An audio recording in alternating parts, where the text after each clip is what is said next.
Hello, fine people. Hope everyone's doing well today. Let's see what I got here. We're 3,000 pounds, so I got some coffin mats. Drop those, making more coffins for the trash to treasure contest.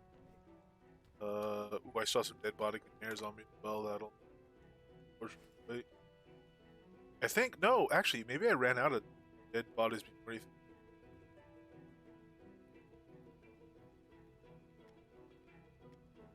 Though.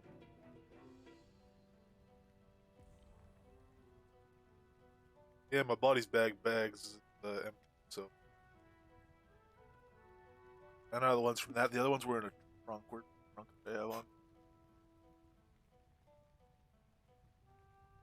Yeah, we use the ones from the trunk too. Cool. So I do have more bodies, and some more wood. We will be able to make more coffins, and we'll try to. That's the 20th. Yeah, we'll try to get those on the table today, tomorrow. Oh, all right, very cool. What else do we have? Strip wait before about adventuring. Is it organized? We're pretty empty.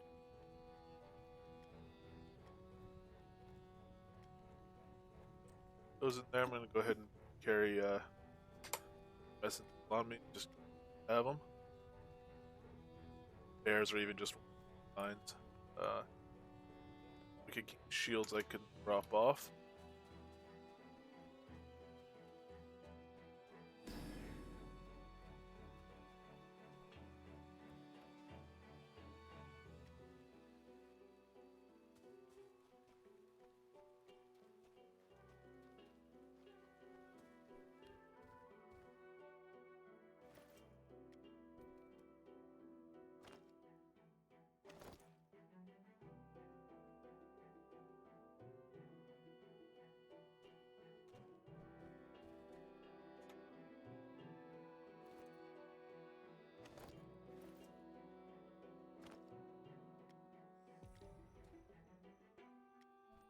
Oh, you know what? I have a.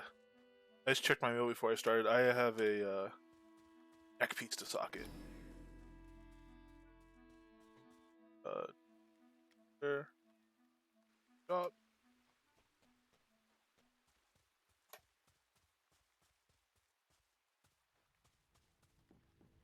And cool.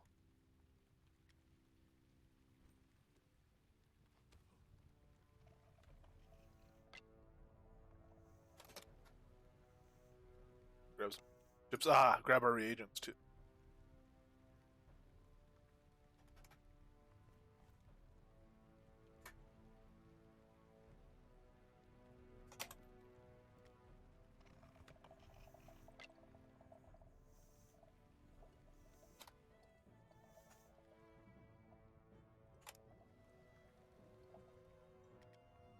Necklace, fresh water. Yeah.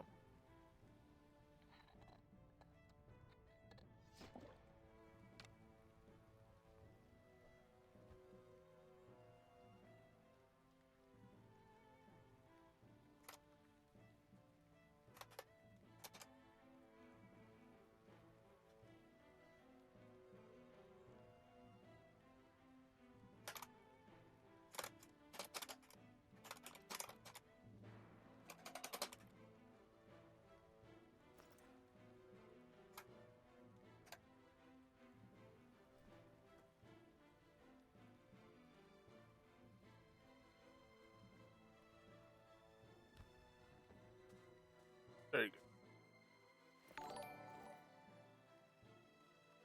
Z, hello.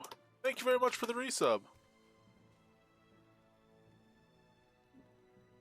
How are you doing today? I saw that you saw the updates that are coming to conversationalists.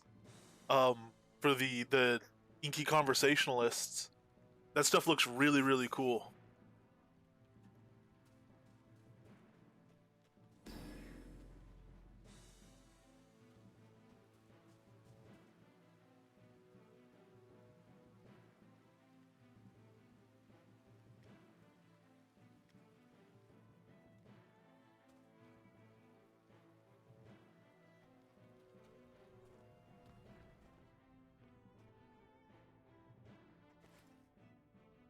One moment, please. Let me go ahead and grab this phone call. Yeah, I'm really excited about it too.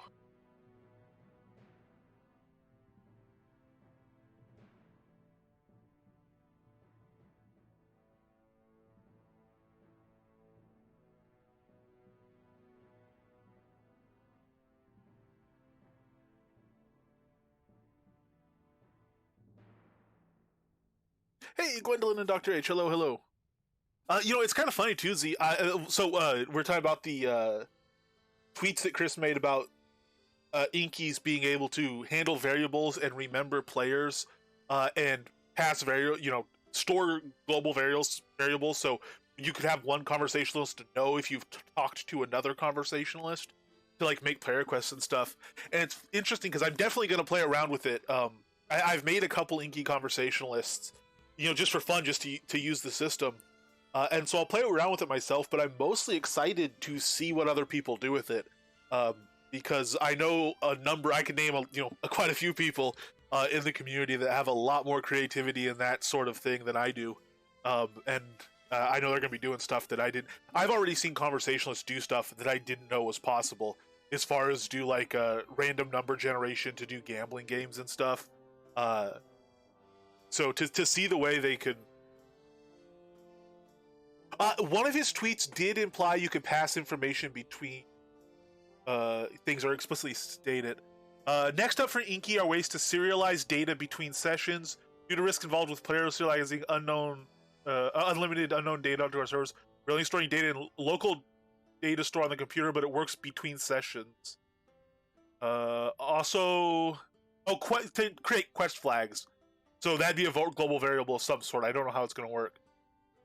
But the relevance of this, he says, is that you can create quest flags. You can have one NPC set a variable that another NPC in a different part of the game can check for. But also, I might be misusing the term global variable. I'm not super up on that sort of stuff. But that functionality is what I'm excited about. Sean Butts, hello! Yeah, handing out items or getting items, that seems, heavy-ish new tech type stuff. But something like that would be really, really cool. But maybe we could pull... you might be able to set stuff to pull this variable at some point. So maybe, like, how we have lot permissions? Maybe you can unlock a lot, or add somebody as a guest to a lot or whatever, based on whether or not they have one of these flags eventually or something.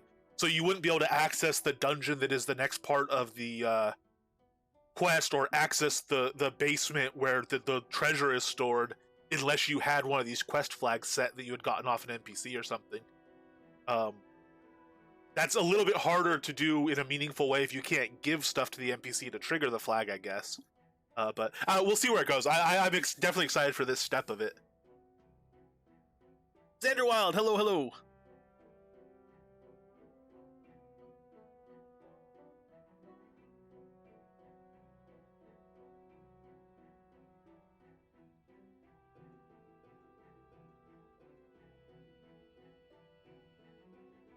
To the forums.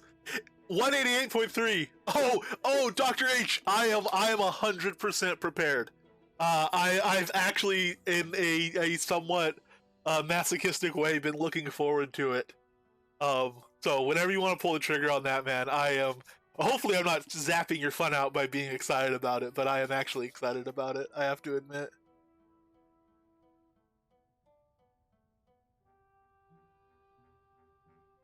So he did talk off. Oh, and also they could do emotes. If you do play emote, they'll be able to do it, and they should know most of the ones that a player can do, which is really cool.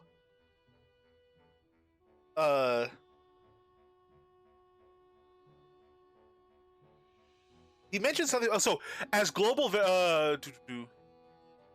okay, so some baby steps on Inky stuff. This is from a tweet. Lots of stuff is complicated because we have to compile and serialize out the Inky object to the server. However, I do have some built-in variables working now. Due to the scripts being pre-compiled, the variables will need to be in the script as globals, and then code will inject the correct proper variables. So to get scene name, var scene name equals Novia, and then at runtime scene name. So yeah, it looks like as of the QA implementation now, Xanderwild, you should be able to basically get the zone name and then tie that zone name to a quest flag that you give to the player. So you should be able to do that, as far as my understanding is, with the changes they've put in. Hey, Dr. H! Force respec 188k. Okay, now. Now the question is, do I allow it? And the answer is probably yes. I have prepared the Rolot house in U Circle with some instructions, not the dungeon, just the house. Oh, awesome! Alright, away we go. Let's zip over there. Oh, actually, before we zip over there, let's get rid of some corpses. I gotta try. Oh, this is cruel. I gotta drag them 16 at a time. Alright, come on, come on. Ooh, I also want to check how many I have. Here, let me write this down real quick. 237 more burial coffins going into the loot table.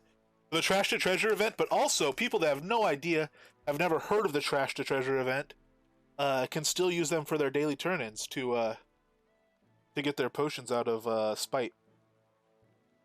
Out of the town of Spite. Obviously, they never heard of the contest. They're not doing it out of spite. Although if you've heard of the contest and don't like the contest, you could also turn them in spite of the contest. Fun for everyone.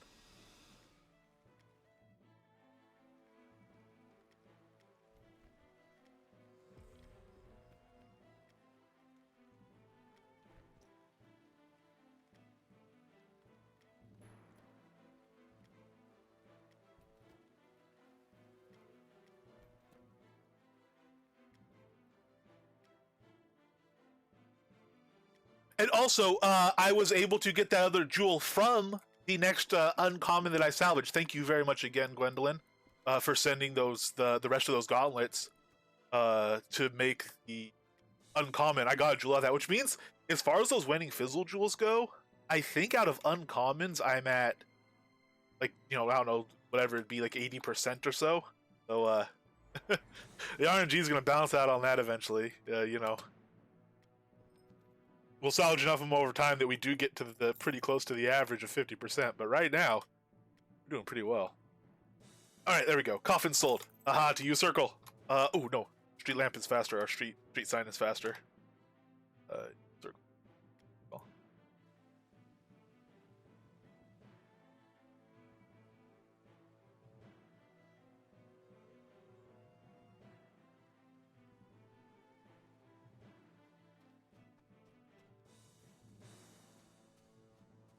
So this, I'm assuming here. I'm gonna make a quick lap. I'm assuming there's not a row house that you've placed in the circle portion. Yeah, okay. The one along the waterfront, circle waterfront.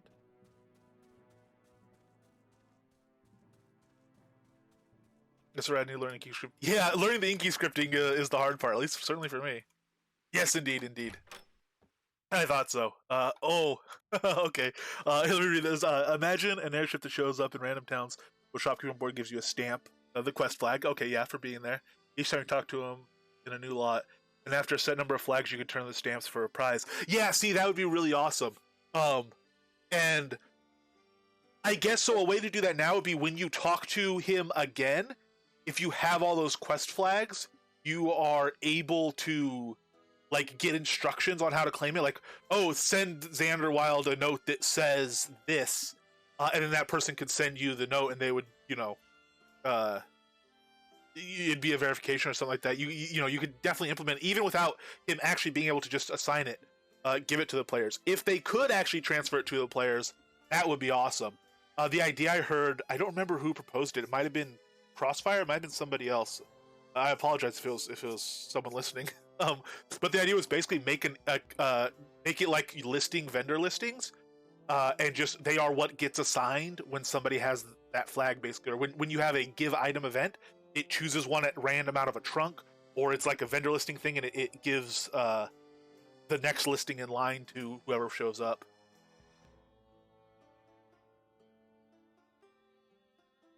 I should be able to take items. Okay. Oh, okay.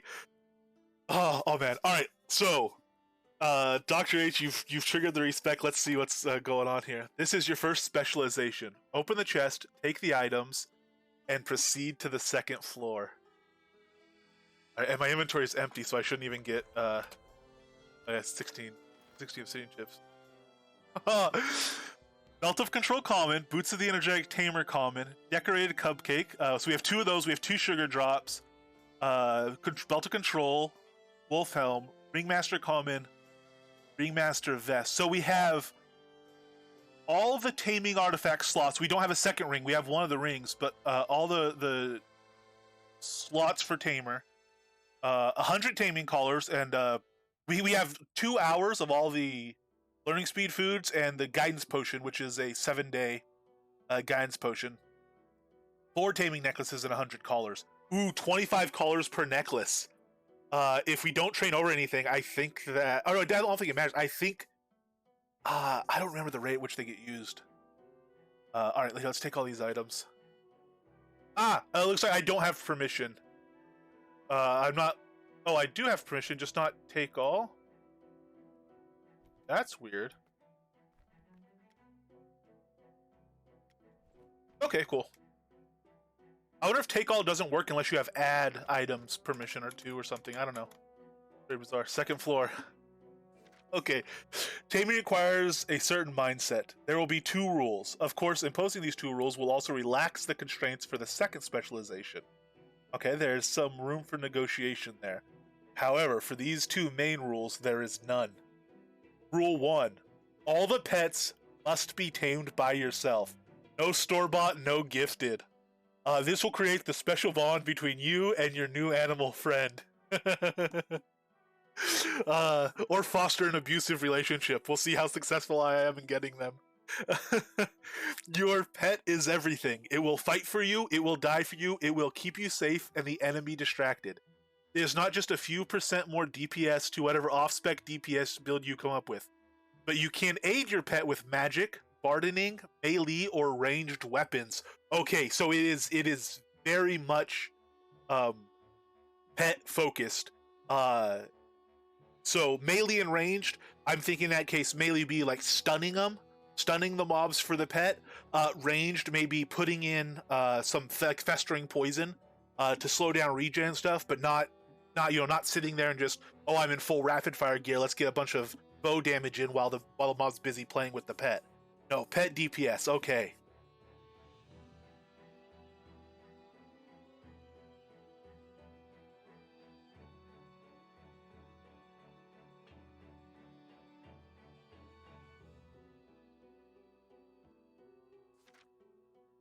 The second specialization is behind this door. If it's hidden behind a door, I'm a bit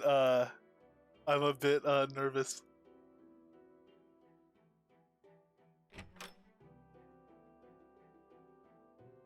Oh gosh. There's a left chest and a right chest. For the second specialization, you may pick one of these 2 options. Choose the one that you consider beneficial to your new build. Okay, so I'm a tamer. I'm like a pure tamer. It's all about the pet. You may inspect both chests before you decide. Okay, cool.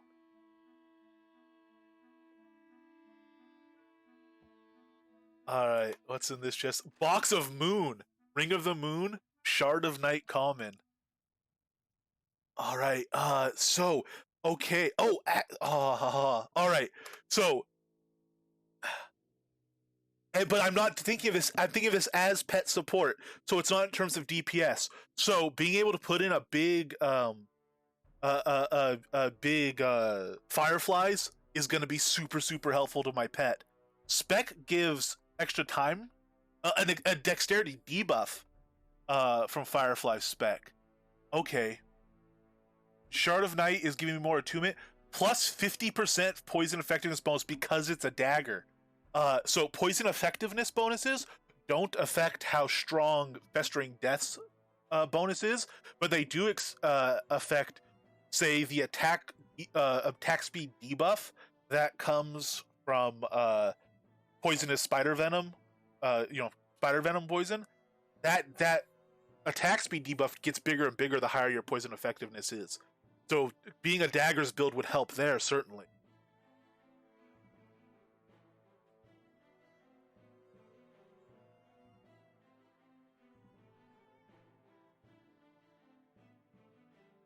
Yeah, I thought I was gonna have to go in blind on the chests, left or right, and see what it was. This is gonna be a lot more. If what I think and what I try doesn't work out, I'm going to have just myself to blame, which is a bit daunting, or a bit, Oh, Box of the Bard. So moon spec or bard spec to back it up. Oh, I definitely do not want to be tasty here. So bard spec is, I think, pretty widely recognized as a wonderful backup spec to support a pet. I certainly consider it as such. So Cowboy Bell of Reaping will give them a nice. It's still really good. It was changed slightly, but should give them a nice attack speed boost and also makes certain things much more vulnerable to them. Hey, yes, fair enough. Sorry, let me catch up a little bit on chat. Oh Lord, I'm gonna keep firing off.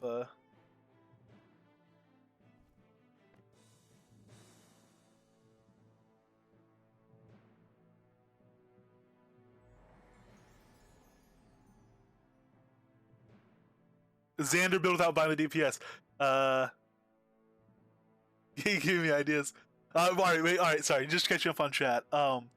So Loot of Inspiration that's just very nice regen, I believe.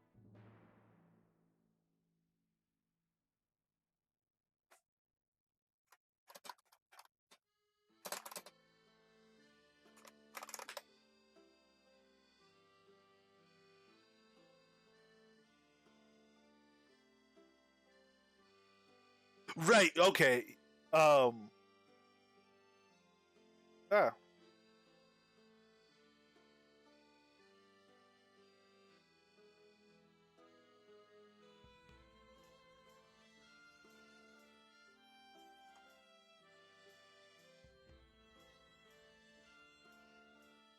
Let's see.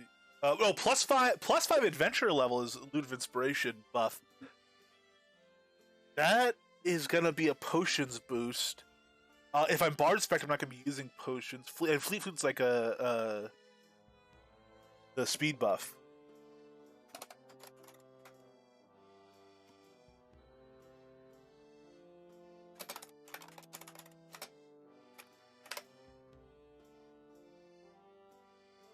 Three move speed, 10% attack speed. Okay.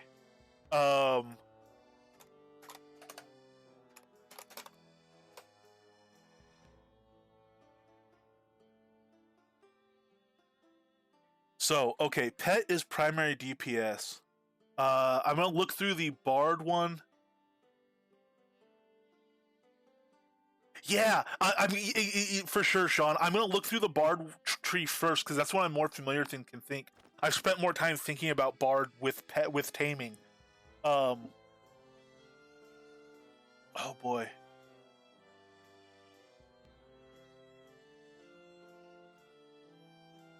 So Melody of Mending is going to help me and the pet if the pet is in range. Anthem of Alacrity is going to help the pet a lot. Higher energy marching, so it's going to give attack speed and move speed. Move speed would be helpful too, just for running around to have to do fewer in combat pet teleports. It's also going to add some dexterity. Pets have a lot of dexterity, and because animals push summons and stuff push hard into diminishing returns on that stuff, they start they start out at a point where adding a few points doesn't make much of a difference. You have to add kind of big points to it. I think for their base stats, certainly their dex and strength. But Savage Sonata also adds something. It adds critical weapon damage. This is huge for a pet. Yeah, both schools, but only one. Yeah. So I wouldn't be excluded from using Fireflies were I to pick Bard, and if I were picking Moon, I could still put down Sonata. Um,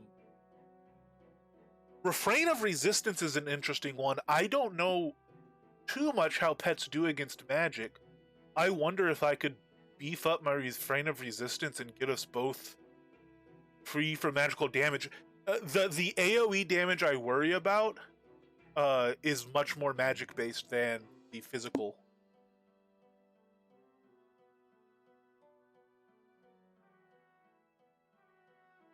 Now, I would still be in light armor, presumably, especially if I just use the vest straight.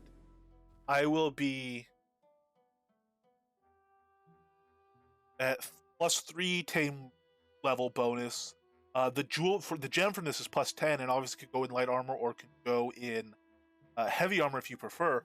But if you take the gem out, you only get the +10 tame bonus. You don't get the creature strength anymore. But you don't get the musical fortitude. You don't get your bard songs lasting longer.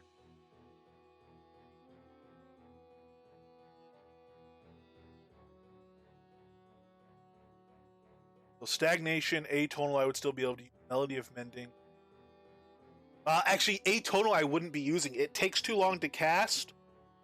And maybe in some situations it would be reasonable, but it takes a very long time to cast. And I mean, oh no, it's not just a DPS skill though. If you're bard spec'd, it's legitimately a pet boost skill. It gives ranged and melee critical hit damage reduction, so it acts like fireflies.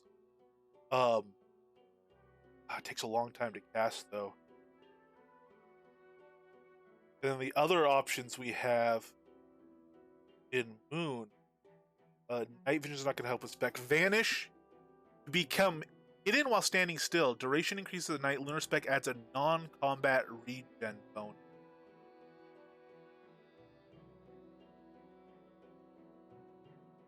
So you stay invisible while standing still, but if you do anything, you come out of Vanish, and you need Shadow Form to actually do stuff. Or can you stay?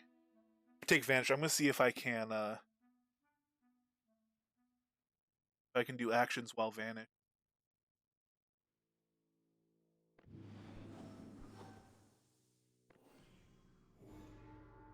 Yeah, okay. Any action's gonna pull me out, as it should. Celestial Blessing. Spec will give me increased resistance effects and decrease the focus penalty. That would be critical for reducing the focus penalty. I'm gonna be very cautious of my focus. And give me more resistance. So I would have more death resistance, more life resistance, which won't matter because I'm not going to be wearing a Lich Ring. I will have more moon resistance, which isn't going to be really relevant. Paley, it would matter against Paley, but not super relevant. And sun resistance isn't. I'd be good against high elves, and possibly some satyrs as well. But mostly I'd be in it for the death resistance. So if I have a pet, the big death targets are stuff like doing the top of the rise. Oh, and I'm going to want to run through the rise because I'm going to want that 3-day buff. That 3-day taming stacked tamer buff there. I'm going to want to be getting that, so death resistance could help there. Although, undead don't cast that much death magic, actually.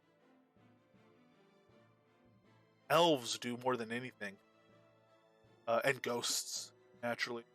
So Spindleskog, that could be a good XP place to go to Spindleskog. And because I have physical, I could also do the shadow creatures there. So it would definitely help me there. Lich rooms, I do like fighting lich rooms, and I want to do a bunch of liches coming up. But I don't take much death damage there. I'll be useful. I'm just not sure if I'd be using it all the time. Yes, on easy you can get through them, and one of the things I've been wanting to do when I did some pet stuff was go evaluate that. So I'm definitely gonna try to do very well in this build and try to get what I can, the most I can out of it and all that stuff. But I'm also gonna try to really expose myself to the vulnerabilities of it and the weaknesses of it and learn a lot about that. So the shadow creatures in Spindleskog, the fact you can't clear that corruption they put on it without resummoning, and the fact that resummoning drops food and stuff, I do want to experience all of that, and I want to be, I want to be trying to overcome it and seeing to what extent you can and stuff. But yeah, I'm not, yeah. If I went to extreme, it would be ghost fighting. I definitely don't want to Pokemon extreme. Definitely Spindle normal, like Gwendolyn says, is is what's going on in my head. So Firefly is very important. I can stack it. Being a tamer, I'll have a little more room, I think, to stack stuff. This doesn't affect anything after 100. A single stack at level 150 will give you 100% reduction. I would get that Dex debuff off of it with Spec. But I wouldn't. An attunement, I think, increases duration, but I wouldn't. No, it's always exactly 1 minute. Yeah, the Spec doesn't add much to Fireflies at all. The Dex debuff is nice, but in PvE, it's not as big a deal. Animal Charm. I don't know what spec it does to this, if anything, but being able to mez an animal target while taming is insanely valuable, especially for the time before I have like a legendary croc that I could have attack something and then tame over. This would be a very useful skill, but I don't know that spec does anything for it. It doesn't tell me it does. Meter and Lunar Light, those aren't going to change because spec is passive. Spec increases the radius of moonbeams, which is a mass mez. Mez could be more important in a wow, even untrained it says for 5 to 10 seconds.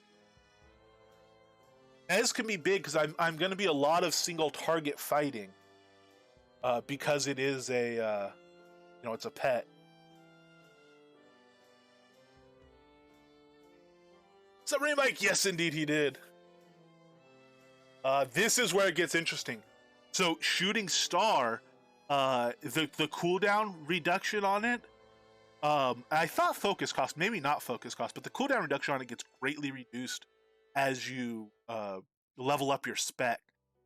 That's not going to matter a whole lot because I'm not just going to be sitting there throwing it. I'm going to be looking mostly as support. Meteor Shower also loses this cooldown timer. That isn't a problem, period, probably. Because the level I would want to run it at.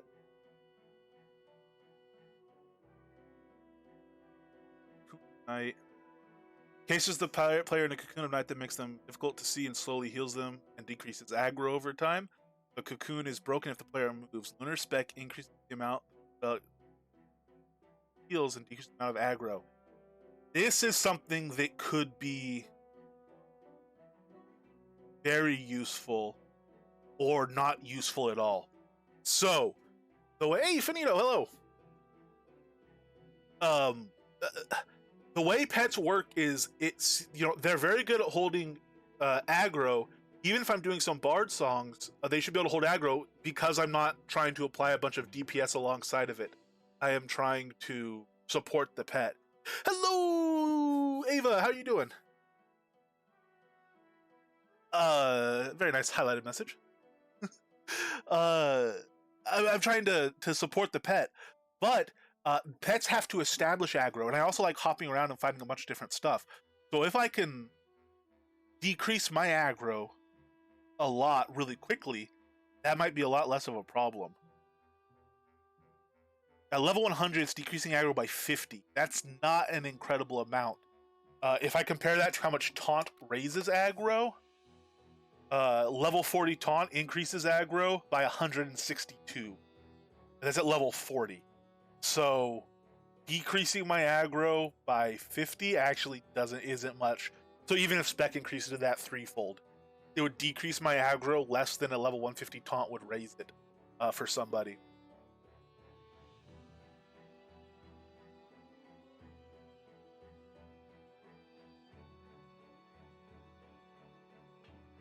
No, but I won't be doing Fireball. So, Dr. H set up like a quest house for us, basically to get this spec. My first spec will be Taming, and I have to support the pet. Um, I have to tame my own pets. I have to get my own pets, and I have to support them. Um, I'm very much there. They are the build. The pet is the build. I could do some DPS alongside of it, but I'm not. It's the pet isn't there just to distract an enemy while I kill it. The build is about the pet, so I won't be doing fireball with it. I mean, I might throw fire arrows in to like pull stuff over. We'll see what skills I end up using with this but it's not just gonna be like spam fireball while they're in a ring of fire and hope the pet doesn't lose aggro.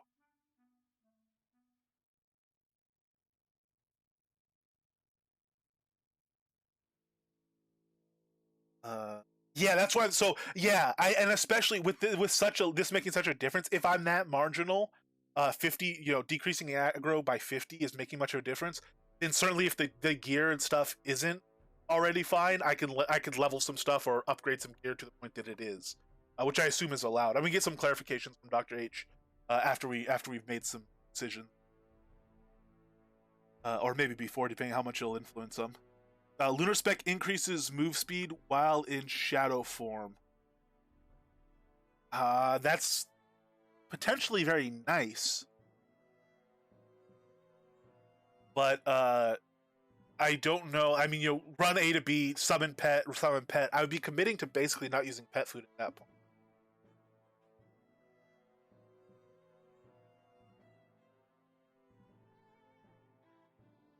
And the night step is actually a cool one as well. Teleport behind the target. That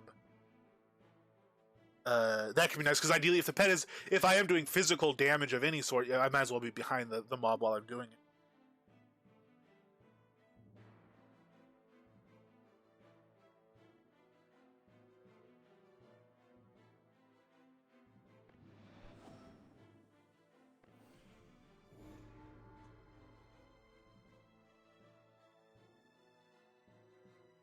Okay. Oh boy, oh boy, oh boy.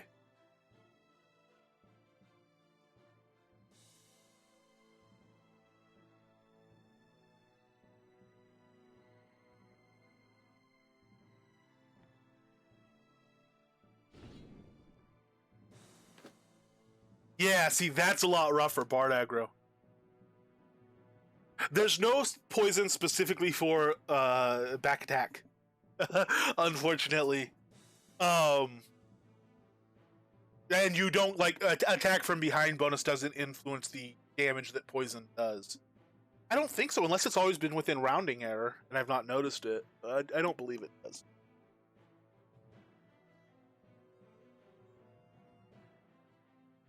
Okay, so the question is, if I go with Bard, what is my weapon?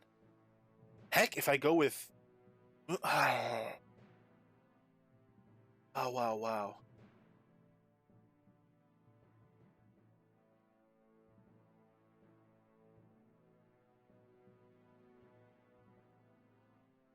Blades is good.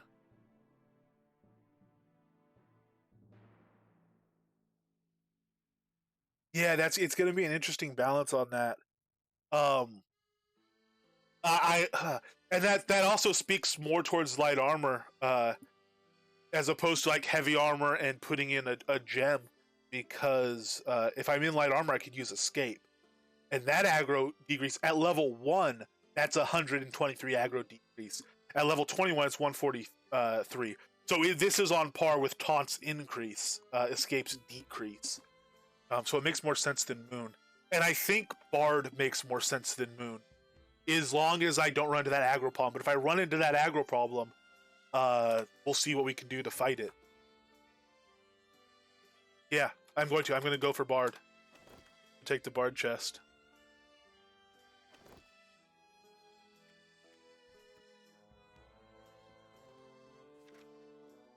Okay, can I get these letters?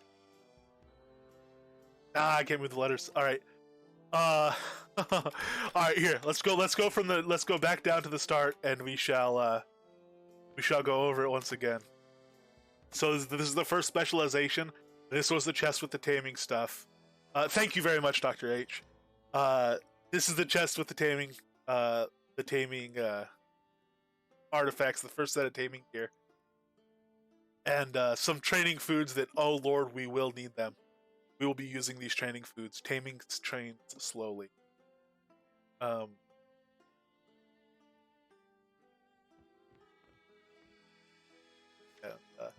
so, I'm just going to read over this one again. Taming requires a certain mindset. There will be 2 rules. Of course, imposing these 2 rules will also relax the constraints for the second specialization. There's some room for negotiation there. However, for these 2 main rules, there are none. So I have to abide by these, by the letter for this build. All the pets have to be tamed by me. That's something that's a proper fun challenge, because if you look at my taming tree, I have my taming at level 60. That's because I spent like 10 attempts or 15 attempts one day trying to tame a cat. It was at minimum level, which is like level 20, or I think it's level 20 is the minimum level for it once you have prereqs. So I got a small war squirrel build, yeah. I have a small boost there, but the thing is, I can't summon, whatever. I can't tame high level creatures, even though my tame skill is high, because I don't have the spec yet, obviously. And also, I couldn't summon it if I had it. But right now, I can only summon a level 45 creature. So I will have to build this up. I'll have to do a proper ladder of pets to help me, and I'm going to try to do the tame over strategy. So I'm going to try to get as good of a pet as I can, which eventually will be like a big crocodile. And if I want to, like a massive crocodile, not a legendary, I think is what people use. Something that's tanky enough that it will occupy the mob while I try to tame it, and then when I tame the new mob, it'll replace the old pet. That's the strategy I'm going to try to use. So I'll try to kind of ratchet myself up with that strategy. Because I can't just sit there and spam level stuff and then go buy a big pet. I have to actually be able to go out and get them.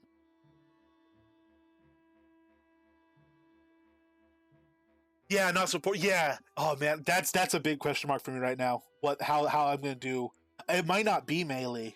But how I'm gonna do that? Hey, T Branch. Hello.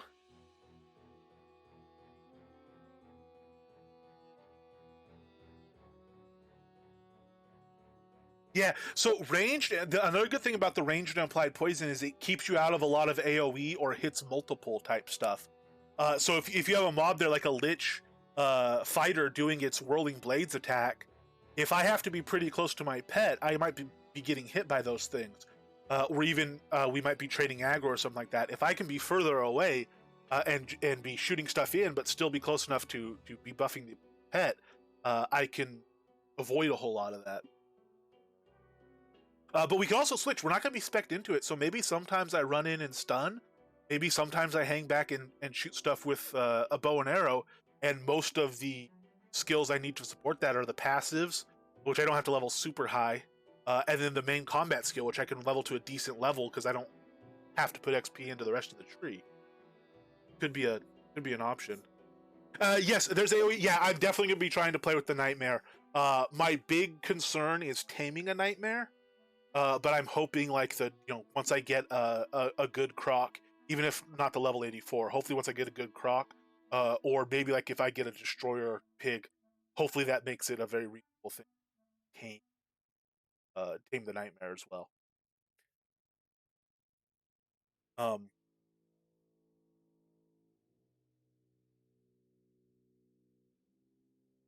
you lose less calls with high enough caller retention failing attempts. Yeah. So right now my recovery is locked at 40. I'm going to unlock that right. In fact, we might as well just unlock this whole tree. Right? No, I don't want to do that. I want to unlock it very selective. Yeah, good luck with that. Oh, yeah, I'll eventually find out. Okay. So all of them must be tamed myself, not store-bought or gifted. This creates a special bond between you and your new animal friend.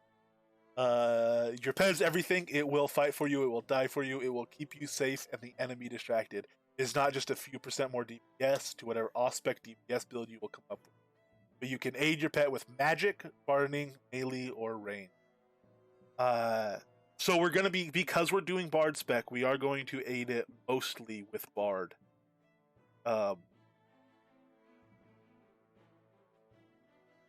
Aggro permitting. And right now my Bard is actually pretty leveled, which means I'm going to be jumping in with a very low aggro holding pet and relatively aggro generating Bard, I think. I think aggro generation from Bard increases if skills increase. It might not. Might be flat rate, but I think it does increase if skills increase. And I also need other stuff like Earth. I didn't want to get my Strength of Earth up and get some baseline Earth attune so that I could buff my pet with at least a moderate Strength of Earth just to give him some extra. My light armor tree will be good, except my escape. I'll have to bring my escape up. Dodge, I should still be able to leave low. Oh, that's such a shameful dodge. Okay, and then this is just the second specs are behind this door, and we've picked the Bard chest. Oh man, we need to look pensively out the third story window now, over the river, and contemplate what we're gonna do.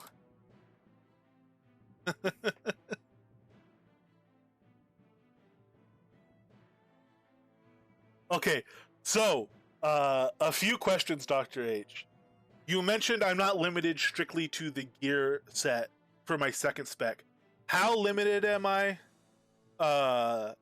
In Strength of Earth on the pet. And if your air spec, see now, if one of my spec was air, I would do Air's Embrace and get that crit chance on him. I'm not though, and Strength of Earth. The main effect from Strength of Earth is the Dex from Air still. The main effect from Strength of Earth is that strength, and I think that's going to help the pet a lot more than just having the Dex from Air's Embrace. So I think that is the direction I'm going to go. But I could try Air's Embrace. My Air's Embrace is technically further along, not just because it's trivially higher leveled, but I do have a little more XP in this tree for the attunement. We could try both. We'll try both. Oh yeah, Shrines of Devotionals. Until you port, of course. So you have to be fighting in town for them, I don't expect to have any trouble with the level up gaming parts. Interested to get your pet to that I've never thought of. Though it will be mostly Bard related, I'm sure. Yeah, we'll see. Hopefully I can lay down a lot of Bard stuff. I'll definitely be using a lot of Spellbinders, I'm thinking. But Dr. H, you said I am more open on the second spec, certainly in the gear I use and how I go about doing the support through that and the support through other stuff. Full plate fine, but Tamer is giving you some. Yeah, for sure. So I'm definitely gonna be wearing a lot of Tamer, but I'm free. I take it to upgrade these, and I could make or buy more collars when I need them, and necklaces as well. These aren't hard constraints. These are just like a starter quantity, so I could get rolling directly into it.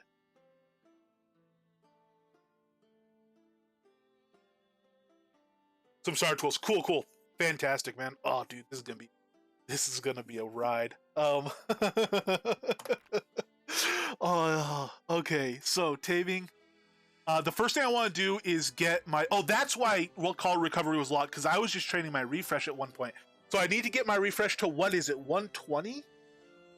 Before it's no cooldown.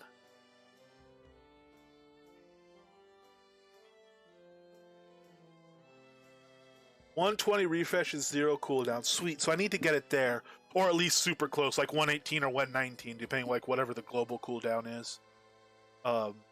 Like Mind Lock, for instance, you can go to 140. 140 is 0 cooldown for Mind Lock, but at 137, it's effectively 0 cooldown because it has a global cooldown, so it never builds heat at this level. And what's handy is you'll still be able to see the flash of red, so you hit it. But yeah, okay, so 120 is the level on pet refresh for that.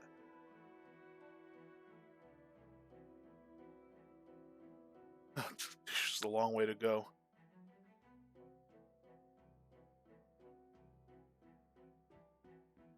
And how could I... So what pets do I have? I have a very large wolf with me. Let me equip him.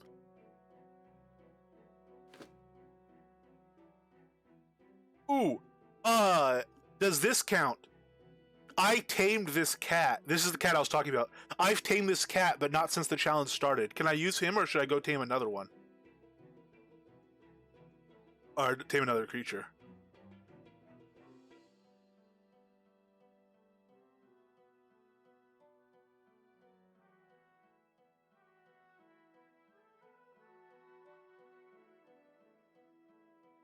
Okay, cool.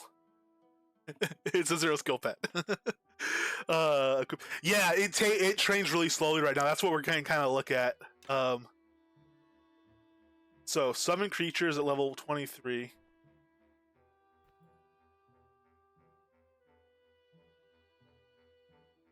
Actually, here I'm gonna unlock everything now.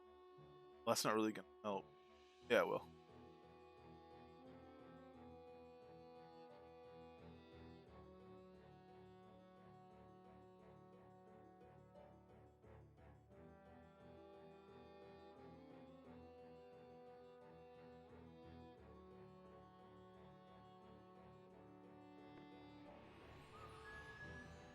Okay, I took a piece out of it, but considering it's only level 17, all right. So I now have that, and I can't summon anything else for, 13 minutes is basically my summoning cooldown. But if I put on my pet heal and target him, I'll look at. I don't.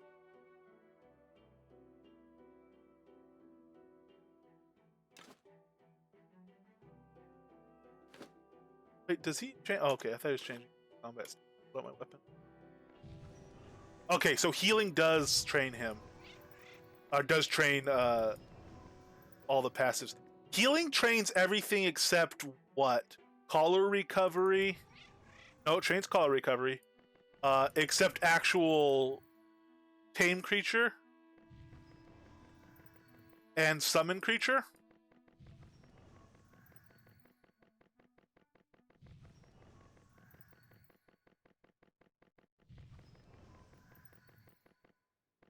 Trains okay, everything except tame and summon. Cool. Oh, and frenzy and resurrect. It looks like.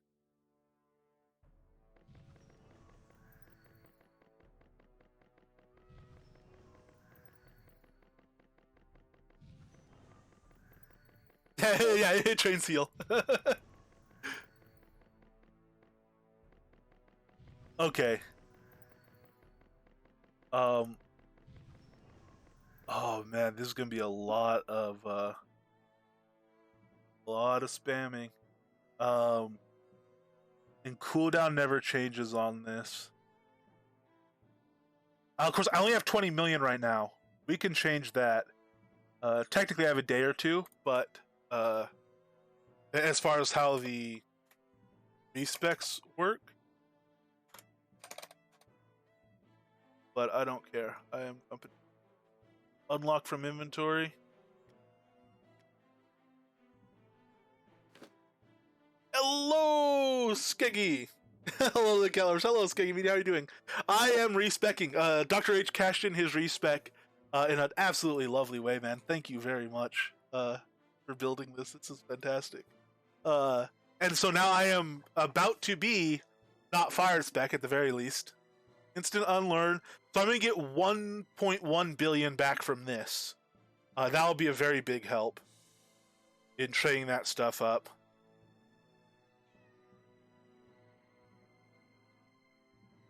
And I could also drop one of these. How much are these worth? These are worth about 578 each. Yeah, 569. So 570 each for these that I could get back.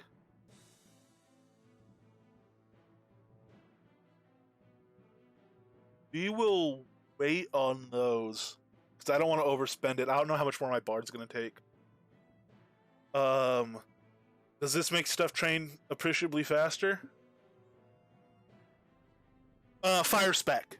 I had my fire spec at 140, which is ridiculously high. Don't take your specs that high unless you're a way higher adventure level than I am. That's like a spec level for someone who's like an adventure level 150, which I am not. I'm like 145. But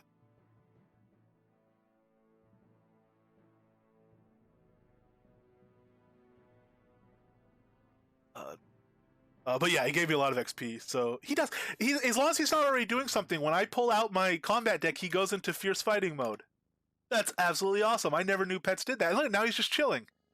He's just chilling. I pull out my. Oh no! But now he's sitting. He's not just waiting. So he's. I could go into. Oh no! There he is, back into combat mode. That's awesome.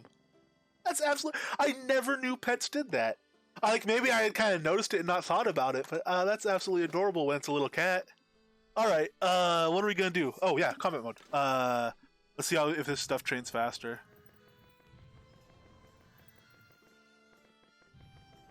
I mean, it does. It definitely does. It's definitely gonna help a lot, but it's not like it's any other tree. You know, any other tree is gonna train so much faster than this.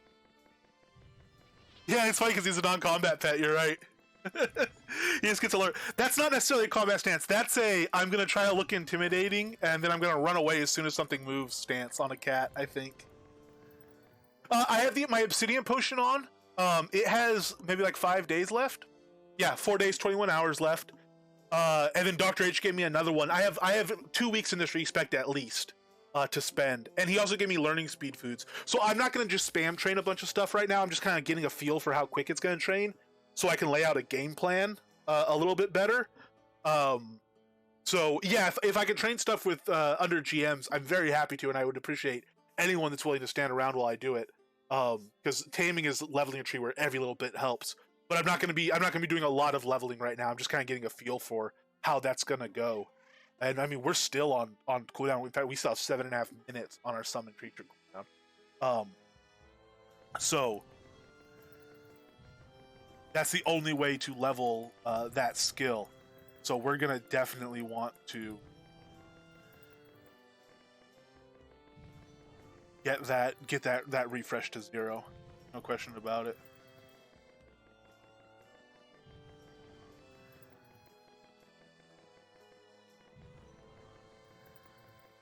All right, and the rest of this stuff will come up, and we'll GM out everything definitely. And while we're spam training this, we'd better get taming spec, so that we don't have to level that separately, because that'll be a whole separate tedious task. And then we will, after we've done taming, when we have a smaller pool, we'll start leveling bard spec, and we'll let that level a lot of times just as we're out fighting with our pet. We'll be casting a lot of bard, so it'll naturally raise.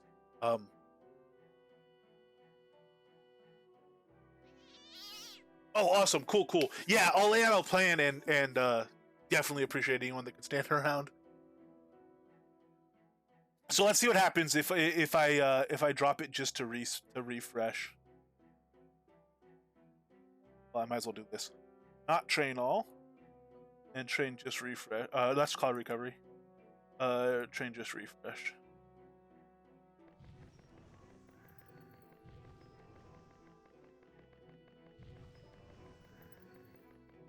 And how much are we actually losing here? Or gaining, or whatever? How much is it changing? Doesn't have any way to say. Can't actually take it. But every 20 levels is going to be...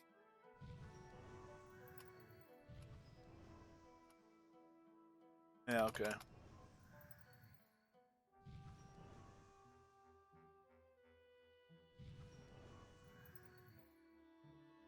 Not sure. I won't need to resummon as often once I am... now that we can combat teleport, especially, I won't have to do resummon to get them near you type thing and stuff like that. But I'm gonna have to use that to raise summoning, so I'm gonna be spam summoning them for a while. Yeah, I don't think this changes dynamically though, does it? Or 26. It'll change when I recast, but it's not showing the actual improvements we're making as we level it. Let me check this too. Sorry, I'm semi-waiting for a call, so I can actually check these.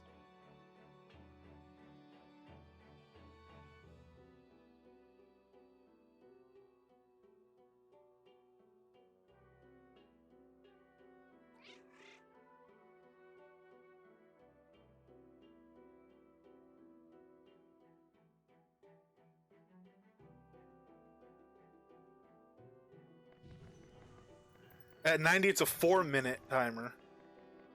I really need to resummon sooner than that. Okay, well, but so, that would be fine for like actually in practice, going out and fighting. But I want to be able to do it like instantly, so I could spam train the summon skill. And yeah, and I'll be doing like a lot of summon to compare and stuff. Yeah, at the training thing, and also just clearing out food to test the different foods and stuff like that. You know, I think that the foods are pretty well established as far as what works the best. But I'm probably gonna be doing a lot of summoning for training stuff and stuff.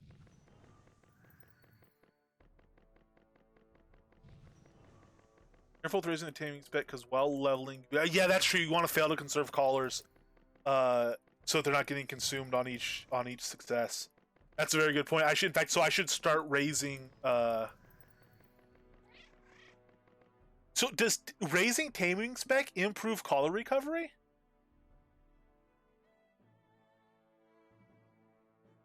Power and convenience of all pet taming.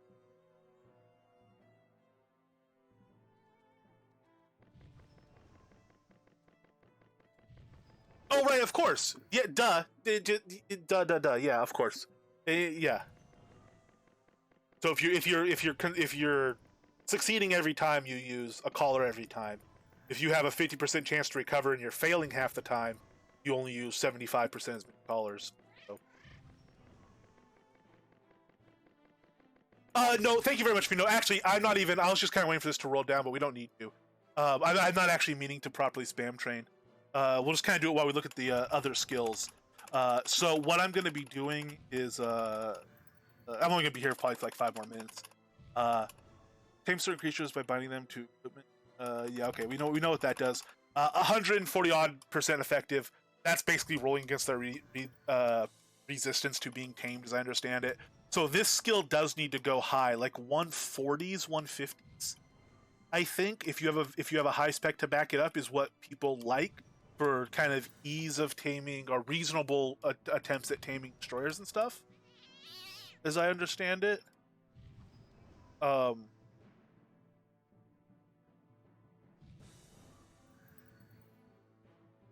Obedience is tame health level modifier. This is going to be an interesting one to balance against heal creature. Summoning.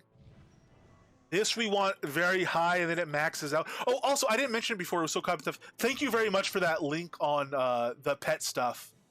And is it cool, Gwendolyn, if I add that to a command for the, for the channel? So exclamation pet levels, so that it will pop up a link to that sheet.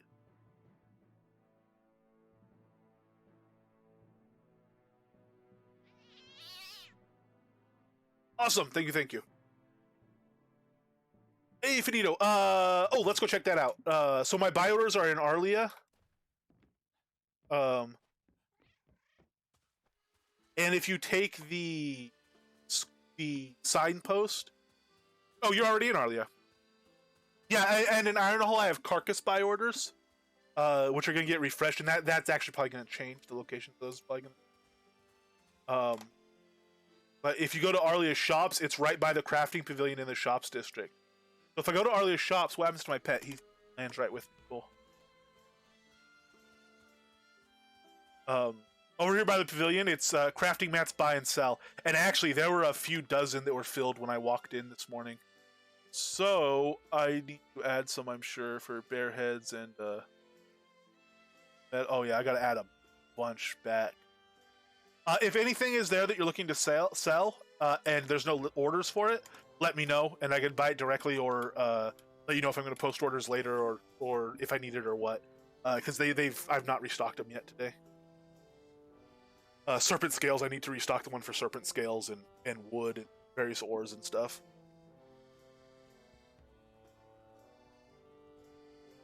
So we're gonna balance obedience with. We could resummon him. So summoning, I am gonna unlock.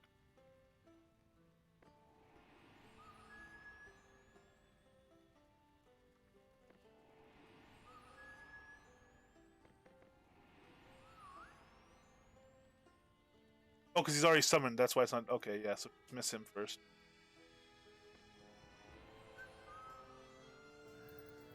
Okay, and I have a 9-minute on it now. Okay, cool. Hey, and he's up to 32 health instead of like 2 health.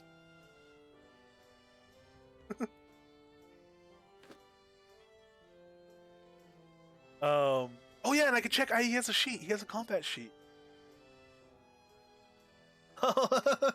Tiny little cat. And on release. Oh, okay. So theoretically, if I have 2 days of it, today probably won't count as a day. Tomorrow will probably count as the first day, which means it's kind of like, oh, I'm guaranteed to be in this spec until the 4th, the 4th of next month. So I'll probably run longer than that, considerably longer than that. We'll see what happens and what I'm learning and how quickly I can get into it. But also that means the release is the 28th. It's a week from tomorrow, and that release, Elgarion said it looks like we'll probably have some items to fill these slots. I don't know if they'll be drops. I don't know if they'll be craftable. I don't know if they'll be socketable. I don't know anything about them other than it seems like we will probably get some in or hopefully at release 95. So that's gonna be incredibly interesting.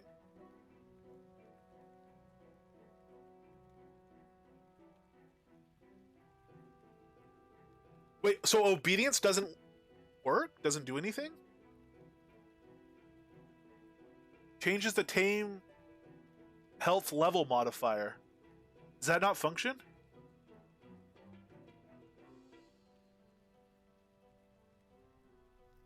Interesting. We'll leave that one low until... Let me start taking some notes on this. We'll leave that one low until everything else is trained and see if we can see any difference in it at some point.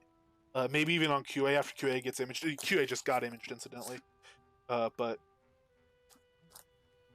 that's very interesting.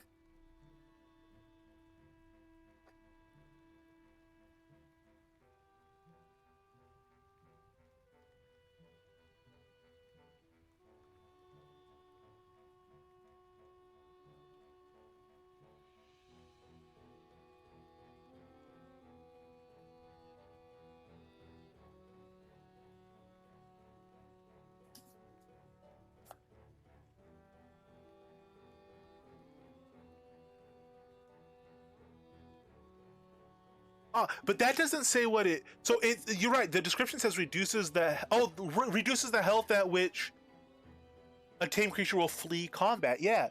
So just reading the actual stat instead of the description, my assumption was when you tame a creature, like a snarler, it goes from 70,000 HP to whatever 5,000, 3,000, 2,000, depends on what your other levels are. I thought this would affect that and basically bring you closer to its original health. I know they never get close to 70,000, but I thought it'd basically just add health to it. But yeah, so I'll test that. I'll see look for it, see if it can do anything.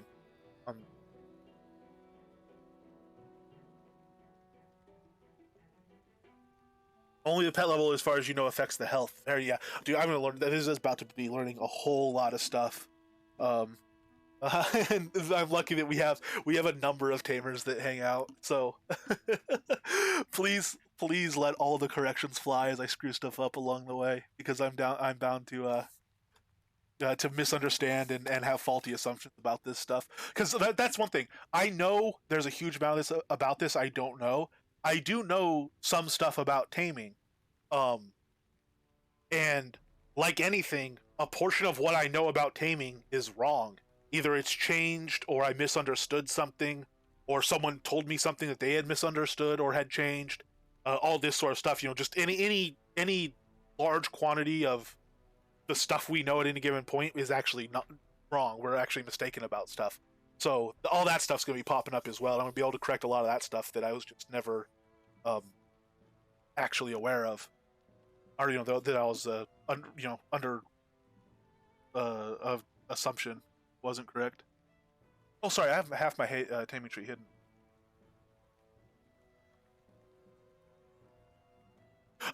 Now, does it go as high as possible? Or I thought summoning basically stopped having an effect after like level 121 or something, 126 max. is what it seems like. Okay, and yeah, I mean, I'll play with all that stuff too, but I definitely want to know.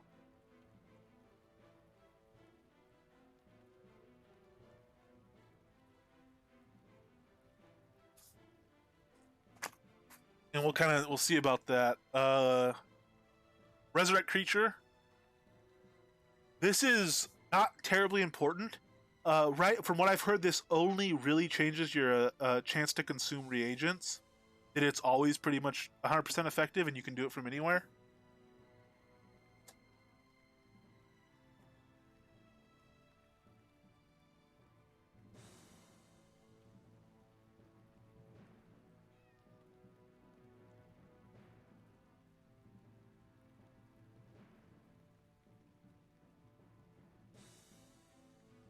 Lowers fizzle chance. Okay.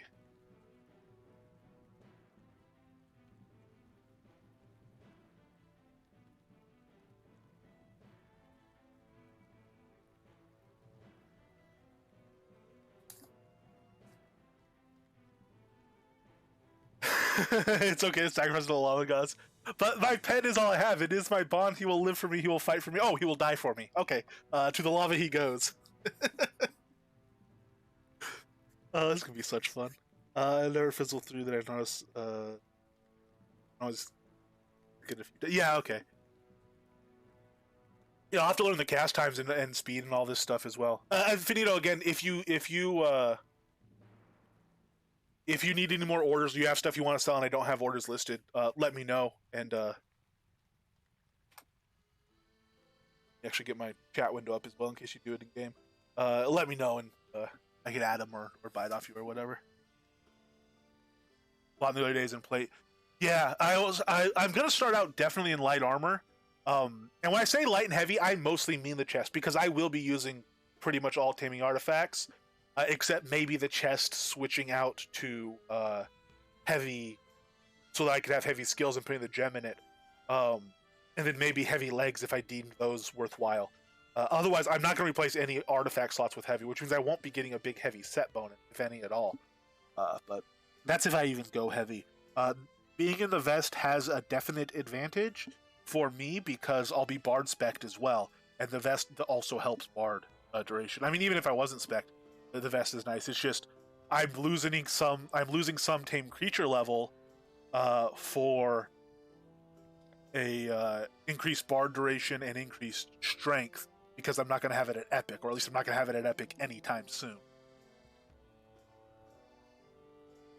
Yeah, this build is all in on taming. It really is me. I am here to support my pet. I'm, you know, that's my entire job. Is how look how good my pet can become.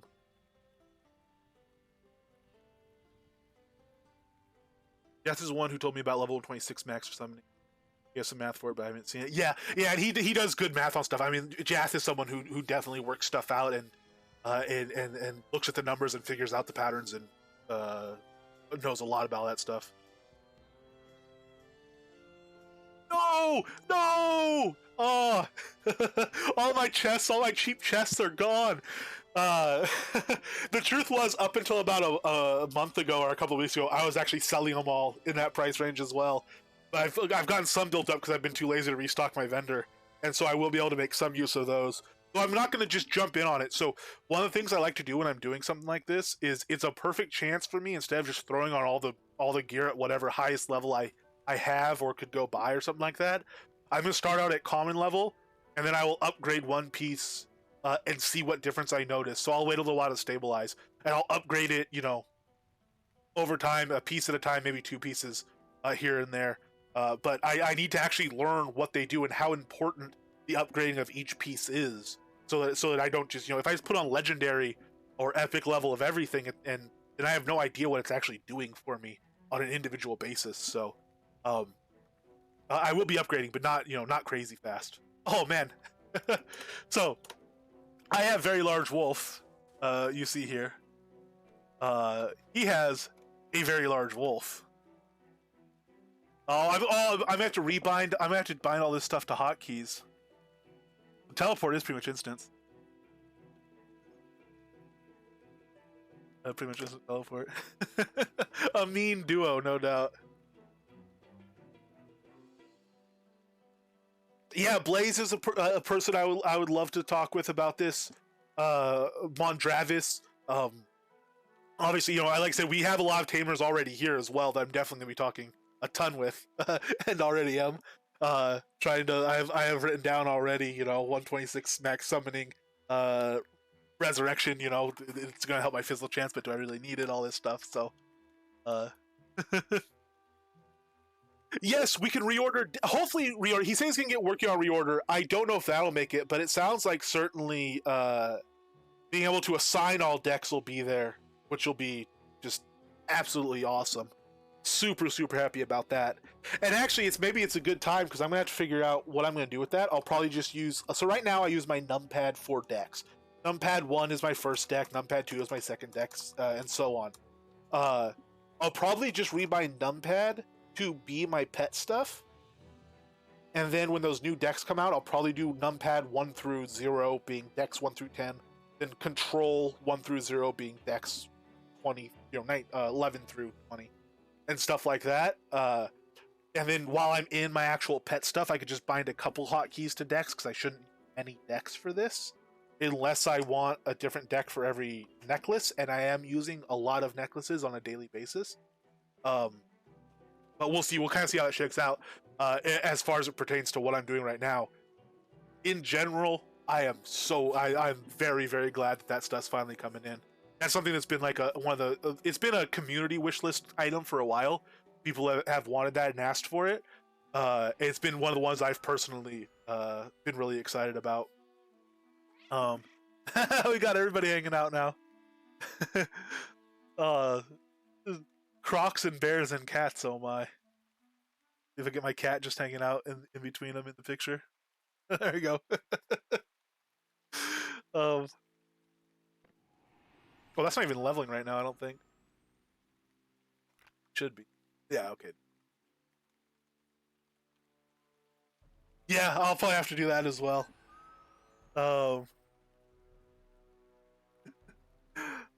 Alright, so as far as gosh, where even resurrect, okay. Frenzy's what it's about, as far as I understand it, on pet skills.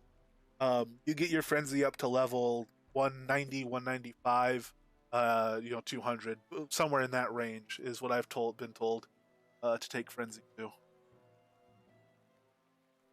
I don't. More seriously though, I don't. This is like these skills I understand. So this will be one of my highest ones. No, obviously not level 200, or obviously on level 190. But I'll see how much XP I have to spend and how high I'll be taking stuff. I imagine frenzy I'll be doing like 150. Definitely like 140 on it. I have that XP. Maybe like 150. We'll see how much other fire stuff I drop as well, and how much I need to put into Bard still. My Bard, a lot of my Bard is like stagnation's trained too high, and my passives are high, so a lot of my Bard stuff is already done. But obviously, Savage Sonata is going to suck a lot at them with Alacrity. I still have other Bard stuff to raise, so I'm not sure how much that's going to consume. Also, Spec, I don't get any more XP from dropping specs really. Armor spec at level 80, I will probably just set to not training manually and lose the XP from it. Because I'll lose like 1.5 million XP, and I don't know if I want to spend a 300 Kodo scroll on 2 million XP when I could just go earn 2 million XP.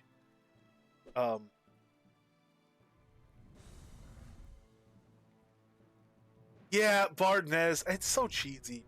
Is it less cheesy now? I know they've nerfed it a few times. I would kind of rather use Moonbeams.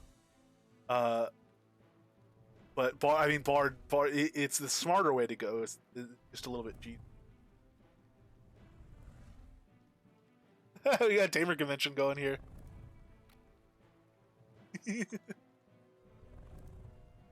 I'm surrounded. That's a good pose for the crocodile too. Still in there.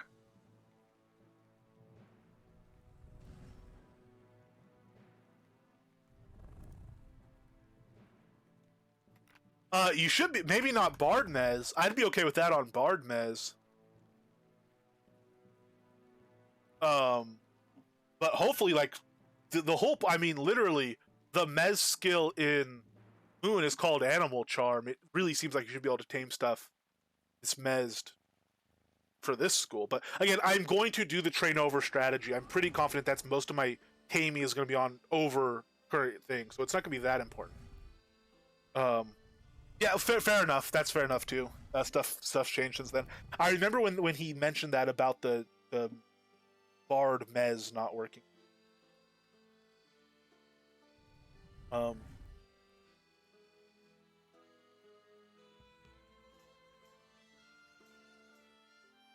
I know there was a time where Bard Mez you could Bard Mez a destroyer, Razorback destroyer, and go tame it. So maybe regular Mez didn't ever work for taming. I thought it did. Maybe it didn't. But Bard Mez certainly did, even on high level creatures for at least some time. But you know that might have been a brief window. I don't know. I just know that it did. All right, and then combat training. Just keep taking combat training up as well.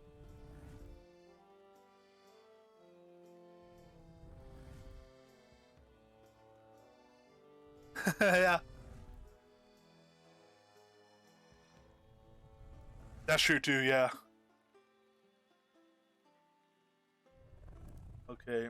Move speed, this is one where I might really want to get the extra pet move speed, but I might actually go all or nothing on it. I might just commit to a lot of teleporting. I'll see if in practice that's reasonable. To save XP. Oh, all these passives are 1x in Taming Tree, so I don't have to be that worried about it. We'll see how high we get this one up.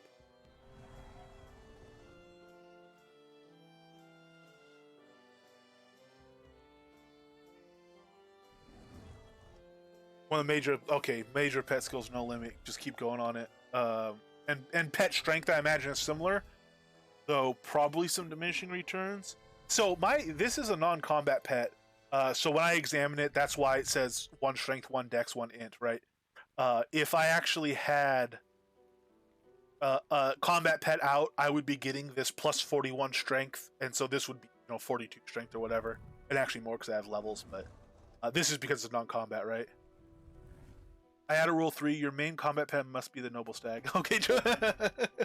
Oh man, and I could do nothing but support him. Oh lord.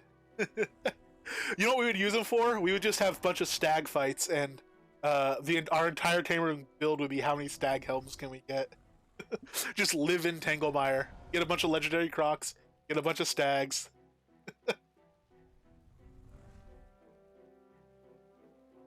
Oh, you can't? Oh, that's a shame. I would love to have one. You would know way better than me, certainly.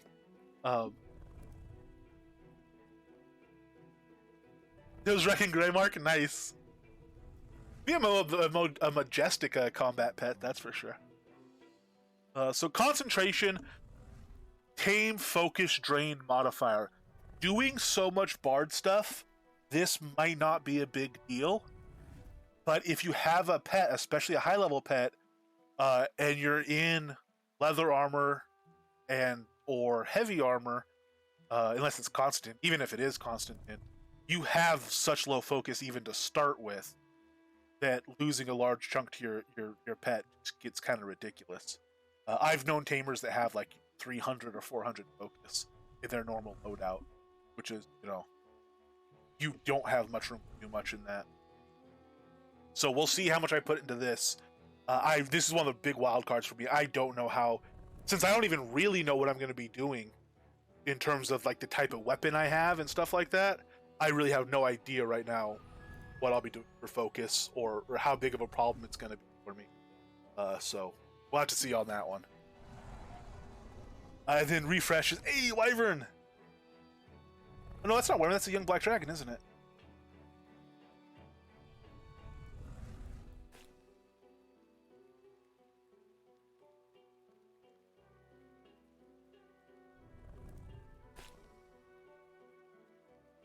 Let's examine a proper pet, of which there are several options. Oh, that's a wyvern. So this wyvern has... There we go. This wyvern has 380 strength, 440 dex, a bit of int, some resist, good health numbers. So it looks like its base health is 1300 and its actual health is 2200. Attack speed, movement speed, resist, top power 95. And these aren't like, this is just some, these aren't fully buffed numbers, anything like that. Something like this croc, 300 strength, 300 dex, a little more int. That's amusing. The croc has more int than the wyvern. Damage number, strength, power. Increases the. That's interesting. Increases the. So strength is different from strength power. I wonder if that's roughly akin to the bonus mixed in. Like the we have strength bonus, but we also have a converter that converts our strength to health, which is based on our adventure level. I wonder if adventure level buffs change that for the pet. That's going to be an interesting number. I'm figuring out what exactly strength power is and does if someone doesn't know. That's going to be a big thing. The croc is much. The croc is definitely much. One of the things I'll be determining is if the croc is in fact all. I know that's a popular opinion, but I know also some very successful high-level tamers that don't think it is all, that think it is just, much. So that's something that I'm very curious about. We got a boar out here. We can examine. Again, very high strength, very high dex. Strength power, very high strength power number off him. Again, this isn't comparing animals to animals. This is just, random examples that different people are summoning with different levels, and all this stuff added on. So I'm just looking roughly at the kind of number. Got a fire pony here.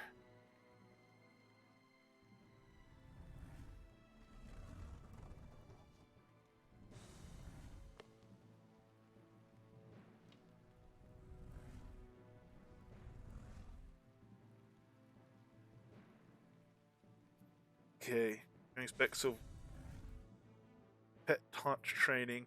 Taunt, okay, so this passive, this is an interesting balance. Well, I know actually, so taunt power is just passive. Do we see? Yeah, we see taunt power 50 there. This is adding just straight levels to it.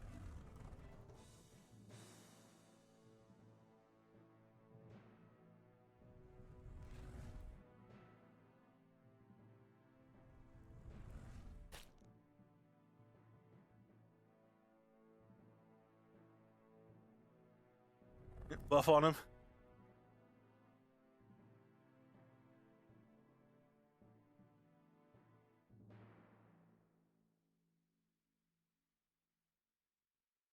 Yeah, for sure. Yeah, exactly. It's not an animal to animal comparison.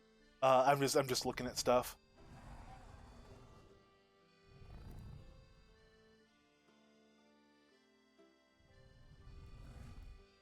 So attack precision. My understanding of this, increases critical hit damage for tamed pets. So this is going to do the crit damage multiplier increase.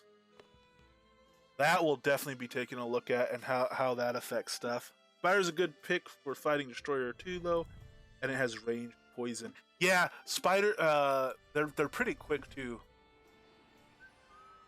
Hide. And so high toughness is what is basically going to bring up the damage results for the pet, right?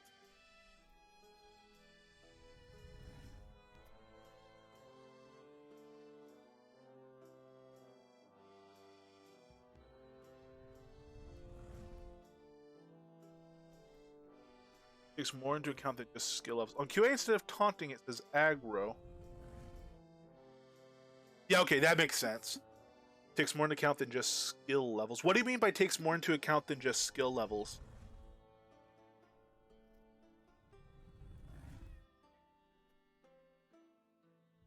Oh, do you just mean the aggro that a pet generates depends also on like its damage and stuff like that? Taming is 140 and you want 160. Yeah, so let's bring out the Soda lore. So I have the XP calculator spreadsheet. I use mostly Sodalore for it now, and I finally made an account which was long overdue, because you could save profiles on your account for skills. So if you go to the skill page, it lets you just drop down and choose which avatar you want. But instead of doing it for different avatars, I've done it for different profiles. So I have my alchemy goal, which just is the XP cost it's going to take me to get to where I want to get in alchemy next. I have one that's for my blades build that I was working on. It just shows the combat levels for how much it costs to do the blade stuff. And so what I'm going to do right now is add a new avatar for myself, and it's going to be Taming Respec.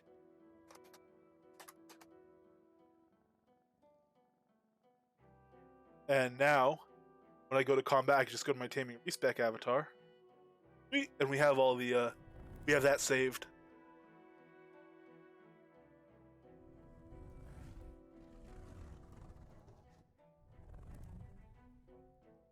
Oh, okay. They don't even have that on the sheet on QA. Okay. Now, Tom Perry using the out the pet. Oh, I got you. I got you. Okay. Beautiful. Okay. So it'll actually become a useful. It's not just going to be this is what your skill is at and adding to your pet. It's going to be this is what your pet actually has because of the skill and every other modifier that's attributed to it. All right. Cool. Cool. Yeah, root can be powerful and can make a decision over whether I want to use like a bludgeon or a ranged or even a blades. I consider rend a very supporty skill. Actually, it is a big part of the DPS of blades. But it's something you could put in while you're just for background damage while you're aiding your pet. So that seems like a good candidate for the spirit of this build, as far as a supplemental type thing to throw in.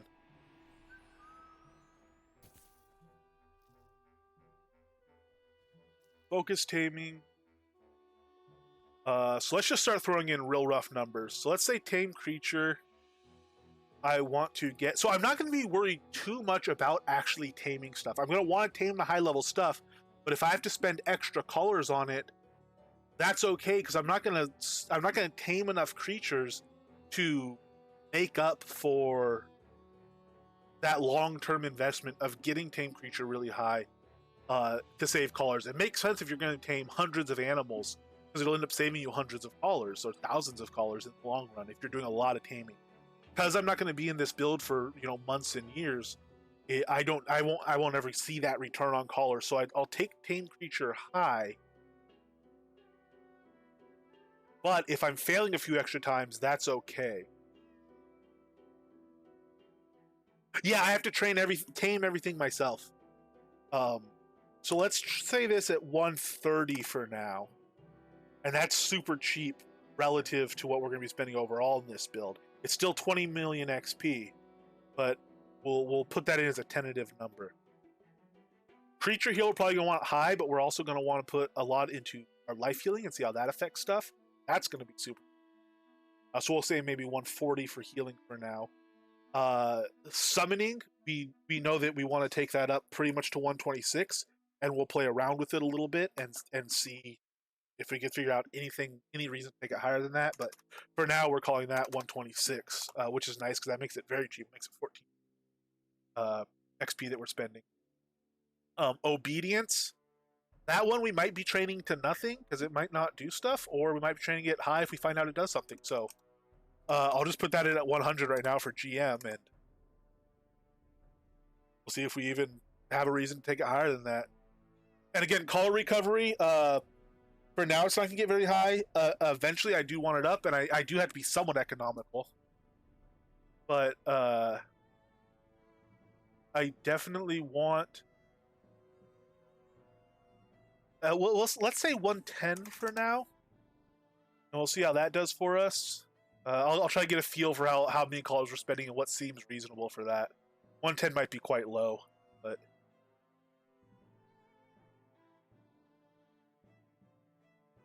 Resurrect creature. That's one too. I'll just mark that one as GM for now. Frenzy. Well, that one we want a lot. I'll mark that one as 160 for now. and we'll see if we can afford that. That is 365 million XP, but that's what we'll put it down as. Combat training will mark as 140. Pet speed training. I'll probably want that high. I'm going to mark it as 120 for now. That's 8 million. I'll get a feel for what that's about. I don't really know what to set that one at. I'll do 140 on the strength as well right now. Concentration on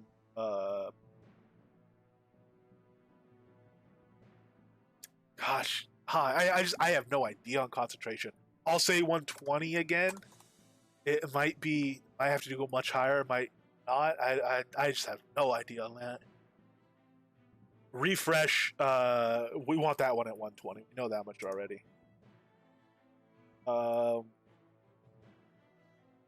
Skip spec for now. We'll come back to that. Tame taunt. We're doing bard, so I'm assuming I'm gonna have to take this pretty high. I don't know how high, so I'll just drop a 130 in, and we'll see. Attack precision seems very good. I don't know how far we'll go into diminishing returns on our crit chance, but crit damage is always going to help. So this one I'm going to mark at 140.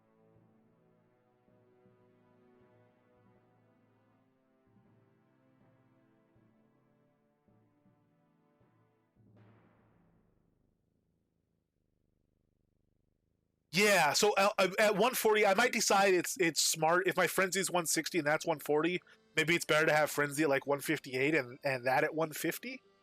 Because if we take frenzy to 150, that frenzy from 158 to 160 is 60 million. So if you put that extra 60 million into combat training, instead of 140, we end up at what? End up at about 148. So we're not. I'm not super sure on the balances on these things. I also don't know how much pet health I'm going to need. You know, is higher health at the cost of a little healing good? Is stronger healing but with a little health good? Or should both those things be maxed out and you take the XP out of something else? You know, I really don't know right now. So this is a lot of guesswork right now. I just want to feel for the XP that has to go into this.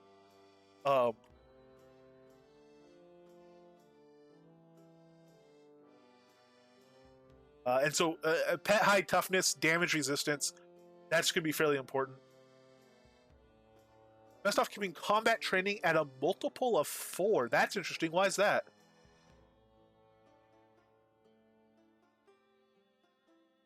Oh, is that when it... Because you get 5 levels per 20. I'm guessing that's not the case. I don't know if we'll be able to test it, but I'm guessing that all the calculations that take combat training into... I'm guessing partial pet levels count. I'm guessing a level, 105.5 level pet is stronger than a level 105, but weaker than a level 106. It might not. It'd be one of the few things that doesn't. Not changing health would be a big indicator, actually. Okay, we'll keep an eye on that one then. I tend to level stuff at multiple of 4s a lot of times anyway. I like, doing 120 or 140. Like 130, I could go to 132 instead of 128. And most stuff is. So maybe it doesn't come through the health, it comes through. It might not come through in anything. I'm gonna mark that down. That's one of the things we'll try to look at then.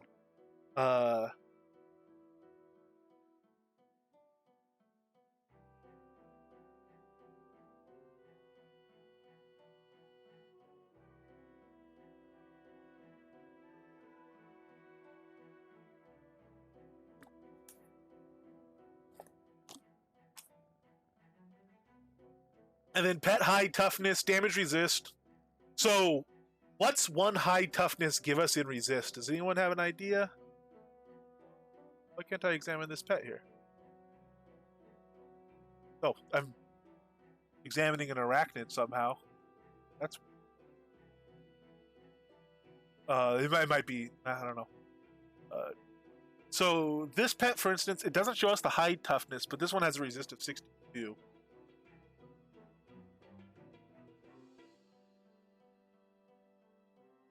getting 5 per 20 levels. So yeah, so yeah, well.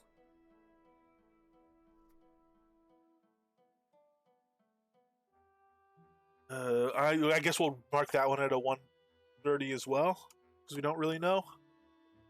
All right, so as I have it laid out now, tame creature 130, heal creature 140, summoning 126, obedience 100, hollow recovery 110, resurrect 100, frenzy 160, combat training 140, pet speed training 120, pet strength training 140, concentration 120, refresh 120, taunt training 130, attack precision training 140, hide toughness 130. 150 is giving you plus 37.5 hide toughness. Okay. That all adds up to 700 million XP to put into these skills. We have 1.1 billion. So if I put 400 million into the spec, so basically we spent everything just on taming, and anything else we needed to add to Bard or these other skills we took out of a fire passive or out of something else or earned. If we did it that way, we would have about 400 million to put into spec. And that would get our spec to 129, about like 129, 130.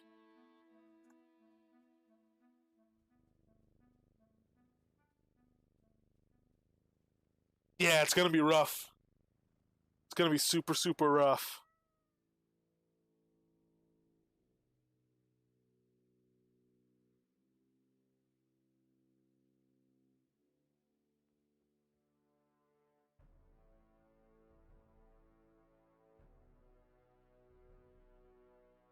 So I don't know how much spec. I know taming spec is one of the more important specs, one of the more powerful specs it seems.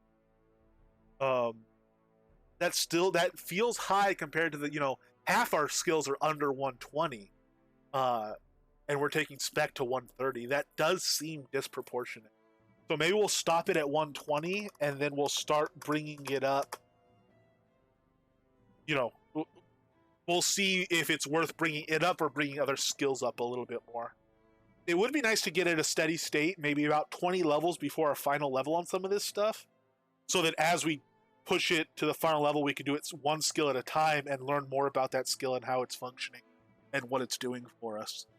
And we might change some decisions based on that. Hey, we have a Dr. H in the house.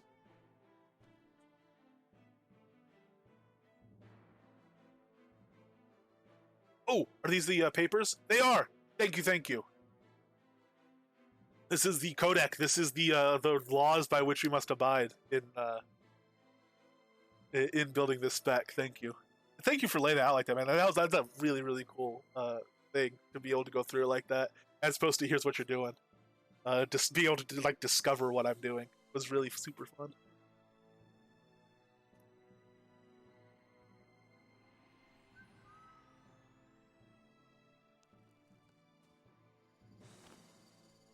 All right, I'm looking at that. Ooh, that guy's bugging out. Getting the arachnid. Arachnids are in no way, shape, or form bugs.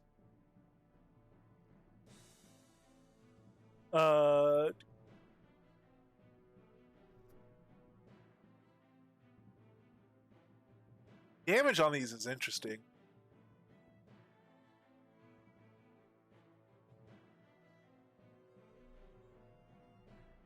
It's a completely different way of thinking about builds. It's it's not. It's the same fundamental stuff. You have your base damage. You have a force multiplier in your crit chance and your crit damage and all this stuff. The fundamentals are the same. It's just I'm so not used to. I don't know the way those ratios work for pets, and I'm not used to. I'm not used to seeing something that has 50 damage or 40 damage. I'm used to seeing something that has 16 damage on a sword or something like that. So it's really kind of an interesting. It's going to be a very interesting difference to see. Hey, for sure, Signal, and enjoy your meal that you got cooking up there. Actually, gonna get cooking up. Oh man, and what are we even gonna do with it? What? Hey, juvenile dragon, juvenile orange.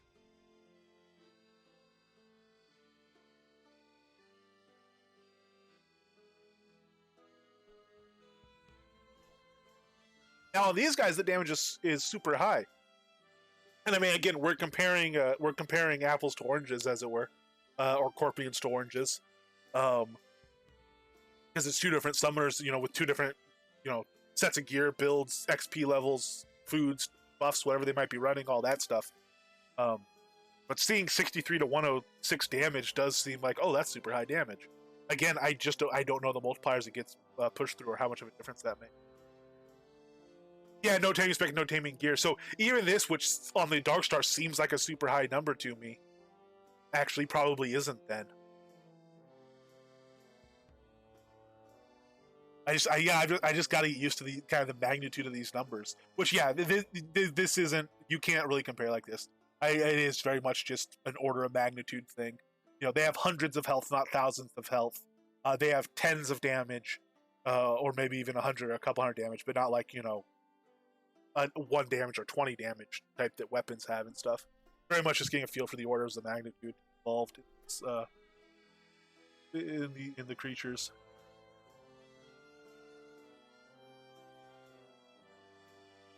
Oh, guys, we're going to have to bring up passives to support these guys. Again, that Earth Tree is going to have to come up. So, yeah, I definitely don't want to spend... I could spend... So, if I put spec at 120, I'm spending 855 million in my taming tree out of the billion we have, and I can still pull out, if I need to, like up to 1 billion more out of other skills. I'd rather only pull out another 500 million if I could manage that. So... Let's not get any more ambitious than that on taming. Let's see how that sits and how many things we discover along the way that we want to level. My ranged combat is level 10. If I want to support this, I not only have to bring up ranged combat, I gotta bring up some of the relevant passives, Eagle Eye, range, draw strength. I gotta bring that stuff up, even if I don't use glyph attacks. If I want to attack with blades, my bladed combat is at 140. That's a great start. But again, the passives have nothing. And I would want to take Ren to like 141 to be able to at least use that glyph attack with, if that's the route we go. Bludgeon is, I have Breaker, so I have some strength there because I'm currently using that strength to get carry capacity in my mage build, because wands are bludgeon skills, but nothing else has anything in it. Is Berserker worth taking for the base weapon damage? Or if I'm just stunning, should I just kind of leave it out and, not even worry about auto attacks, get in, get the knockdown and stuff go? Maybe level up just knockdown and keep using a wand or use a staff and get my knockdown up, but not worry about the actual damage of any of this stuff. So I'd have to raise stunner to get better stun effectiveness, but that would be it aside from the knockdown skill itself. I don't know yet. I'm not sure. Pandora's polar bear has twice the health, does he? So let's see a difference in some like spec and some of the gear and stuff will make. I can't click on a lot of these guys because I don't. This is Xander's polar bear. Everyone's got a polar bear out. Xander's is one of the ones I can't easily click on for whatever reason. There we go. So we got 3 polar bears there. We had one that was like 3,500 or whatever. This one's 2,300, and then we got one over here that is 1,300. Dear Lord, like a Coke commercial. We've got one over here that's 4,700. So I mean, they're just that gives you an idea of how ridiculous it is to look from person to person at pets. When one has literally 3 times or 4 times or whatever the or health of another one, 4 or 5 times. Yeah, it's just, I mean, the range on the stuff. Like I said, these kind of levers that you have that multiply out these stats.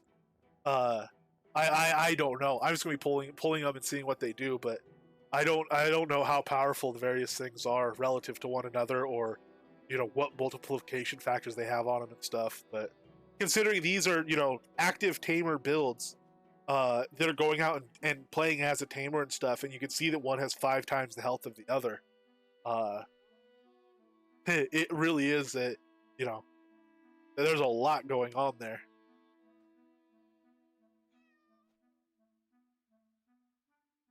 Yeah, I think these dancing guys over here, especially Xander, completely different type of Coke commercial.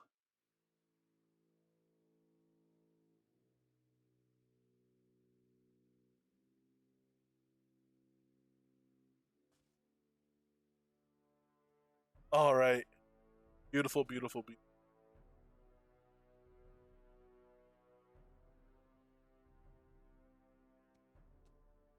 Oh, I was gonna say, someone showed up here with another pet, but no, it was a mount.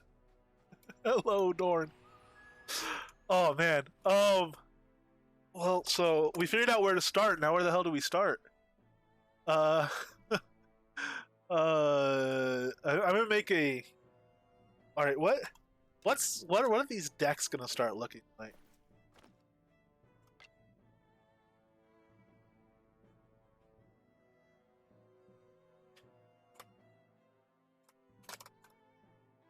Do a Timid Tamer deck and see. The first thing we have to do is go train stuff.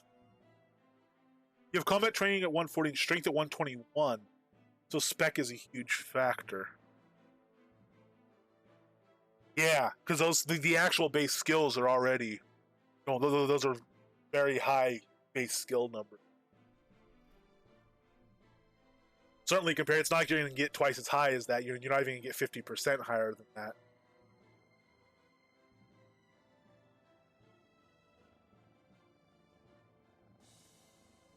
Pet strength doesn't affect pet health. Interesting. A lot of tamer skills on the non-combat bar. Yeah, my non-combat bar is going to be changing a lot. I do not need 3 potions. I might need a focus potion and a health potion. I have 4 potions down here now. Wolf speed might even come off if I need the space for it. I really like having wolf speed here for convenience. Maybe pull it. Poison will still be there. But like pet reds, if I could put that there, that'll be there. Night vision I'll probably still have. Zone scroll I'll still have just because I'm still me. Oh, maybe not. Maybe with pets I'll be sticking around longer because of the food. I would like to fit all 3 foods on my non-combat bar if I can. I don't know if I'll be.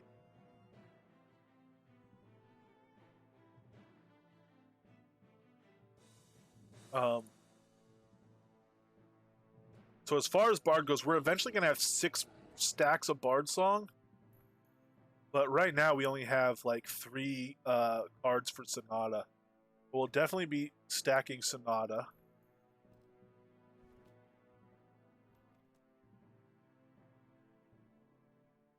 Alacrity will be stacking as well.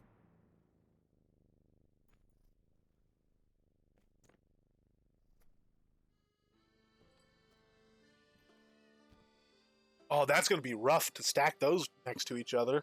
They look so similar. How long do they last? I don't know. It's a long cast time. This is a slow cast time. None of these are repeated casts. Really.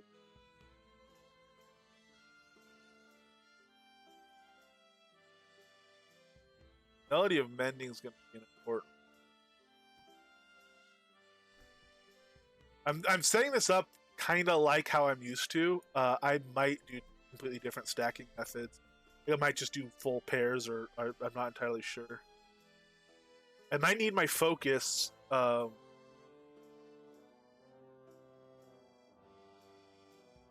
Yeah, no, they do look different. It's just so when I'm stacking super fast, I might be watching my health and trying to stack based on the cards that are at the bottom of my screen.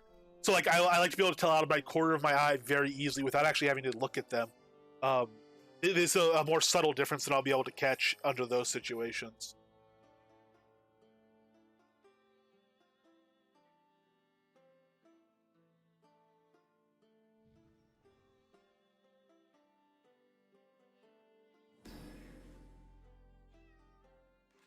Yeah, okay, so frenzy charges quickly, so I might not have to stack that. Let's see, if this is everything on Bard, yeah, we're not gonna. We might try to drop Canticle on occasion just to see what it's like. If we have some XP and time to level it, with the tiny focus pool of a tamer, I don't think it's going to do a dang thing. But if we're Bard spec'd, I want to play with Canticle. So actually, that might be something as well. After we've done this respec, since I'll have the Bard spec still, maybe like for a day or two after we're done doing this respec, we'll set aside a day or two to play with Canticle, not in this build, but just while we have the skills for it. We did that coming out of the last respec, the heavy respec. Heavy Earth is what we picked. As we were coming out of that, I moved spec around. I was Bard spec briefly after that. Moved spec around 3 or 4 times really quick. Moved some skills around real quick, just to play with stuff while we had the relevant supporting skills trained. Or heal on non-combat and frenzy on combat. Now, if heal is on the non-combat bar, you can only use it once before the cooldown starts on it. Correct?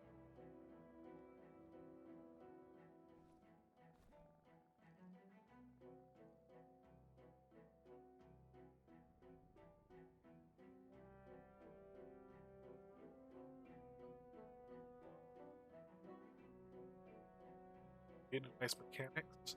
Mechanics meaning like just gameplay styles. I'm gonna try to figure stuff out like that. You can't charge, but you can cast it quickly. But can you? Does the cooldown overcome the global cooldown? So can I spam it? No, like see, like right there, I have to wait twice as long to spam it if it's down there.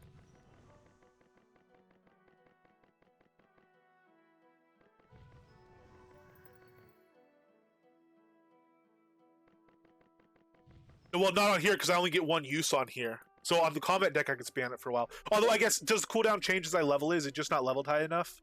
No, cooldown stays the same.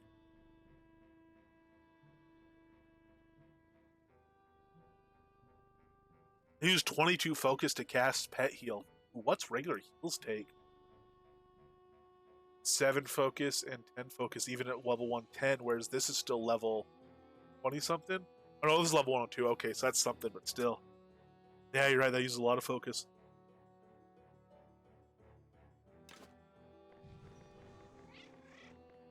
Yeah. Oh, you're right. Okay, in combat mode, I can spam it for a while. All right, cool. Thank you. All right. Well, that's and I can buy this to a separate key. That's super cheese. All right, we're gonna be doing that for at least at the start. I might try something a little. How powerful does Pet Heal is what? 105 to 148. What's it get if you charge it though? Oh, but that's because I do have it locked here. So if I remove that glyph, can I still do that? Yeah, I can. Okay. And yeah, Heal and Frenzy, I can see why you want them completely separated, because they are identical. Respec 1k easy. Sweet lord.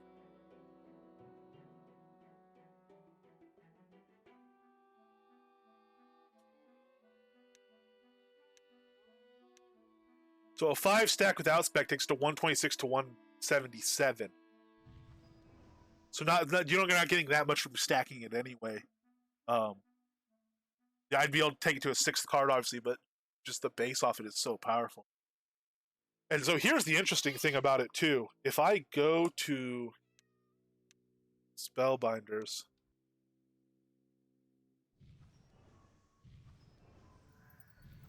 it casts quick. It has a long global cooldown, though, so I can't do a ton of stuff immediately after. Yeah, so that's one thing we're going to be testing is Beneficent Blessing power on this. And in fact, we could test that right now, because that is going to influence stuff. So my current Pet Heal is... You know what, man, I should... Alright, well. My current Pet Heal is 105 to 148.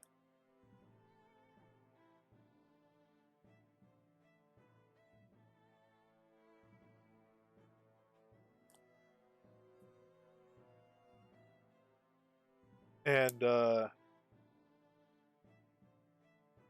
Beneficent Blessing is at level 95.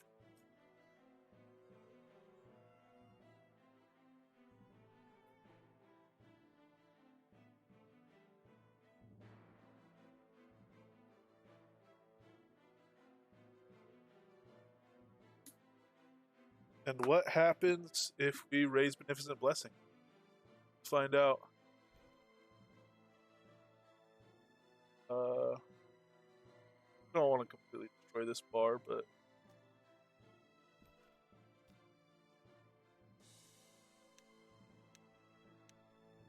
so 105 to 148. Okay.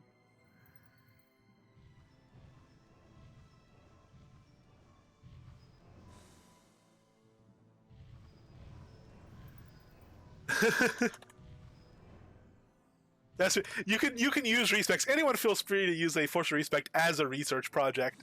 Basically, your respec is compile a paper on the effects of beneficent blessing as it relates to pet heal. That is also legitimate. I have all my tame skill on non-combat, and I play with locked deck and charging. Rarely have issues with heal unless it's some I have no business fighting anyway. Very cool. Okay, that's very good input, Xander. Thank you. I non-combat for pet heal really looks like it. Look, twins. Nice. Dorn was he got off. He was mounted next to someone. I want this. So maybe after we do this, we could figure something out where we all summon horse tames and also get on a horse and ride around with us and just a giant pack of horses. Get as many tamers as possible because I think it'd be an absolutely fantastic scene. A fantastic thing to see.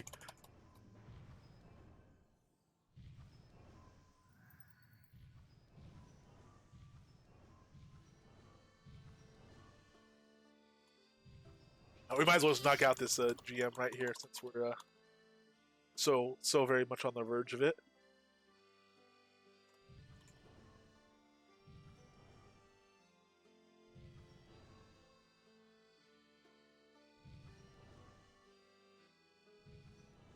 All right, so Beneficent Blessing is now at 100, level 100, and my pet heal is 105 to 148, so it has not changed based on that. And we took this 5 levels, it's not even gotten us 1 health, so those 5 levels got us an extra 4%. We should be able to see 4% in this unless it's very greatly reduced. So not even let it raise 1 health is, I think, a decent indication that it is not affecting that heal.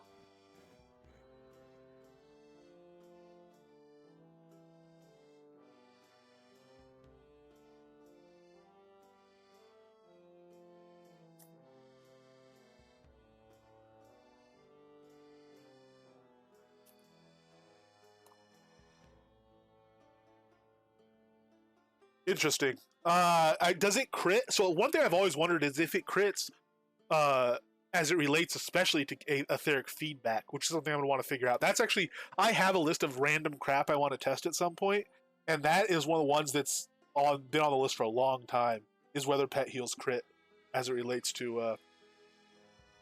Well, actually, I have a list of stuff that I wonder if it can crit as it relates to etheric feedback, because it could be important in certain builds.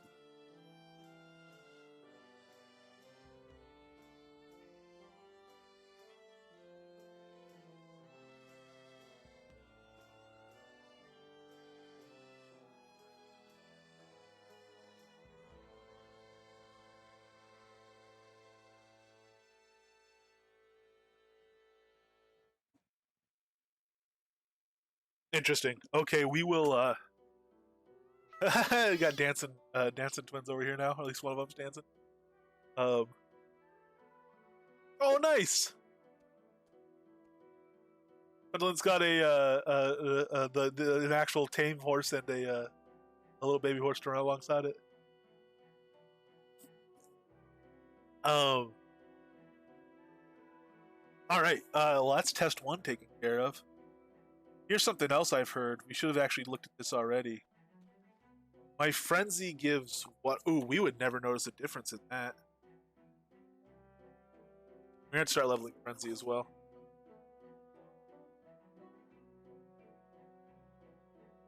I'm gonna level everything.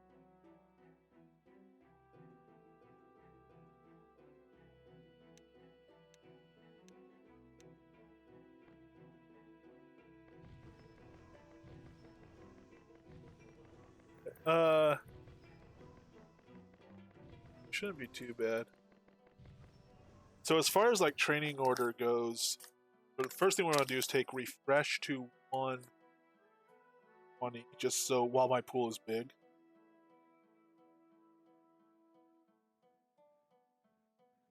And then I'm going to use that to take summoning up to basically its final level. We don't take it all the way to its final level. It can round off just as we practice, but we're only taking it to, well, quote unquote, only the 126. So, but we definitely want to leave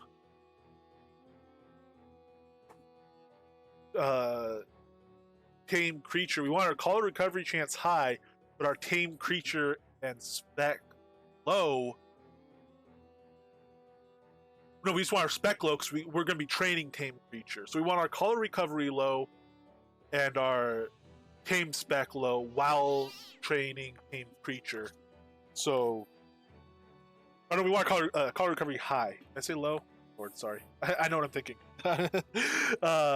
So recovery will be the next thing we want to change, and we want to take that up to our final level. We said is only going to be like 110 because we're not going to have the long-term payoff of taking super high. Yeah, call recovery high. Yes. Sorry, I was saying low and thinking yes high. And then after recovery's up, we're going to take tame creature up. And again, we're not super worried about saving every last caller because, but we want to save as many as we can while still, a practical return on our XP. So we're going to take that to like 130. That should be enough to get us high level pets without using like an insane amount of callers. But we'll still be paying more in callers. We'll still be using more callers than like a tamer that was looking to sell pets, or just a tamer that was in it for the long term and knew they were going to have to tame a bunch of pets. Would be spending. And then once that's done, we're pretty much open to just open everything else up and do, and the rest. But that order is important. Refresh, summary, recovery, tame creature. I guess summoning and recovery could be swapped either way. I could do them simultaneously. Maybe if I'm sitting there just spamming it anyway.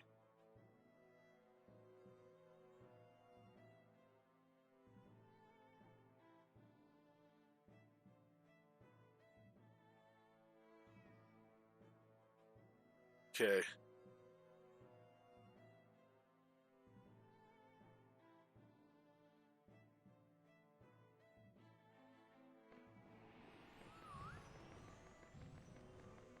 Oops, that summoning didn't count because my pet's already out. Dismiss. Cat.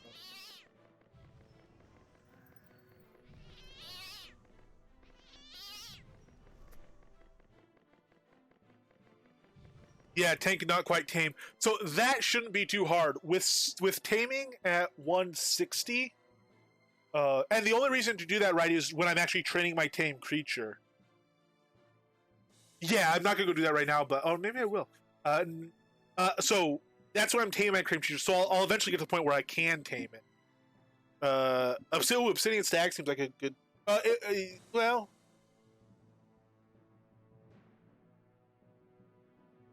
Tank, but not. The question is, do I? I have level 150 chaotic feedback. Still. How quick does that get?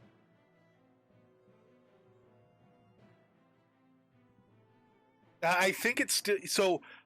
As long as the mob isn't interrupting me a lot, I could kind of kite it with stagnation running and get a tame attempt off.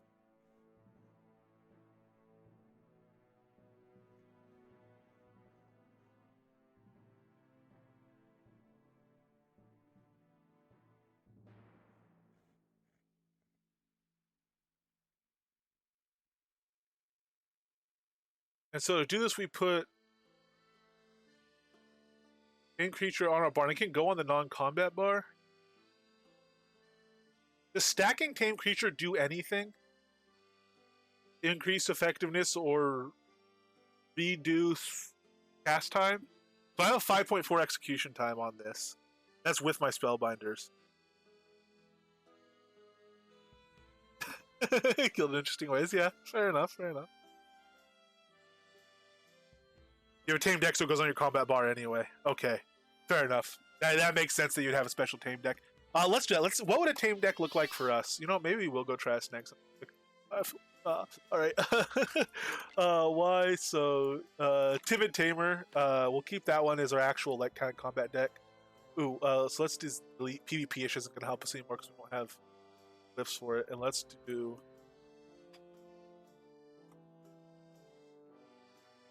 A Tamempt.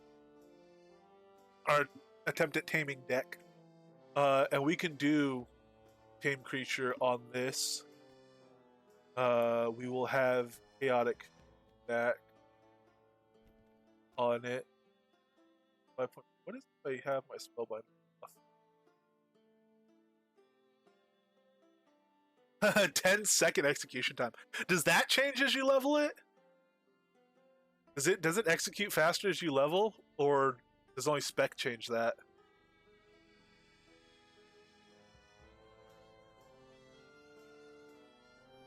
Or does anything change that besides the necklaces?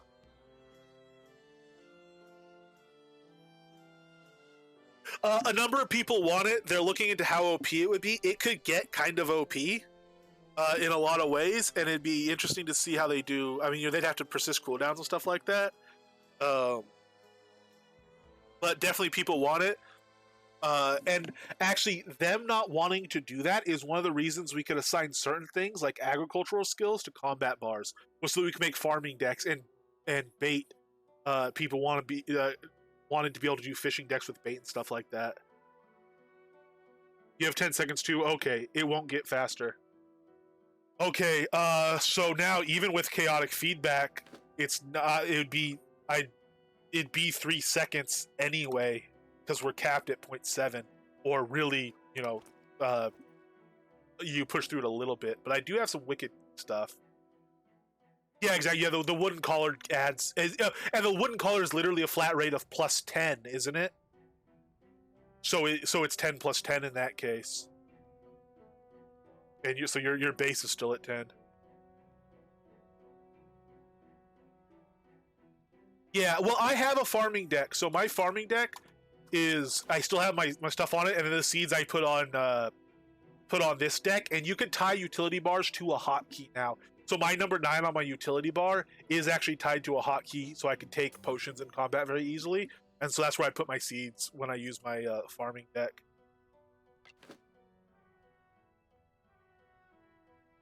But yeah, being able to put seeds in the combat bar would definitely be nice. It'd also be cool if you do a slot that drew for them, because then if you could put them rotating in a deck, you could have like 10 different you have your 1-day seed deck, and basically in your inventory put whatever 1-day seeds you had that you wanted to plant, and just plant them all, at random in whatever ratio they were in your deck, and it'd be a very convenient thing. You have to pull out cards as you ran out of seeds, or just always keep some seeds of each type in there, but they'd be planting in equal proportions to the cards you put in. So you can put in multiple cards for them. You can actually change your proportions and have different decks. This is my deck that does 20% Mandrake, 20% Garlic, and 60% Nightshade or whatever. Anyway, sorry. I like agriculture too much. I really enjoy the agriculture system.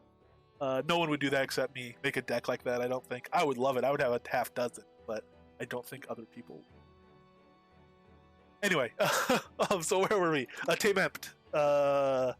Let's go here and modify this deck. So another thing I'm going to be needing to do is stack Stagnation. But if we're stacking Stagnation, it means I either have to just charge it or use a dynamic deck. You know what I could do? I can single stack it and also throw down Caltrops, and that'll be as good.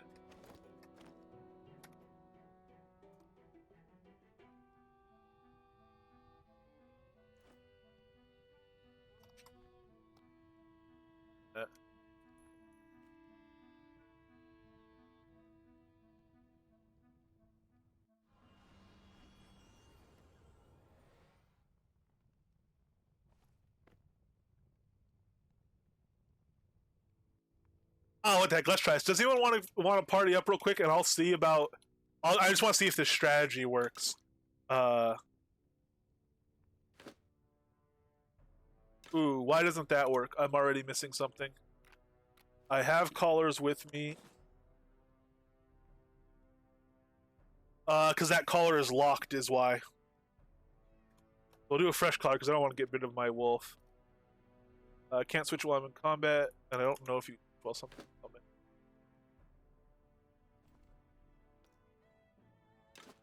Oh, and no tame creature is targeted. Okay, can you tame over something in a locked collar?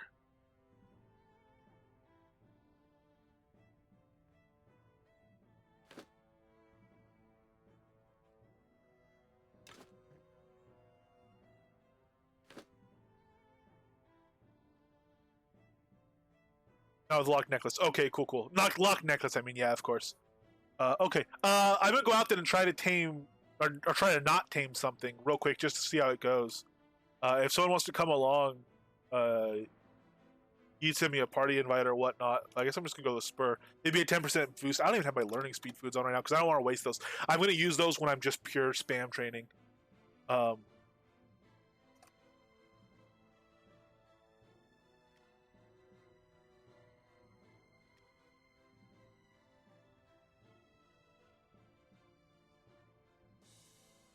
Okay. You know what? I probably should have. Yeah, let me put back to Arlie and just do it off the list there. Then we'll all go out as a group, as a party. That's a good point. Then if anyone doesn't want to join, they could just not accept. So I don't pull you to a place you don't want to go. Let me be back here. I'll port back over. I'll be back in a second.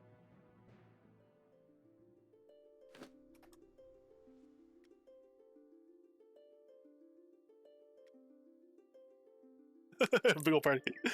Watch somebody tame us out from under me. I don't want to do a lot of this until I have higher color recovery, for obvious reasons. I just want to know if this works in theory, and if it does, cool. If it doesn't, I'll start working on other stuff. Oh, I want to grab my Wicked Caster daggers too.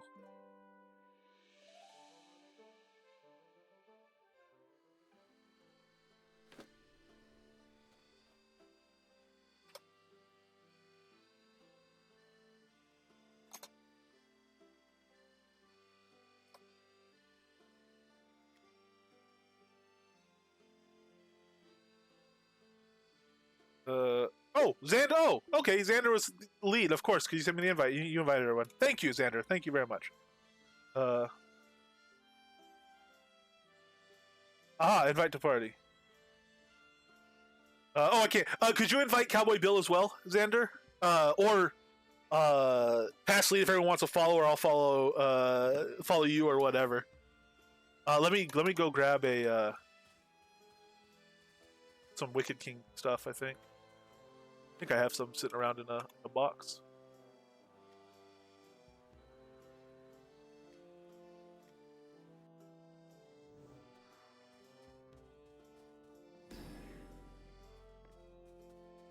Howdy, Cowboy Bill.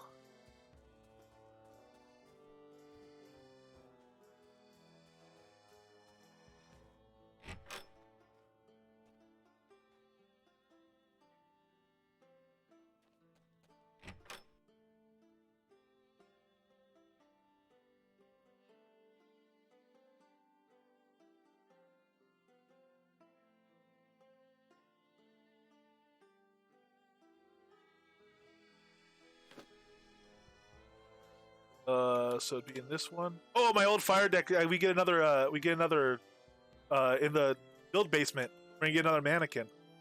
For this current deck. So this guy will be standing right here with all his fire gear on him. I guess when people say I do a lot of builds, I guess you're right, because these are all different builds I've done. Although, like, these are all the same Death Mage build, just with different outfits for it and stuff.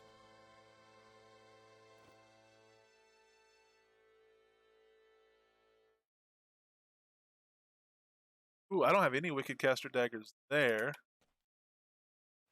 That's Old Fire Mage.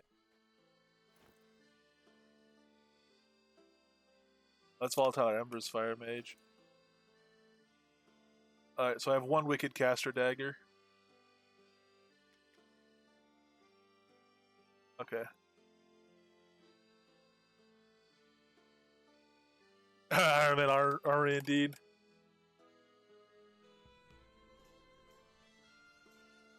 I mean, there's maybe some of that. I know, and Doctor H and all his cruelty has did a spec where you don't craft that much gear. Actually, I'm gonna have a lot of fun with this though. You masterwork and enchant the artifacts. There's good strategy in when to try to work an artifact and when to just combine it and stuff like that. That'll be fun to explore. We've done that before. We'll be doing more of that. As far as whatever weapon spec I choose or weapon style I decide to use, obviously. Xander, if you want to go to the spur and drag us all along, feel free. Or if you want to pass lead, and I can drag us all along. If you want to save a scroll, that works too. But I'm ready when y'all are.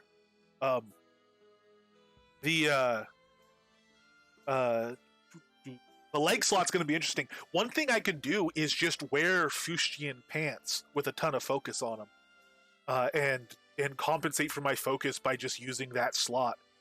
And if I'm in light armor, I'll still get a light armor bonus. If I'm in heavy armor, I'll lose some damage resistant stuff, and I'll lose strength and whatnot. But I can put strength, Masterworks and enchants or whatever Masterworks. I can put whatever enchants I want on the cloth anyway, and then on the Masterwork side, just try for stuff like dodge if I want defense, or just stacking extra focus or extra health if I need it. And even if I mostly lose stat on the Masterwork side, in the grand scheme of things, I'm doing a pet support build, which means if I'm losing 25, 37 strength or dex out of my build, that's not a huge deal because it's most about the pet's strength, the pet's dex, the pet's ability. We're at the south entrance. Okay, so we'll run over to the guys. There's also ferocious brackens here. But I might do that. I might end up in cloth leggings for that reason, and just stack a ton of focus there. But I think I am going to stick to light armor for now.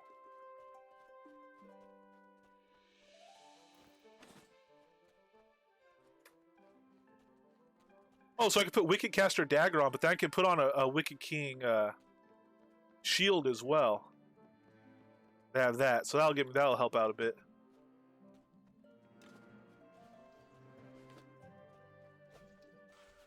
Yeah, everyone has a horse but me. Actually, I do have a horse. My skills just aren't very trained. A very nice horse.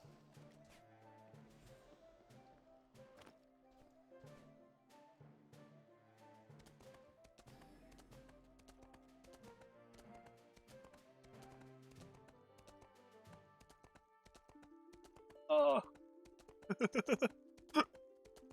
Okay, alright, let's see if this strategy works at all or if it's just a bunch of silliness. Mondravis is here.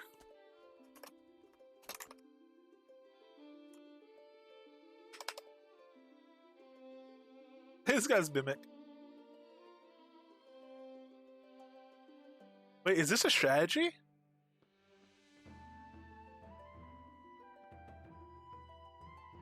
Why does he have a chest Mimic out? Is he just testing stuff? Or does the chest Mimic actually perform well?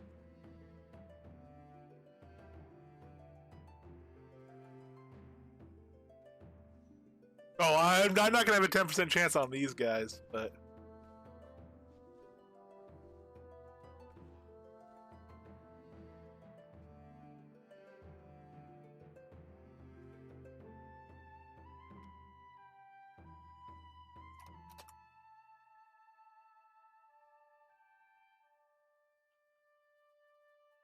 Alright, leave me alone. See if I can find one over here.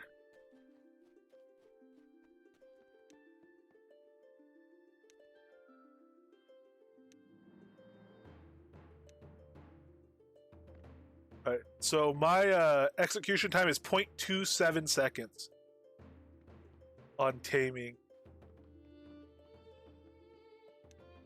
Well, stagnation charges super fast.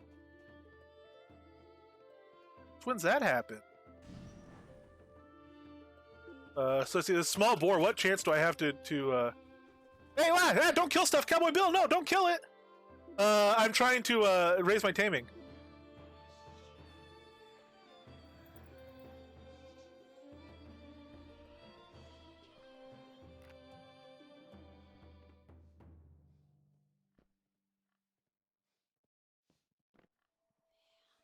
You're good.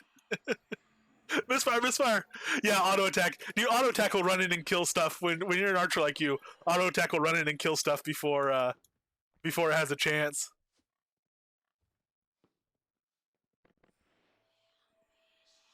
No, Xander. Xander's gonna kill it too. Oh, I tamed it. Yay! All right, let's see if we can tame over it with a boar, a big boar. Uh, as a hint, we cannot. Ooh, gust. Thank you. Look at that.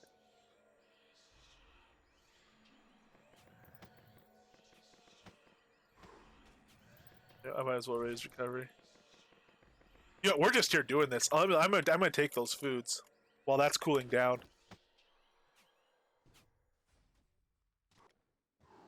That was a wonderful starter pack of stuff, man.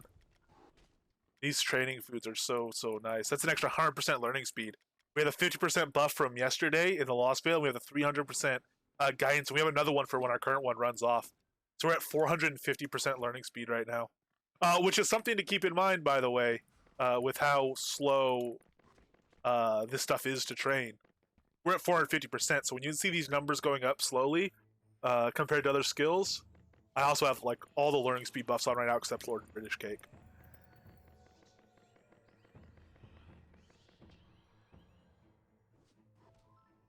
Oh, this is a good point. This might be a little. This is. I don't have a realistic chance of doing it, so I don't know if this would count as taming it myself. But I'm not gonna actually tame it here anyway. Is this cheating for leveling though?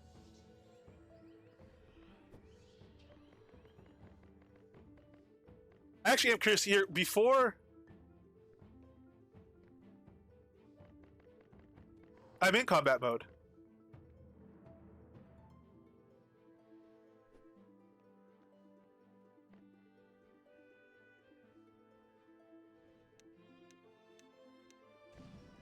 Well, I don't actually want to tame it because that'll always use a collar. Whereas here I have a chance to not to consume a collar. I'm just raising my actual tame right now.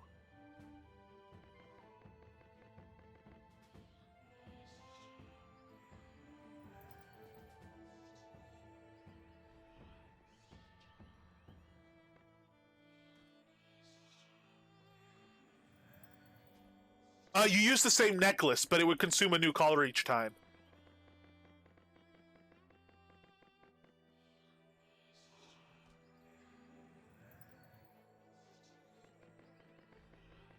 No, cool. All right, thank you. Yeah, the mercy in training stuff is appreciated because that is definitely. Oh, you're good, Gwendolyn. Uh, that's definitely a really rough area for tamers. Well, it's something I've. Anytime somebody has said, "Hey, this taming training should be sped up," turning it down like this was a mistake. I always say yes, I agree, and I'll give them a like on the forums and all this stuff. Now that I've actually done it myself, that leads probably. I think that'll give me a position to actually also myself just like make a post that says, "Hey, by the way, I know a lot of people have said this already, but I just want to throw in that I do agree." But I might make a specific post about it. Now I kind of have some actual firsthand experience of it. Not that you need firsthand experience to see how slow it is. I've watched other people do it and have for a very long time been in the position that it's just there's no reason for it to be so slow. So that's level 130 on that. Is that as high as we were going to take it? Is that going to be high enough with spec to be taming destroyers?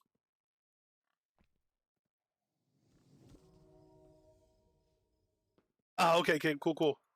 Thank you very much, Xander. Thank you. So I guess I can lock this for now. That one actually wasn't that painful to train. We can train up collar recovery on him. There's no reason actually to waste collars training collar recovery. We'll let that train as we're actually collars. All the stuff we might tame. So I did tame a small boar.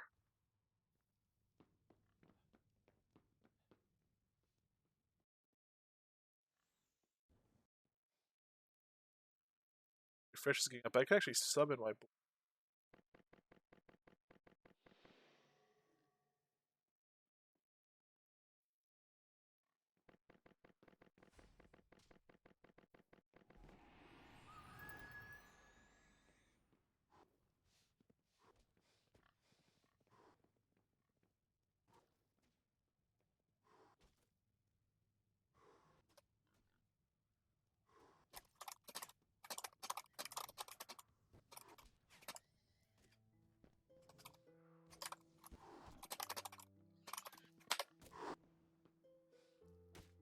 Yeah, it's a 1x skill, so to go to 140 on it is going to be an extra like 20 million. Can I just take it there?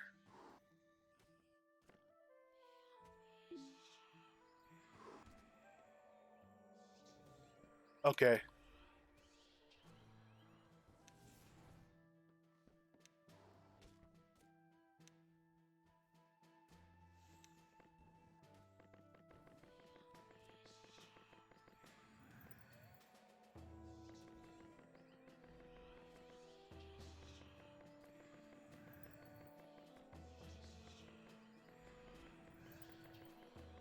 Yeah, it levels really fast, right? So 141 will stop it at.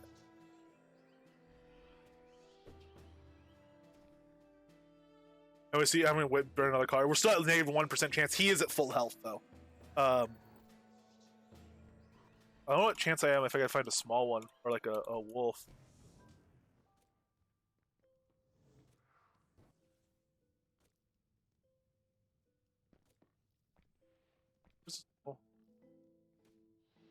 No, Mondravis. So one of the conditions. So there's conditions on this build, and one of them is that I have to tame everything myself.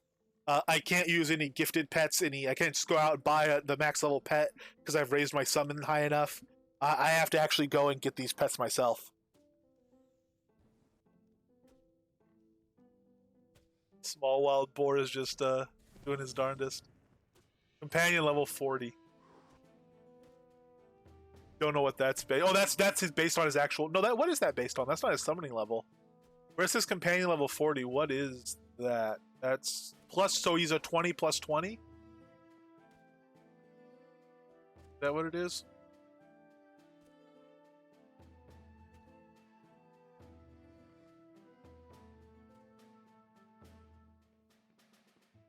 Oh, for the mimic, yeah, I'd have to pay. Well, yeah. Sorry, I thought you were talking about a destroyer.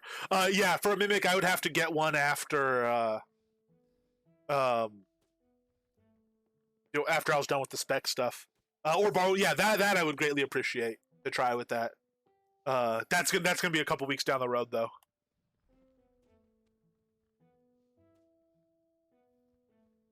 Necklace should show the level. Okay. It doesn't there. Let me check my inventory. Oh, I can't because I'm wearing. You guys can kill that boar and skin it and stuff if you'd like. Sorry, thank you very much.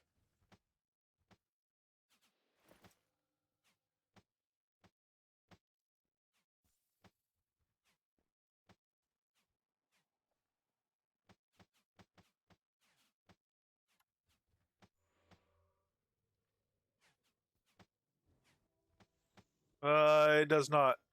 The level. I think it only shows that in red. Oh, if you get control, does it? No.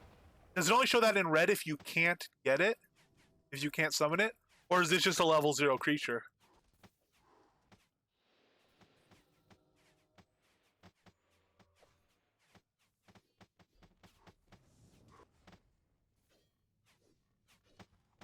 Let me see what I could do on like a.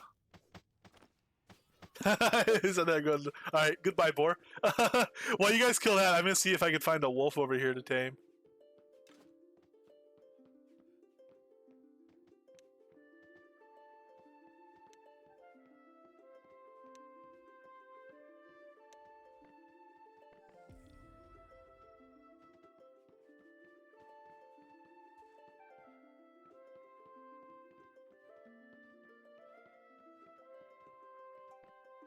Actually, I have an 85% chance on the large gray wolf.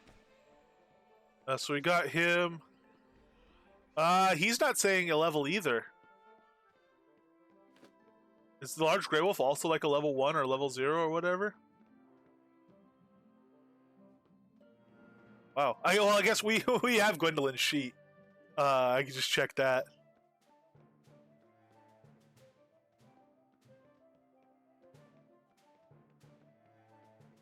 So what makes him a level 40? When I actually summon him and go to examine, I'm still on cooldown for it. But when I went to examine pet, it was showing him as being level 4, creature level 40. And I'm only getting plus 20 from my combat training passive. My summoning's only it says plus 48 max level.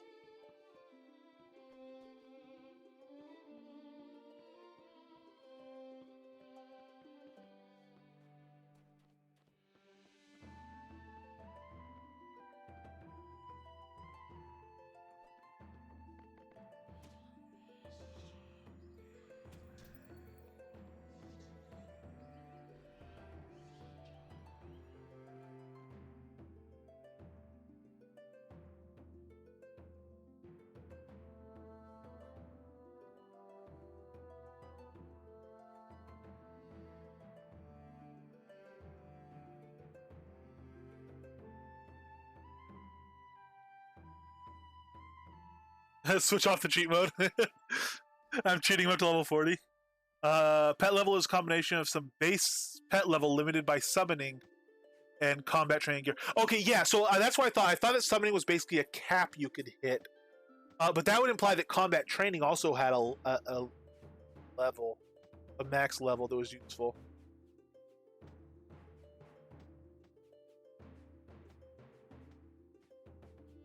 I mean, I have no gear on right now or anything that should affect that. So maybe he is just base 20, even though you don't need 20 summoning to get him up? Yeah, no, it doesn't. I mean, it doesn't from what I've heard. I'm just going to figure out exactly the relationships on how this stuff works.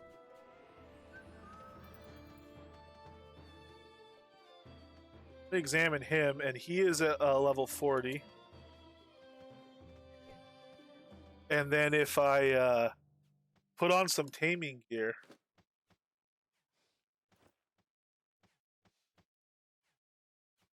like this belt of control will give him 2 levels. And sure enough, he's a 42.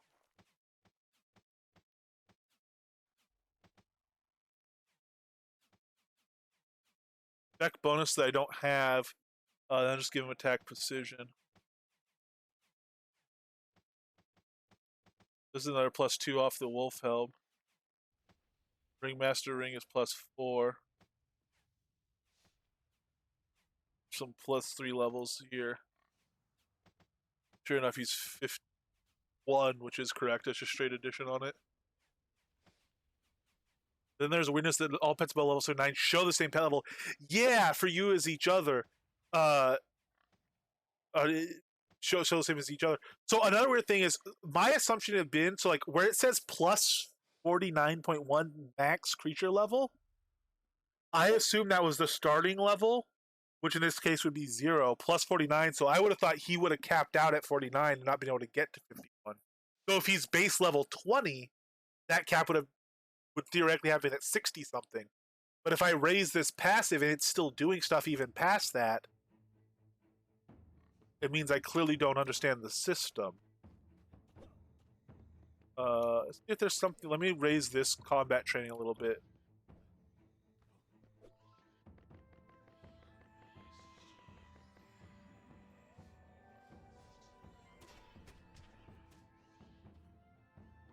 Yes, indeed, indeed. Oh, my pet's gonna die.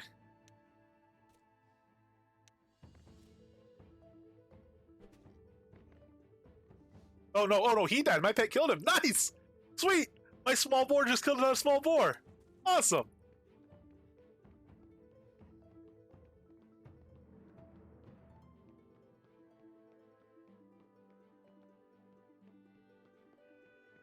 All the easy stuff's dead. I guess I don't need any stuff.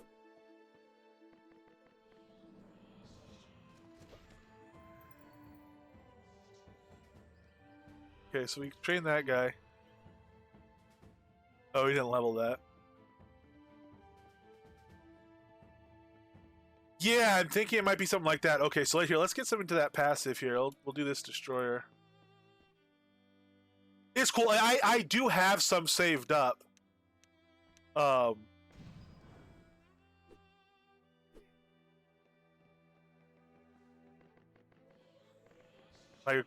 did wish my recovery was training a little bit faster than it is, but I guess spamming pet heal is what would do it.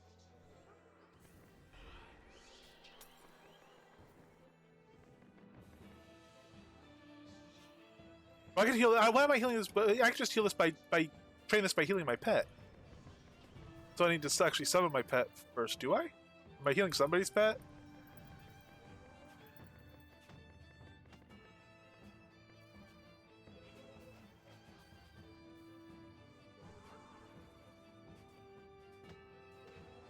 Yeah, I really don't. Yeah,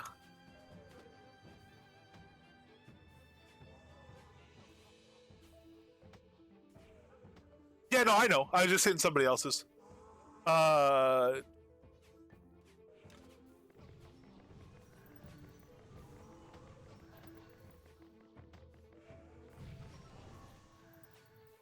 in fact, it's fairly difficult to heal somebody else's pet when you have one out, isn't it? Because we've done it before. We've already had multiple tamers in party just healing the same pet. And a lot of the difficulty of it was that they were... I'm about to die. Oh, because my chaotic feedback. That's right, because it's just tons of chaotic feedback. A lot of the difficulty of it was that they were hitting their pet even when they had somebody else's pet targeted.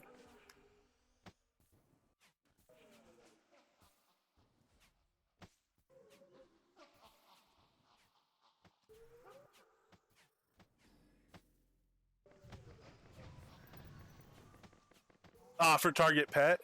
Let me can't back here. Noise and Abaddon.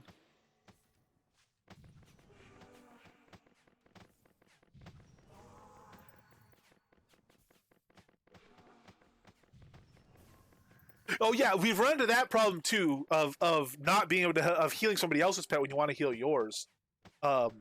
Isn't it a lot harder to heal to intentionally heal somebody else's pet? Like if you hard target somebody else's pet, don't you still mostly heal your pet?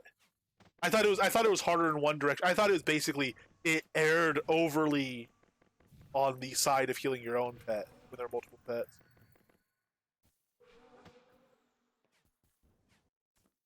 Let me see before he goes down. Interrupted because he's dead. I was gonna see real quick what my percentage was there.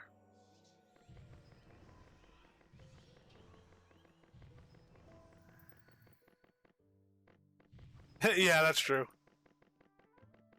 I mean, I was having trouble getting him targeted properly in Arlia when we were all just standing around it a couple times just to right click on him and examine him.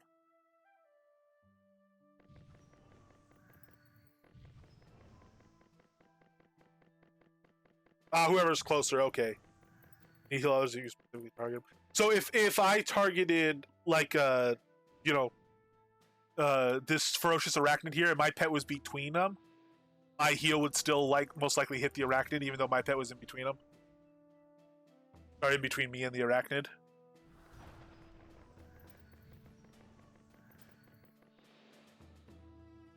So we're at plus 22. So 20 plus 4, so that's level 70. I mean, we're not going to get there anyway. That's level 7. Roughly.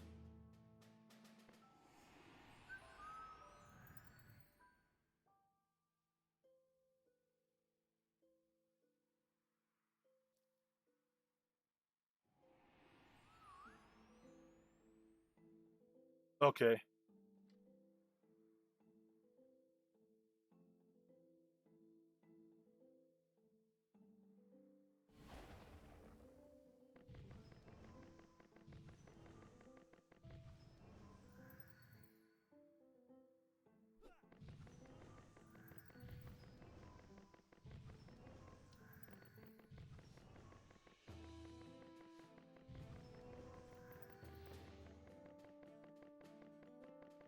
You need line of sight to heal, but not to res. Okay.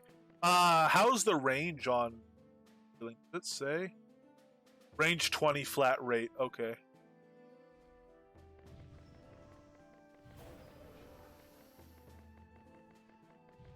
Destroyer, get in there, Wolfie. See how quickly he gets killed.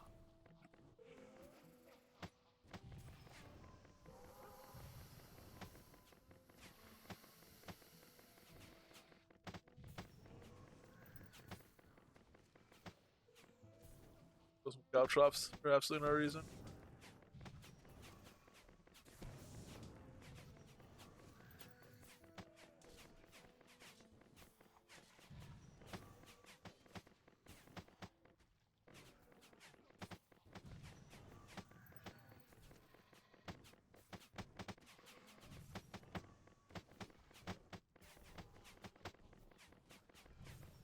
Yeah, for sure. I'm not leveling it right now. Actually, it'll stop me from hitting the cooldown on this life though. I'm not gonna level it right now though. I'm gonna wait until I get refreshing stuff up because I want to do that with my. Actually, it's not gonna make my pool significantly smaller. I will just level it concurrently. The idea was that, well, but it's gonna make it train smaller because I have the other stuff going. I'll get some of its train, but we have GMs here, so might as well. Oh, Frenzy still trains super fast. Are just the passive super slow?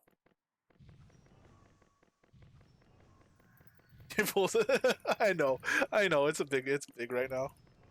Oh, he's dead too. Good lord. Oh, killing stuff fast. I was going to again. I was gonna see if I have a registerable percentage without spec. Just the passives are slow. Okay.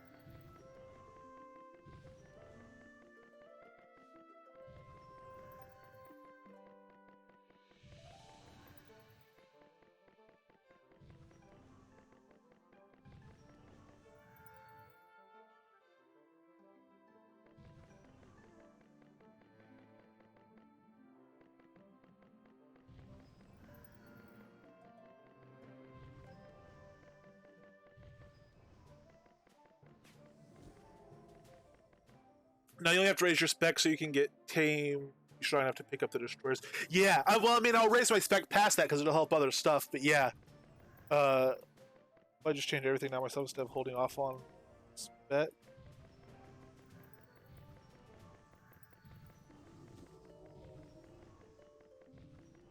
Yeah, the idea was to get summoned.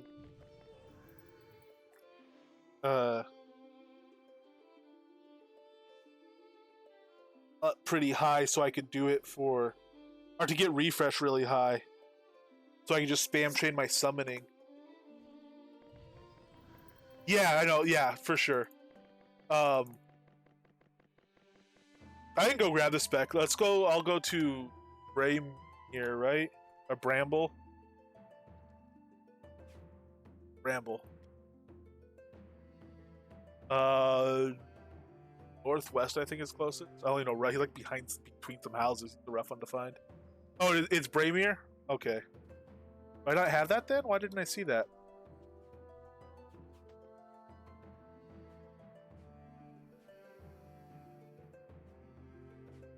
I know I've been there. I don't know why it wouldn't be on my zone list.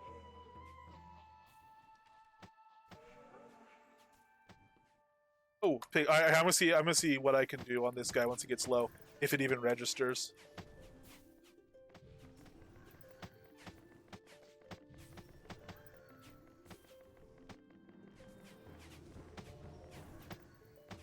The tasks can only be healed with heal and frenzy. The summoning training is independent from this.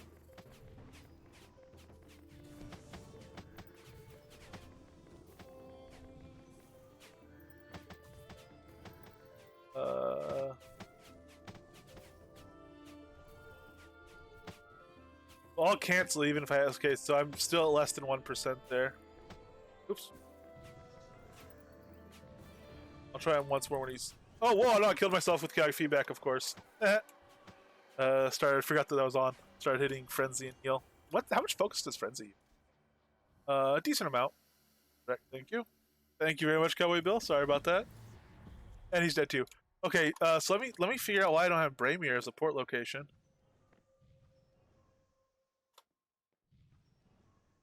Oh, I do. I must type BRAM earlier. All right, cool. South entrance. If not, you just go to compendium and leave. But yeah, I'm not gonna take it higher than 126. I know other people have poked it really thoroughly. I'm gonna poke around it and see what the 126 deal is. And try to figure it out because as far as I know, no one's figured out really why that is. Right? I'll talk to Jath about it too. I'll just ask him kind of what he knows about it. And Mondravis, obviously, you're one of the people I mentioned earlier. People that weren't in stream at the time. I want to talk to you about taming stuff. I would love to hear whatever you have to say about it.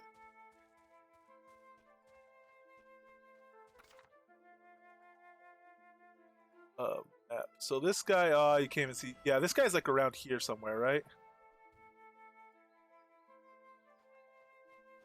Does someone know if I follow Cowboy Bill, is he gonna take me there? Or is he gonna lead me astray? I follow Gwendolyn. Gwendolyn sure to know.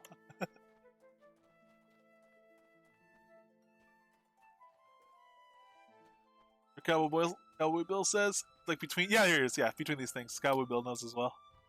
All right, sweet. Oh, look at that! All these, can we, Buckskin? We can't train that horse, I don't think. We can train a sheep. All right, taming spec, learn skill. Well, he left, but I don't care. Spec is training. Spec does train really slow. I do know. I actually did train taming spec once for a little while. I didn't actually use it, but I trained it up. Life. Okay, so fire spec is now set to untrained as it should be. Light armor is still set to not training. It's fine. And now if I do something like summon a feller, the cooldown is my focus is already at negative 100, which doesn't matter much in this gear, but certainly will start. Crazy. We're about 4 minutes on him now.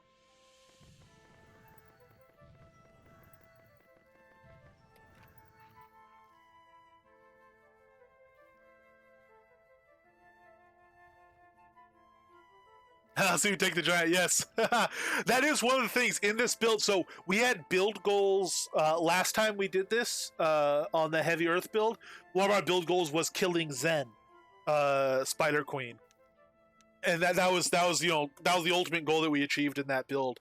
And it was really fun and cool. I don't know what the ultimate goal is for this. Maybe it will be tanking the giant, but it'll be something like that. Yeah, we're working on the refresh to 120 right now. That's why it's one of the things that's unlocked. That's training. And we're at 90, which is hitting that 4-minute mark, like Xander mentioned, with a large gray wolf.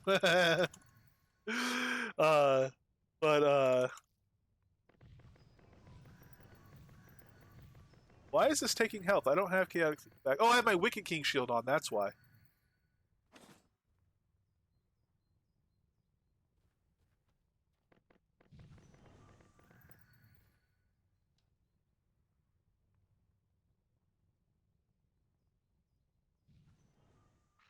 It is just straight up. Chris said this is a max on this skill, so it doesn't get too good. He just picked 126. Is there a specific reason it's 126?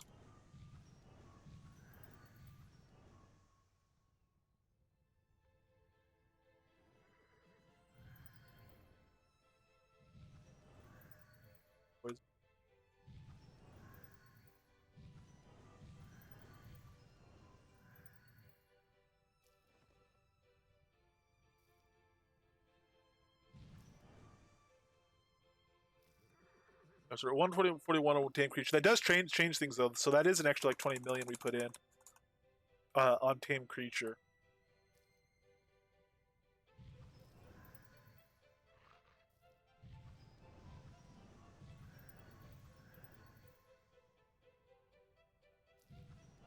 Yeah, the slowing gains on the passes is definitely something we like we were just mentioning. That's something I was definitely, when he was talking about implementing that. I mean, he fully admitted. He said this really isn't something that makes sense, but I feel like I need to do something because they shouldn't be this cheap, and I'm not just going to make them super expensive. So as a stopgap, I'll make them train slowly, even though that doesn't seem like a reasonable thing to do. So I'm not. He was doubting himself when he did it, and I kind of wish he would have trusted that doubt more than just his sense that something should be done about it. But it was definitely not intended to be like a permanent thing anyway. I think it's somehow related to the pet base health maxing at 100. Jazz is the one to ask about it. Base level, you mean maxing at 100? Okay.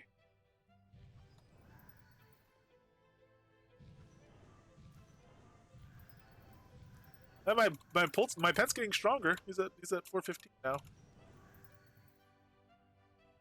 I keep accidentally applying poison, which is a waste of festering. But at least I have that skill also on training right now, unlocked. It's up there training, so that's something.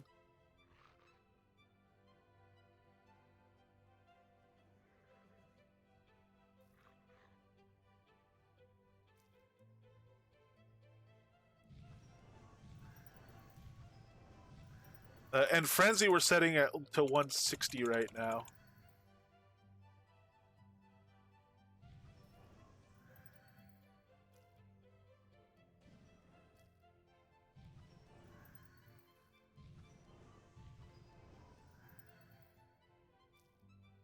Yeah, Gwendolyn, that guy's great.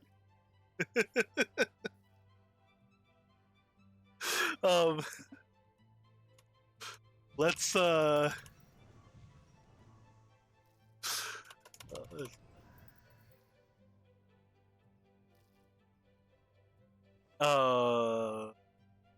right.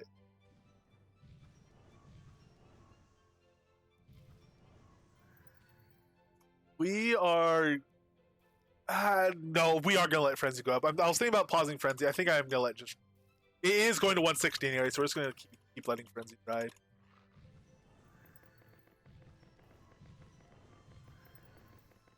And I'll be able to resummon something right now. And so we are down to. Oh, we can't even see on it. I guess it's the whatever it says here. Oh no, it doesn't say it there at all. Okay, we don't know.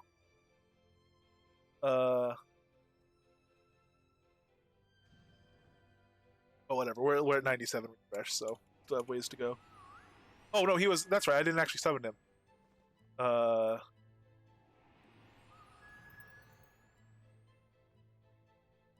It's down to a 3 minute. You really do just gotta have to take it to 120.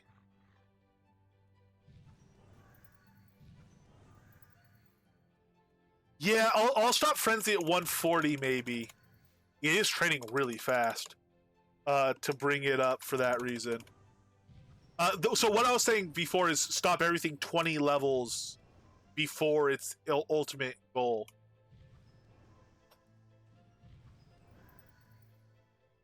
Which we obviously didn't do with Tame Creature. That's not as important. And one thing I might do when I'm leaving. Oops, I'm doing the wrong thing. One thing I might do when I'm leaving this spec. Oh, this is going to take us to like 140 or 141. We'll stop Frenzy on the next one. One thing I was going to do when I was leaving, what I might do when I'm leaving this build is drop a high XP skill. There we go. Stop this at 140. Drop a high XP skill and put it into summoning. Or into Tame Creature, and go around and tame myself a big pile of stuff before I drop spec. That way I just personally have a supplier. Maybe I could just put them all in a vendor and have at least a couple months stock on that vendor, because I used to have a tame vendor and stuff like that, but I couldn't keep the stuff stocked even in like terms of the pet food side, so it became basically an artifact vendor for taming artifacts. But maybe I'll tame a bunch of pets to put on him or something before I leave, and have a stockpile to give out to people and stuff like that as well. And if we do that, we might see about taking Tame Creature just stupid high, because I'm going to dump it anyway. But we'll see what skills we have that we're going to be dropping either way, and decide if that's something.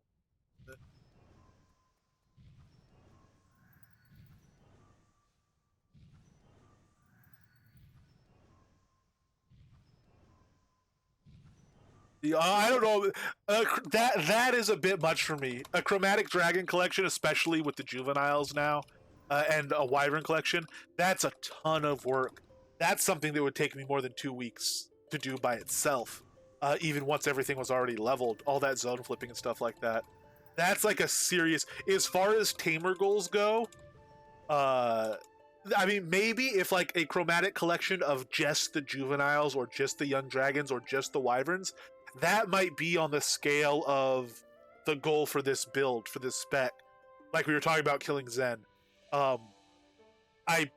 Because I'm me, I might be more likely to make it a combat goal than a collection goal.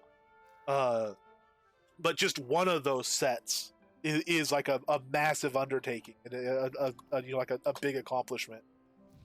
Because of what it takes to get them. Wyverns are the easiest now, because you just flip the. You use Ulfheim, and obviously you can use Well of Wyverns, which will be something we will try to do in this build. I try to do that in every build, but and then you can flip the encounter zone, and you're always getting Wyverns at the end, and that's what you're after. Yeah, you still need white and the purples. I know yesterday you were working on the whites in the Tundra encounter. and didn't get one, obviously. Um, man, those collections and the full. I mean, I know for a lot of tamers, and Gwendolyn included, the goal is to have every tameable pet. Period. Uh, and that's, I mean, it seems like a large portion of that is the chromatic collection, just in the difficulty of doing it, and obviously the high level stuff like all the destroyers and snarlers. But once you can tame those, you can tame those. I'll go get myself a pile of snarlers too. I guess if I take my tame creature super high, I'll go try to get a bunch of snarlers. Yeah, that's true. Instead of flipping speeds it up if you have something to flip with.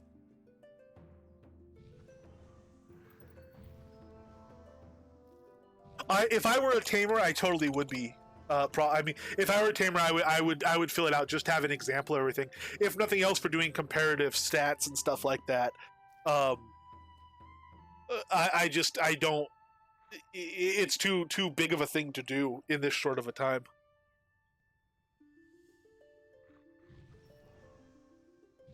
We'll go get some of the fun stuff though. Like, I'll grab a couple of turkeys at some point so that I have some turkeys. Although I think those are like 0 level tame anyway. But Thanksgiving's coming up; it'd be cool to have some of those. Wooden necklaces aren't crafted; those can't go on the loot table. Otherwise, I'd put a bunch of turkeys into the loot table for next month's trash to treasure. Next month's trash to treasure, incidentally, is gonna be like feast. So there'll be some fun stuff going in, but I'm not going to do a bunch of taming necklaces with turkeys to them into the loot table. Maybe a few, but they're a very expensive item to put into the loot table in mass. It would be. I really want a Kodo store item. I've not formally wishlisted this, but like the tethers, like where you hammer stake into the ground, and it has like a 50-foot leash, so your dog could run around in the front yard without like running into traffic type thing. That sort of thing. I figured that'd make a great Kodo store item, and it's basically a container that holds one object or one gear slot. Yeah, and you could use it to summon. You can basically put a taming collar into it, and it summons that thing as a pet to hang around in like a 30-yard radius or something like that. Oh jeez, let me answer this phone again. Sorry.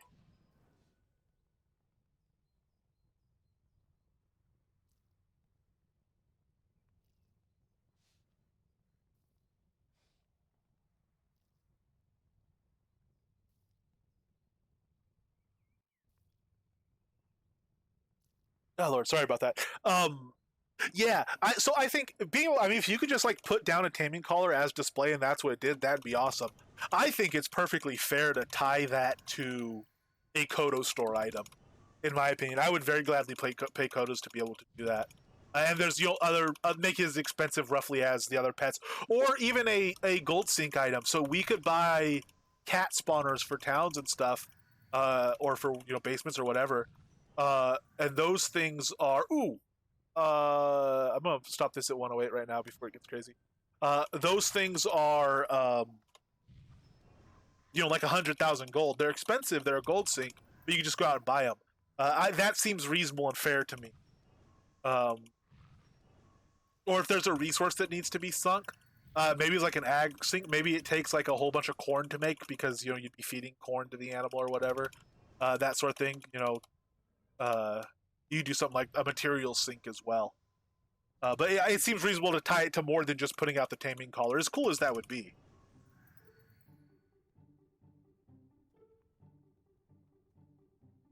Yeah, you'd collect them if you could display them. Yeah, and I'm the type of person too. So like, one of the chromatic collections I am going for and will have soon is the dragon conversationalists, the baby dragon conversationalists.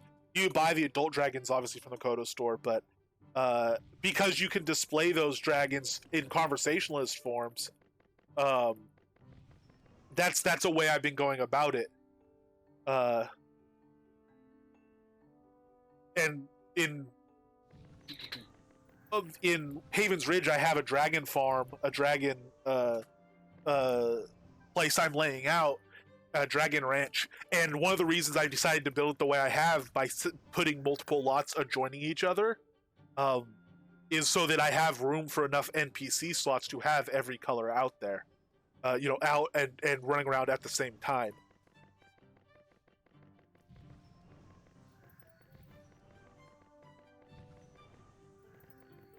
All right, so we've GM'd call recovery. We're not taking call recovery super high. I will take it to like 110 though. We said, and there's no reason to stop and see the effect on that. I mean, we can kind of play with it, but it tells you what the effect is.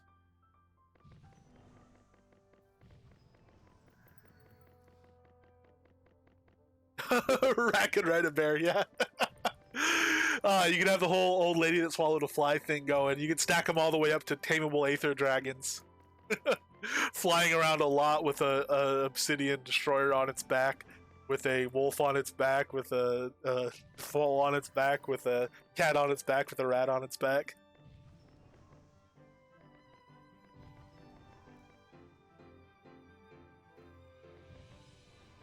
And people would ask you, does stacking summon pet do anything? Well, actually,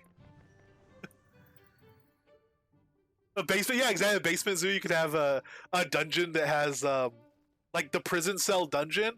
You could have, you could use those as cages for dragons.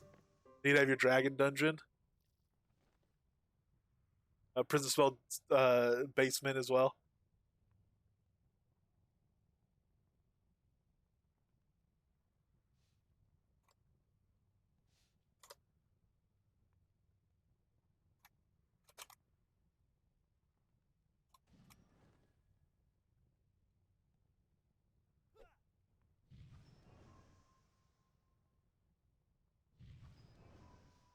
Bones of slain enemies. Yeah, I am hoping one of the toys, if the toys are craftable, one of them that's made out of like the bones would be fun, like a bone you'd play fetch with or just to chew on or whatever. Man, that'd be a loophole. If I could just tame him on Dravis, I'd have everything taken care of for this respec quota. Uh,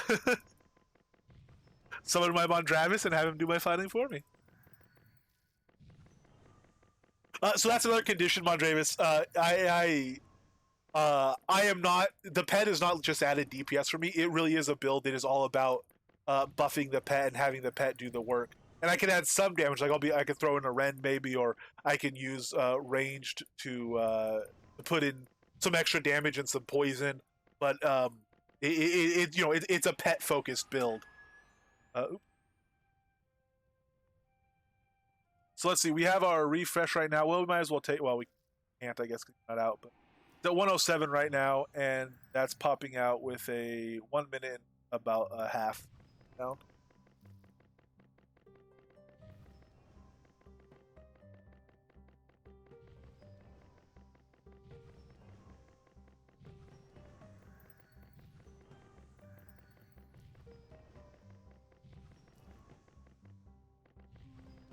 Yeah, well, our second spec is going to be Bard spec, so we might do a decent bit of atonal. It's going to do that Dex debuff as well.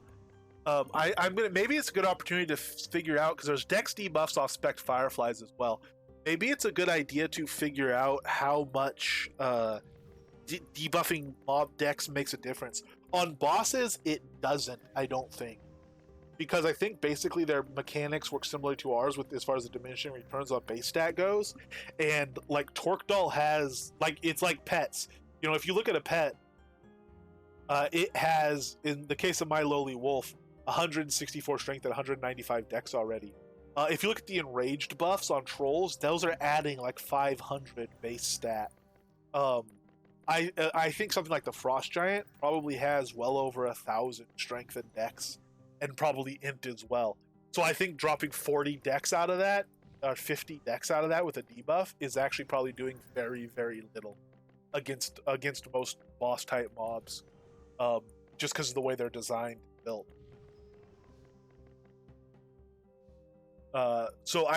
Because atonal, I think atonal has that dex debuff on it when you're spec'd.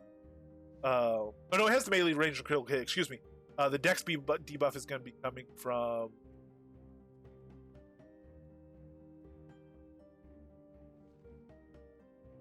Where's the dex debuff come in? Oh, it's only on Fireflies. You don't get an equivalent in here then. This is all just like adding dex with alacrity. My refresh right now is at 12 or something like that. 109.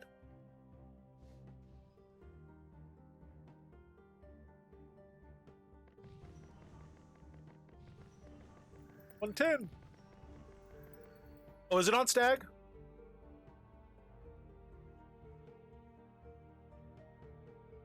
Yeah, okay. So yeah, we'll look at it through Stagnation then, and see if Stagnation's worth casting. It casts really quick because I will be in Spellbinders for a lot of this. My Spellbinders, as it's leveled now, actually my Spellbinder is still leveling. There's my Spellbinders to 141.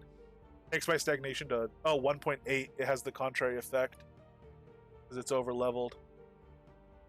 Or does it have no effect? Stagnation is one of the ones that isn't affected by Spellbinders. Okay, our cast time modifiers, I should say. All right, I'll try to make an actual list of everything that is there. Atonal is so Atonal goes from 8.1 to, if I put on my Spellbinders, 5.6 ish. 5 now. It was 5.2 earlier. Okay, so it's 5 now. Atonal Savage and Anthem card. Yeah, I'll be using Anthem, Savage, Atonal. I'll play with Stagnation. Possibly Mending. I have Mending on the deck currently. I'll see if it's necessary or how much it does. It's going to depend a lot on what I am doing for my backup, what weapon I have, basically. If I'm using something that I have to stay near to the mob with, or I could stay further from the mob, all that stuff's going to make a difference.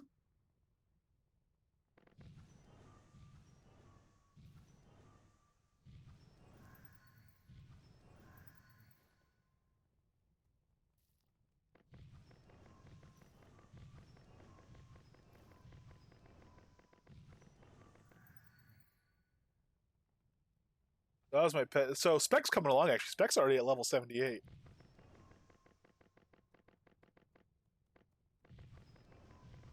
Not crazy. It's training. I wonder if they changed the train rate just for Spec, because it is training faster than I thought. This isn't as painful as I thought it was going to actually on these passives.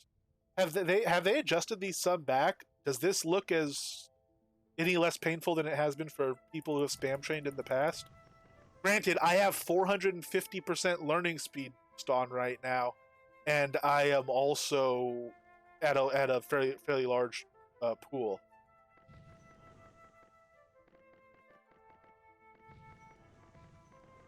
But this isn't as bad as I was anticipating. No, so my spec is also, because it takes so long to get to GM on my spec, I'm still getting the benefit from Grandmasters in the area as well.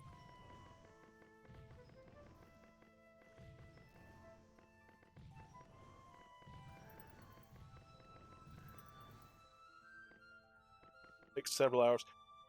As of this release, or at least a very recent one, I think we probably would have been notified if it had changed.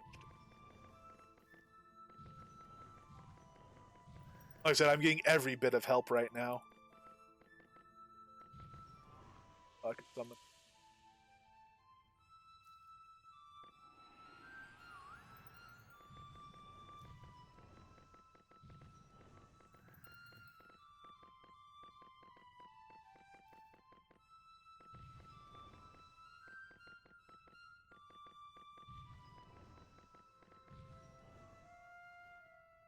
It's gonna be. Is there a hotkey to dismiss pet?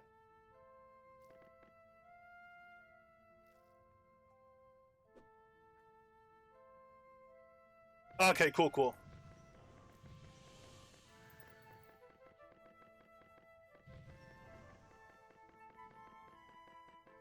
Alright, that's what I'm gonna do. That when I train summoning, that way I can just do my mouse wheel toggle. Usually, right now, because we put these over here, I'm just doing it because that's where they are. Normally, what I'll do is my 8 and my 0 are tied to mouse wheel. So I'll just put everything I want to train there. It'll all be in a dynamic deck that rolls through that. And I'll just sit for a while and do my mouse wheel back and forth. And train them like that as they run through there. That's one of the strategies. I've done it before. You've seen it on stream. That's one of the strategies I use for training stuff up. So. I think instead of that, what I'll do is I'll put, I'll have summon in there, and I'll have dismiss on a hotkey. I'll go through that, and every time I see it get summoned, I'll just manually hit, the or I'll hit the dismiss hotkey, and then I'll go back, mindlessly twiddle until I see it summon again. Then I'll hit the dismiss hotkey, and then I'll just do random order training.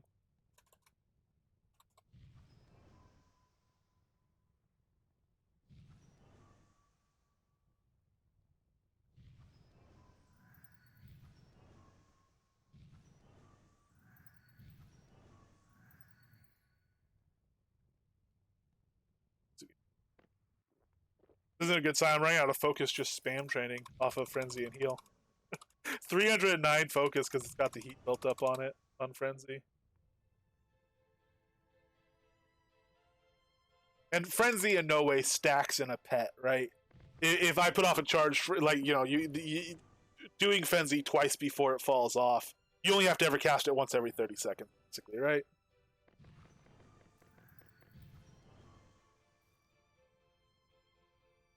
Oh, that's true. Yeah, I could bind it to mouse wheel click. That's a great idea, Cowboy Bill. Just for training. So it does click, and I use that for walking sometimes.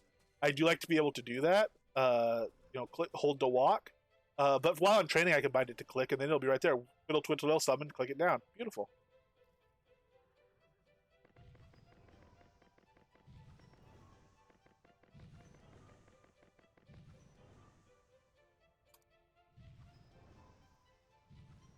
Okay, cool, Mondravis. Thank you.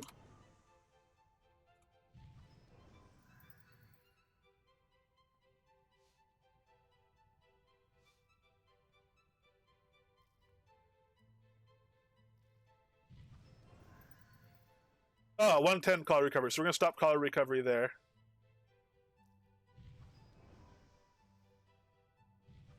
I'm not sure yet, Finito. It's going to be something with taming gems in it.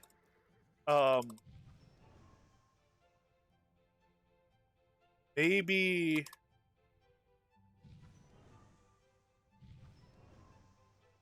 I don't know. Swords for Ren seems good.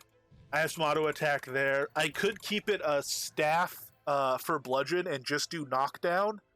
And then I could do like a ashen staff.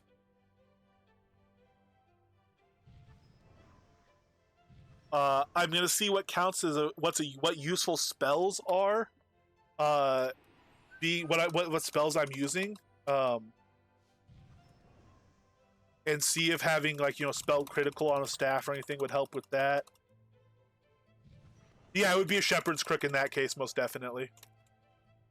Although now the Shepherd's Crook pattern drops, so it would be an Ashen. It wouldn't be. It'd probably be an Ashen staff, because those have slightly higher durability again. Or do they? No, maybe they don't have slightly higher durability. Maybe the staff and the crook are back at parity. In which case it would just be a straight crook. But it's missing the strap or something. I forget the exact. I think the only difference is the amount of wax now, and otherwise they're identical. Yeah, exactly. That's why Ashen would be good to get the extra focus. And what we were talking about before is possibly doing like Fustian pants if I'm in light armor, anyway, or even if I'm in heavy armor, maybe. Because if I'm heavy armor, it'll just be maybe chest and leggings with the gem in it, or I might, because of the bard bonuses and the strength bonus, I might stay with the vest, the ringmaster vest. Yeah, it's a big focus drain. We're up to 120 focus, and we have a long way to go. Although that said, our concentration is only at is still at level 8, so I'm not sure how high a concentration. Okay, so yeah, so the only difference is the thing. So as long as it has parity on the durability with stabs, then I would just do a straight crook rather than patterning, probably.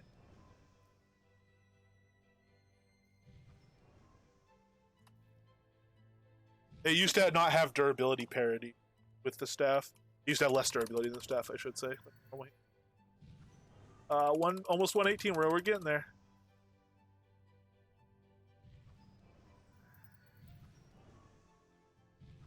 Yeah, 2 hour. Yeah, stats wise, there as long as the straps are the same, the stat wise they're the same. The only difference is the wax.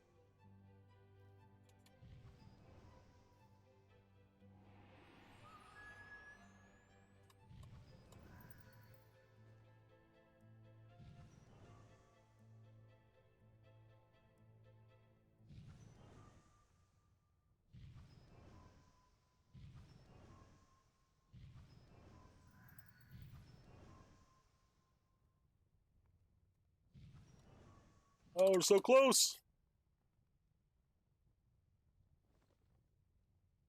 So 119, what is it? 9 seconds? Yeah, it's still enough because I could dismiss him and resummon him already if that weren't on there. So you really do need to take it all the way to 120.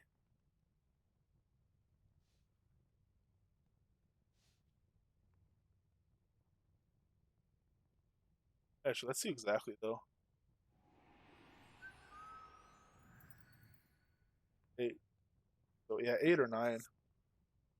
I guess.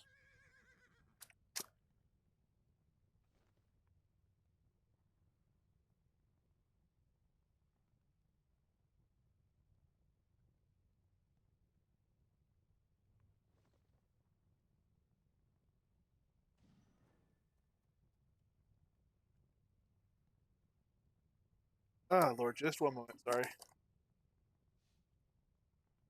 Yeah, for sure. I was just curious because of the thing like mind lock.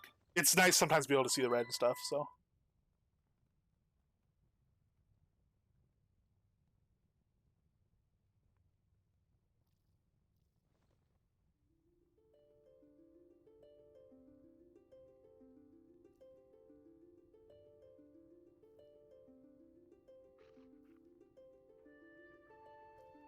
All right. Oh yeah, we're almost there.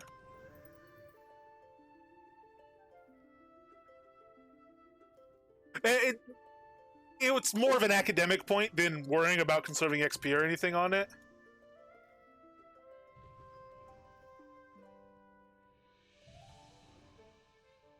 Hey, GM spec, yes. Oh man. Also, I've been staring at this so I don't over level it. But yes, GM spec. And 120 refresh. Sweet. All right, so lock refresh. Actually, what we're gonna do is unlock everything now on taming. We're gonna go train all, and the tame creature is at 141, staying there. Call recovery staying at 140. This is staying at 120. Frenzy staying at 140 for now. Heal creature we're gonna keep at 102 so I can level it and check stuff. Everything else here is set. In Resurrect, there's no reason to train yet. Although we were gonna GM it just for the heck of it, so we could do that here. And combat training, we locked it at 108. I'll lock that again at 110.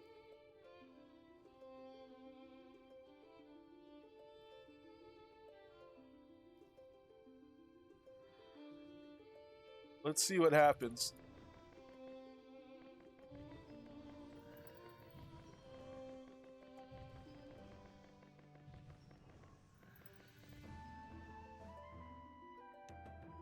Reminder, it's not really gonna. Yeah.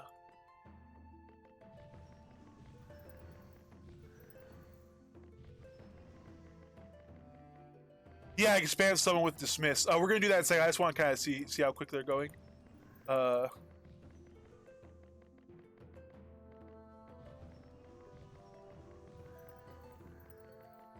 should have just taken this to 103 thing. All right, we'll look at this. Okay, yeah, I'm gonna get up and get a water too. Then we'll come back and we'll look at that. I only have a minute left, so yeah, I'll take another food probably too. Let me go get a water, and I will be back in just a couple of minutes.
Okay, we are back.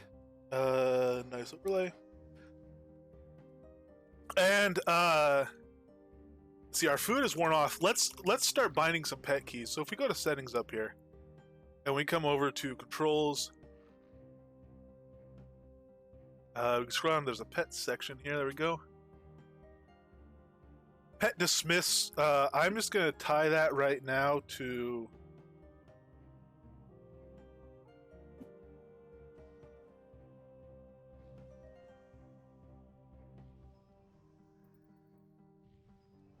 I'm just gonna do the minus key. I don't know if that does anything by default, but I don't. So now if we went like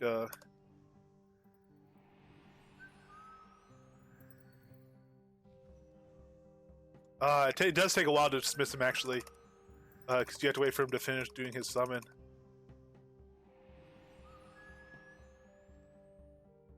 Okay, that's cool. So if I had that rolling through while I was training a whole bunch of stuff, I wouldn't have to even worry about getting quick on the dismiss. I just roll through and go, you summon and keep rolling through, then go over very lazily, hit dismiss. It does build some cooldown as well. Alright, cool. Alright, rather than finish spam training this all up right now, I think what I want to do, since I have GM spec, is I'm going to see how I do on taming some stuff. So I am going to go over to Inglemeyer and see how I do on the Crocs there. I don't know if it's going to be well, but I'm gonna see if I can tame a Croc. I kind of want. I'm gonna do a different necklace though. We're not gonna be able to keep. Well, maybe we will. We can make more necklaces. I might end up with a lot of pets just that are friends we made along the way. So let me take off this necklace.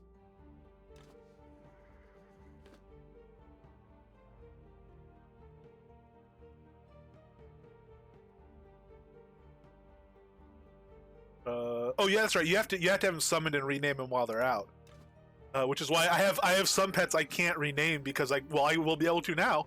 I've wanted to rename them, but I couldn't summon them. I wasn't high enough level. So right click and then rename NPC.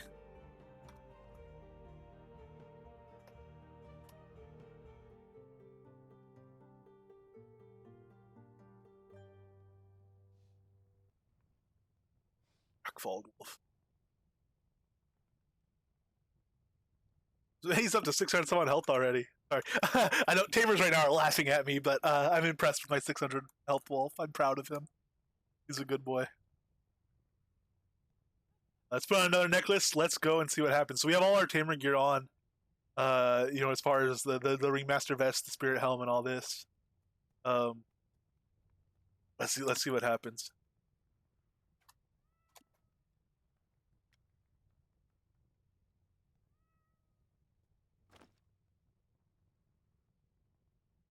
Thank you so much for hanging out on the GM summon stuff as well. I mean, and having that starter kit, including, a full set, 2 full sets actually of learning food, and just yesterday having thanks again, Dorn, the Lost Veil buff, having that 250% and then 260 or 265, whatever the percent is for having a GM in party. Man, we've knocked out in an hour or two of spam training and even semi passive training, semi just kind of natural training, what otherwise would have taken hours and hours and hours and hours. So those learning speed things are just so incredibly important.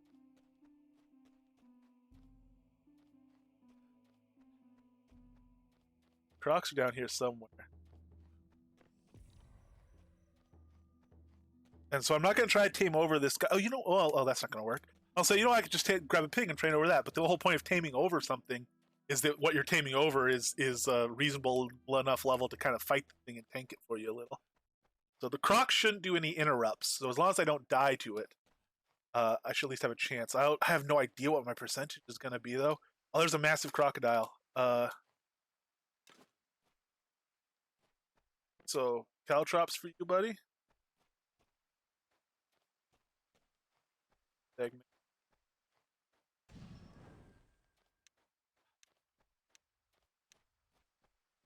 Taming range is 20 actually, so I get decently far away.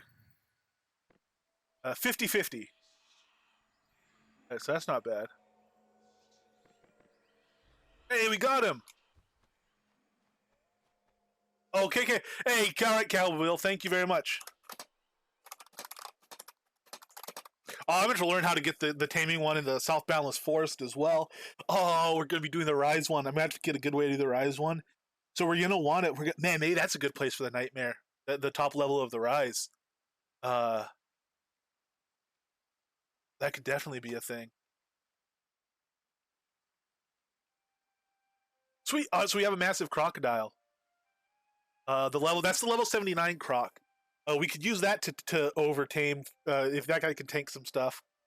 We could also use a legendary crocodile if we get one. I think legendaries do roam around here, if I'm not mistaken.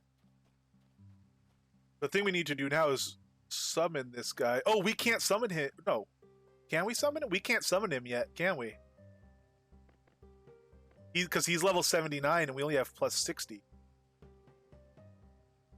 Alright, let's see if we can tame one. We won't be able to summon it, but that's already a massive. There's no reason to tame over on him. Yes. Oh, I still have that dagger. I just traded my blade combat to 141. I forgot that was even the thing that was unlocked. Alright, that was only supposed to go 140, but it doesn't matter. That's at 141. Got that knocked out.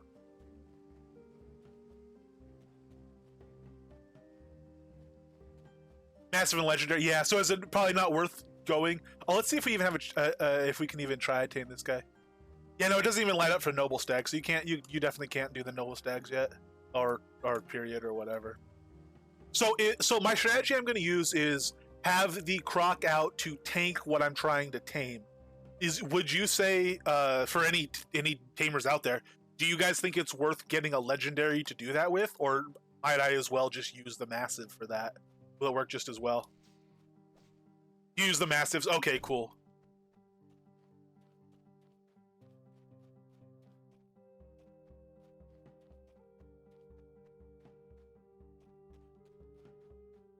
In that case, heck, let's grab another couple then. Again, I will need to be able to summon them, so I'll have to raise our summoning a little bit more.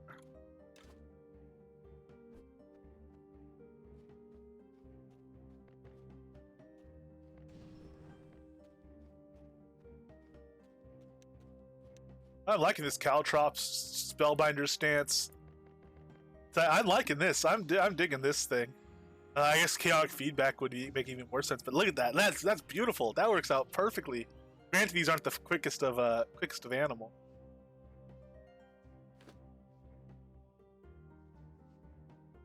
Get one more, and if we decide we want to do something else with these necklaces, well, I mean, I'm going to be taming over these with destroyers, but you'd always just tame over stuff. So we have a chance to lose a collar here, but all in all, it's not a super wasteful thing. Hopefully.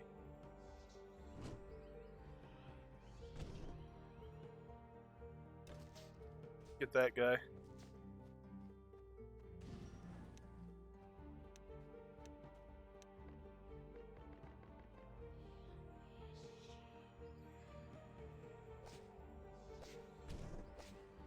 Well, they have to survive long enough to tank the thing, though. Wouldn't most level 1 creatures, even at high level, get destroyed before you get him tamed? Or no, do they just have enough health that they last long enough?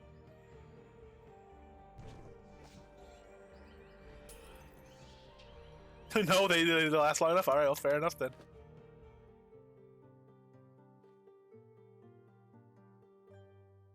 Granted, your idea of what it's like to tame at high level might be very different from what we achieve here.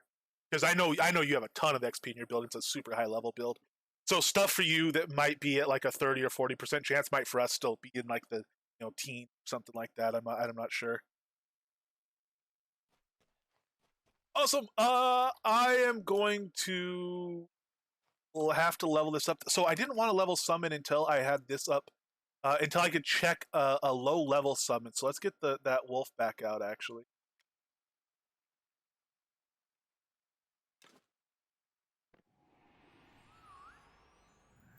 And what I'm wondering is if...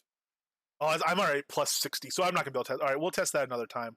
We'll drop that out and test it. So I might as well just get this up to level 79 is what I have to have it at, right?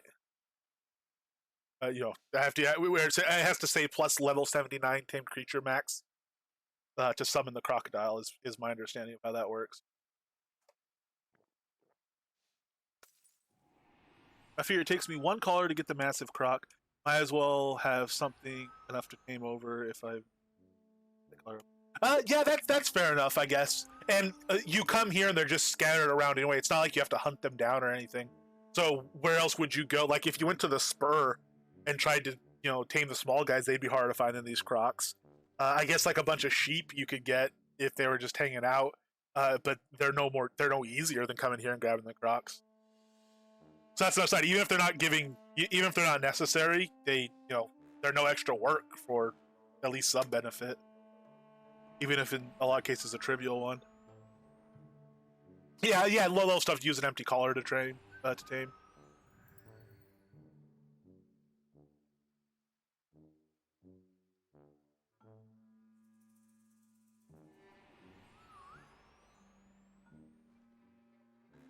a good point too. That's a more advanced strategy. We'll see if we get to using that, something like that.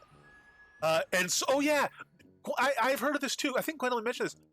Because you could switch to a combat deck. You could dismiss the pet and then switch decks to a deck that has an empty necklace tied to it, right?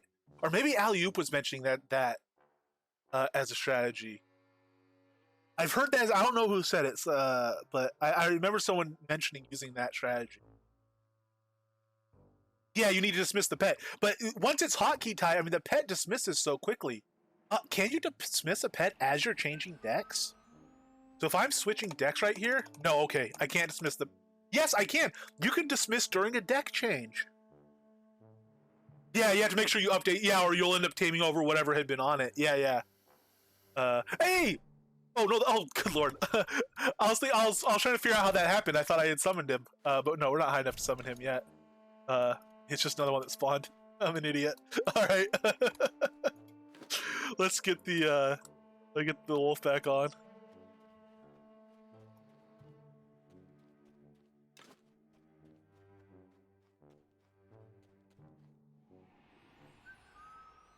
Oh, that's a good point too. Yeah, you'd have to see if you can reliably do it to where it changes the next. But yeah, it doesn't actually change your gear until that bar is up. So I think you would be okay. Yeah, unless you just messed it up, like you hit the wrong key or something and it didn't dismiss. So yeah, it's a chance to introduce risk. I think you could get a rhythm down that any error would be your error rather than something just by chance or by the way it works. But that is a good point.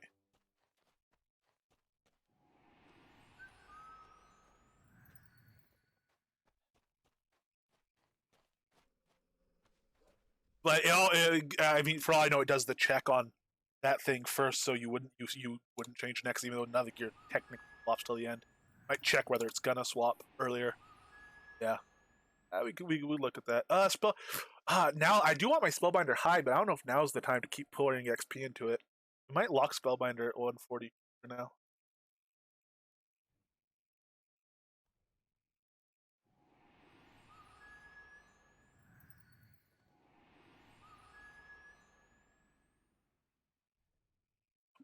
That's a good point. Let's see.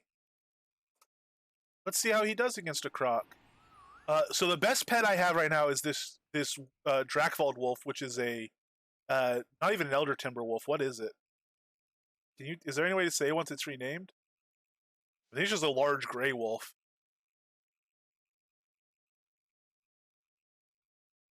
Yes, there is. You can look at the tooltip here. Yeah, large gray wolf. Command him to attack. I'll put on my frenzy. Yeah, frenzy charges pretty quick. It doesn't charge super quick, but it lasts 30 seconds. So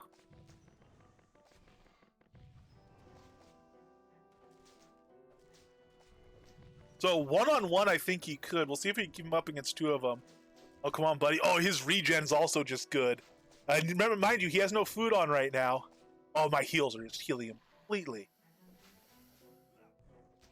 Oh, whoa, that croc's already got aggro on me, though? Oh, man. Oh yeah, we'll be using pet food and all that, most definitely.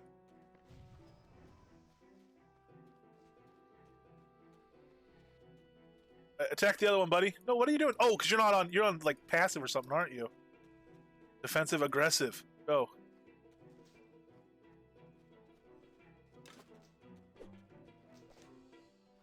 Hey, yeah, it does. I mean, I wasn't even doing anything. Reapply frenzy. I just heard Gwendolyn has a unicorn out by the sounds of it. You can see over there. She's going through her crocodiles a lot faster than I am, I'll tell you that. Promise you that. Man, dude, the pet regen is incredible. One of the things is because it's so independent of their health. He's only got 500 health, so when he regens for, it's not as a flat, like his flat rate regen is super high. And you're not used to seeing a flat rate regen that high relative to overall health. It makes it look like an insane percentage. And they are both down, yeah. So you can chomp through them. But yeah, you're right. The taunt on him leaves something to be desired, doesn't it?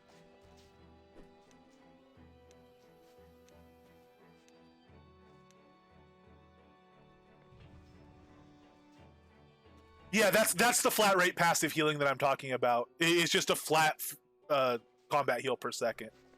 It's not tied. It's not like, regen percentage type thing. I mean, that's most of it. This spec obviously helps and all this other stuff too. The overall stat, which actually you can't see it for pets. You can see it for humans now, or for yourself, for your avatars. You see focus and health regen. Oh yeah, health regen right there. 98 health regen, and that's every 5 seconds, so 20 health per second total. Is what that is. Oh, that thing's already dead. Good lord, man. This is a large gray wolf. I mean, these are massive crocodiles. It's not like they're the most insane mob in the world, but I honestly, that's super impressive to me. And he could be doing that while I'm skinning stuff here. I can see why miners love pets. Tier 2 wolf. Yeah, exactly. Yeah, tier 2 wolf. Yeah. Awesome, man. Awesome. Yeah. I'm keeping this pet forever. A Drakvald wolf. He's never getting tamed over or moved. Except by accident. Oh, I could lock him so I can't tame him, can't I? Look at all those. Oh man, raking so much. Just I see why gatherers love their pets, man. Saved my life.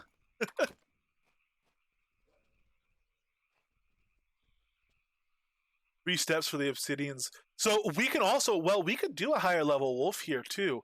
I could tame over one of these massive crocs I got. Well, actually, here we'll go over there. I could get like an elder timber wolf here. Yeah, let's get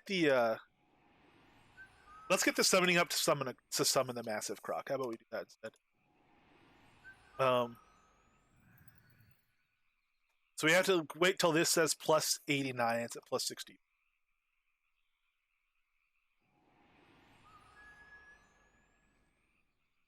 Or no, we have to wait till it says plus 79, right?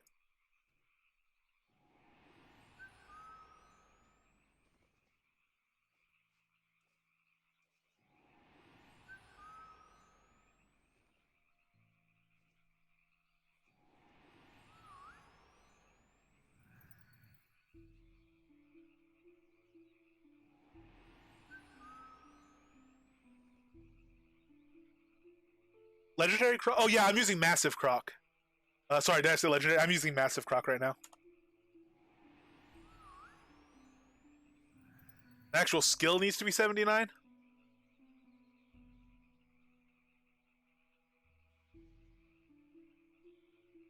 Well, at 70, it's plus 76, so that would kind of make sense, wouldn't it? Oh, sorry, yeah, I could have added them over to you as well. Thank you very much. Here, while since we're just doing this right now, I actually am going to lock all this other stuff as well. Actually, here, I'll lock it. Let me, not training all. I'll keep spec training though, just because and we'll just unlock summoning specially. I wonder if I dismiss him while the other. Well, no, you can't dismiss him while it's summoning. Ah, does it? Okay. Yeah, you're right. It does summoning skill? Yeah, it does. I recall that now. You look at it. Required skill level summoning 79.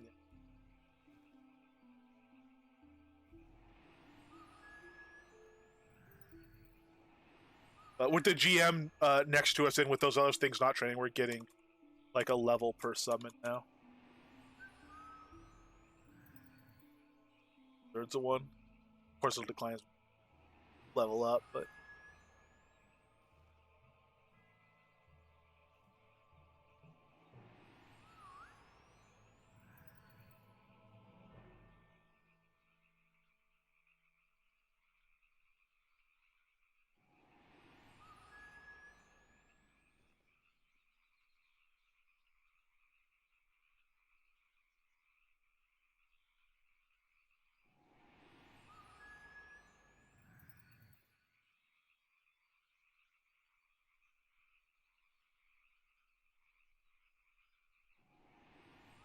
Actually, while that's on cooldown, I might as well level this to 110. Let that skill cooldown. We'll see what they do. We'll see how all this works out. There's a 415 on the heal.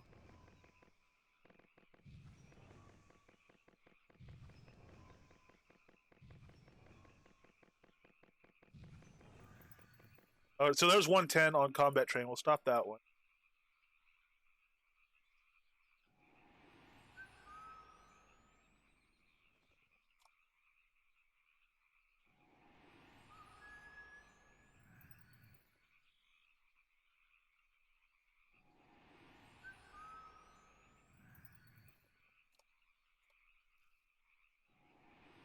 I wonder if there's a faster pet to dismiss. It doesn't really matter because you hit the cooldown on summoning.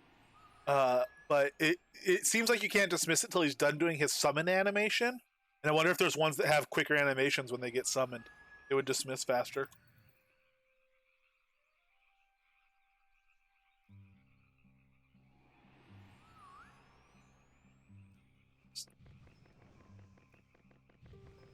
Actually, heal I might as well take to 110, so it's a nice easy number to do comparative stuff on.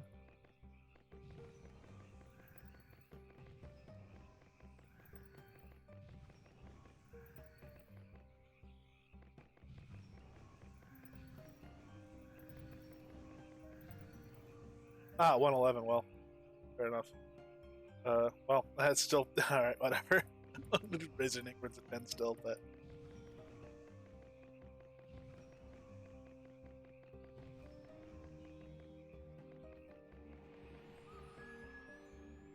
What a waste. All right.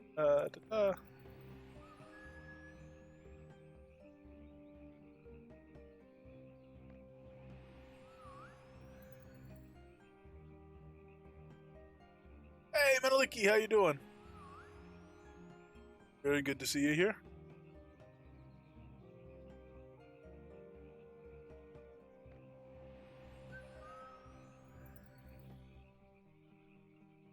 I am quite good. I am I am becoming a tamer. Or at least try my hand at it.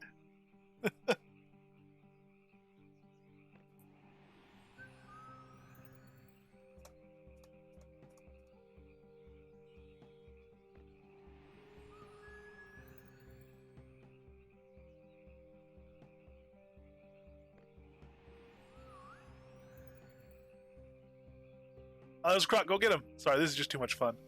Have him fight the Croc again.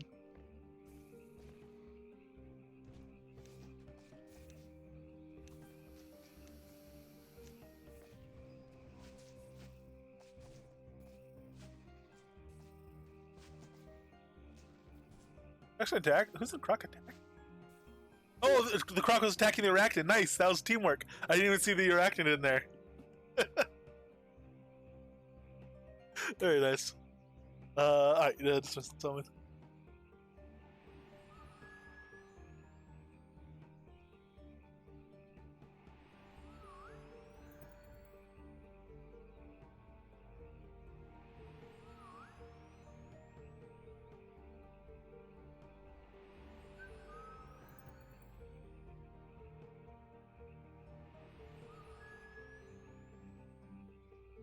Yeah, so we'll see. Well, I mean, we'll see what we can. Oops.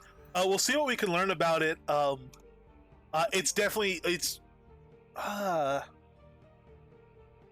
probably the skill tree I know the least about. Certainly relative to what there is to know. It's hard to make judgments like that because I may not know what there is to know about certain trees. There's some trees, I might get into some tree and find out it's a lot more complicated than I thought.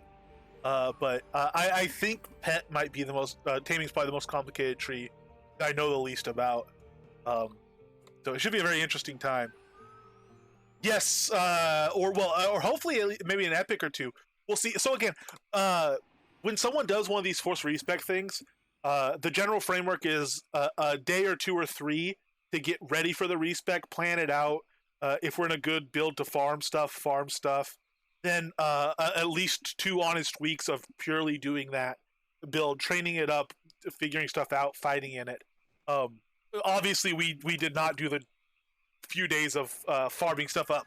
We could have. You basically told us what was going to be happening. You said, get ready to do some taming stuff, and we knew it was coming up, but we kind of hopped into this. Fire would have been good for getting taming artifacts, but I might as well put my money where my mouth is, because I have said for a long time, taming is one of the most able, if not the most able, builds for gathering its own gear, for advancing itself. Whereas, if you're in a fire build, someone else has to go kill fire elementals, or you have to use a side build to kill fire elementals to get your fire gear. A lot of the death artifacts drop off undead, which are very difficult to kill if you're a death mage. Things like that. Whereas taming, it's single target combat in a way that a lot of taming builds are very good at. So we're going to try to get a lot of taming artifacts. I have some set aside. We're going to try to get some good level gear going up. But we're going to be getting most of that with our taming build itself. So it should be fun. Yes, there's definitely still a barrier to entry with that. So that's one of the things I really need to adjust in my attitude on it. And this is one of the reasons I've also said if we did another Wide Swamps type thing, it would be fun to do taming from that style, from a ground up perspective on taming. Because Archer is similar. Archer is really good and really powerful. It can be rough to start if you don't know what you're doing. It's not like it just starts off crazy powerful. Fire starts off pretty powerful pretty soon. Blade starts off very powerful, but then doesn't keep scaling to the insane extent that some other things do. Although Blades is always really strong for certain types of fights. But I am not getting that honest perspective because I'm starting with a ton of XP.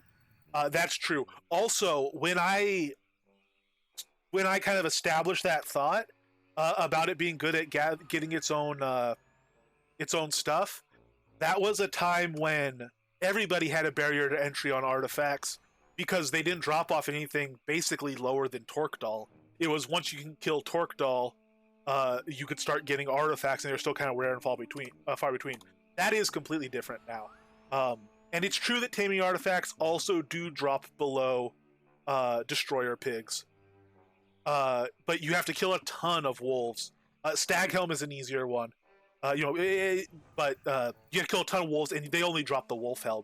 You kill a bunch of stags are easier, but they only drop the stag helm. To get the rings and stuff, they'll drop occasionally out of storehouse container and stuff like that.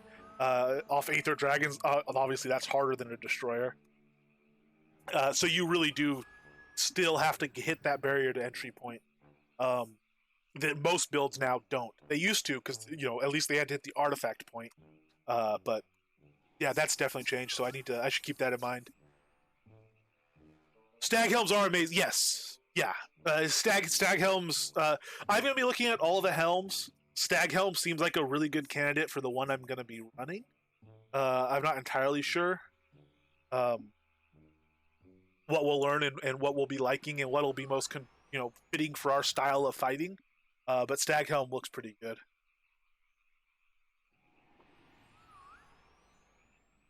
Hey, we're almost there.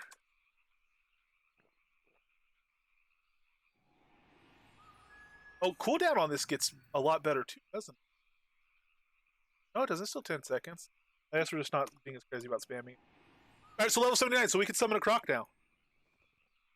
Which is good, because I'm nervous wearing this wolf. I don't want anything to happen to him. I have grown quite fond of him.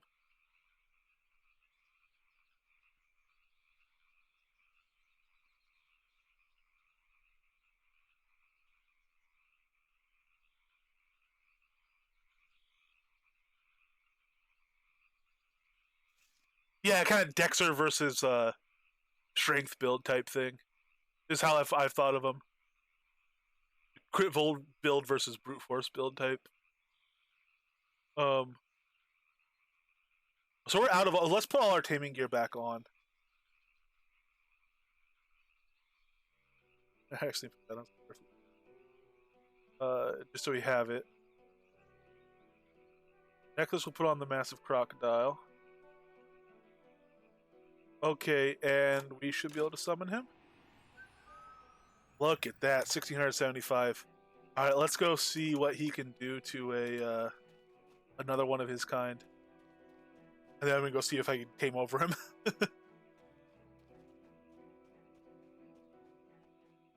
Yeah, the ferocious arachnids. I'll be trying to tame some of those up as well. Oh, wait for me.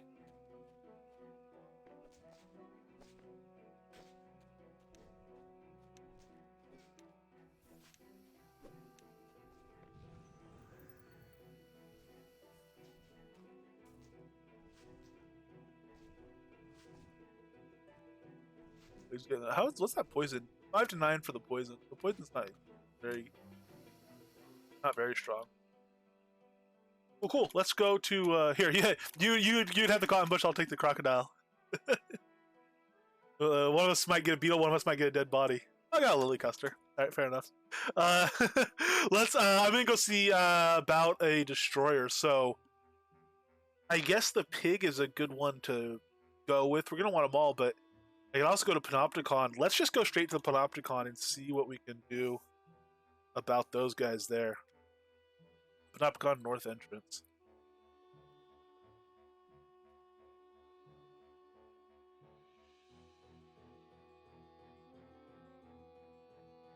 Ferocious Reds aren't as good as the Blacks or Browns?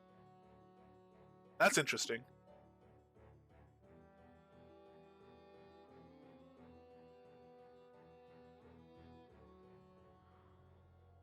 Hey, my pet! Sorry, chilling there with me. This little lizard crawl around.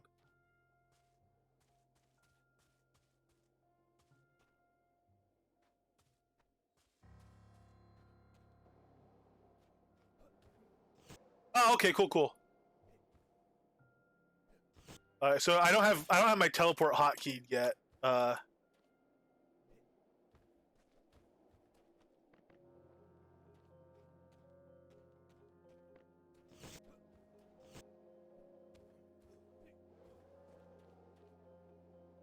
He would, yeah.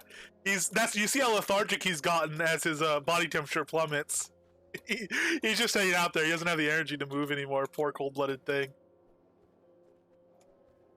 Speaking of cold-blooded, though, I'm gonna see if I can just blink him out of existence and replace him with a nice cuddly polar bear. But before I do that, we're gonna start on the wolf.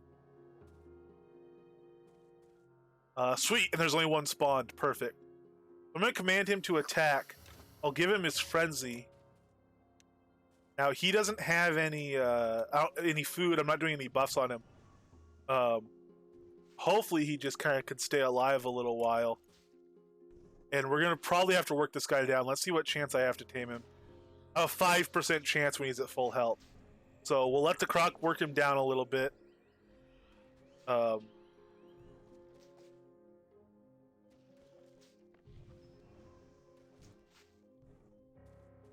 Looks like I'll be able to keep him healed just fine.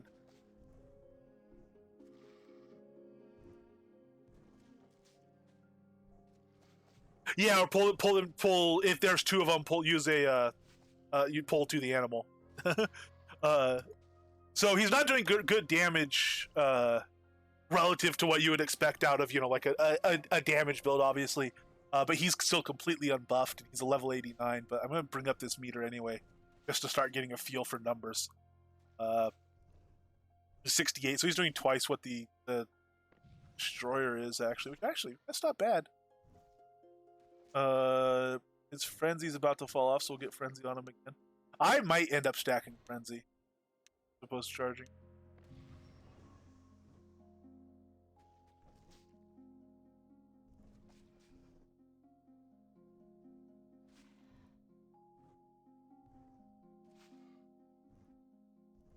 I am munching around.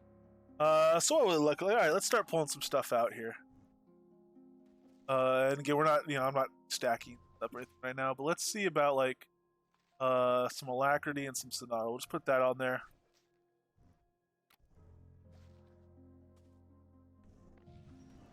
Heal on him.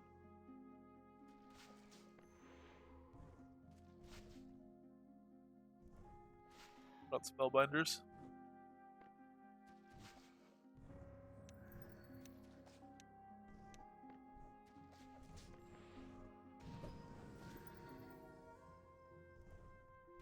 And these actually, we just keep casting these to level them basic.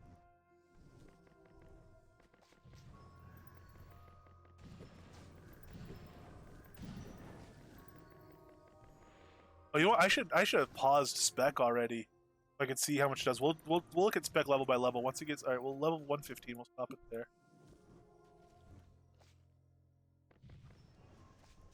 Oops. I was thinking that was heal. Deck frenzy on him. So we have the destroyer at about 66% health now, and I'm up to a 15% chance to tame, which isn't bad. I gained 10 percentage points. I had 3 times the chance to tame there. We'll wait till he gets down to about 1500 and we'll check again. It'll be about half health.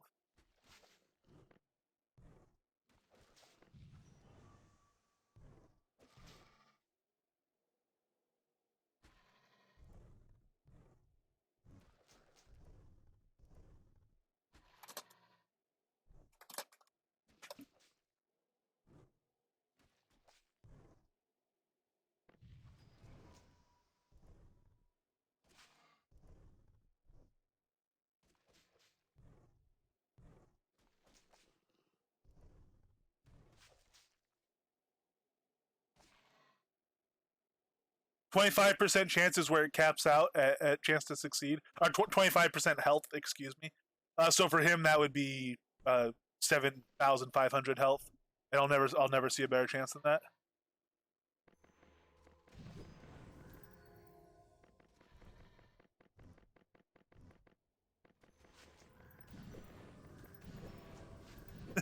This is like, could you imagine the difference of doing this on a stream with you guys around versus just like having to go do this? You people are of magnificent help. Thank you.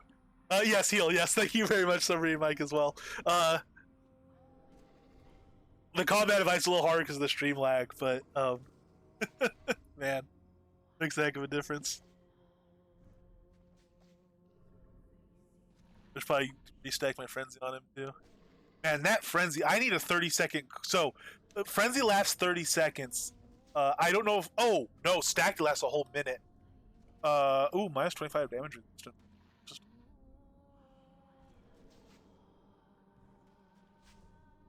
I need to keep really on top of that buff.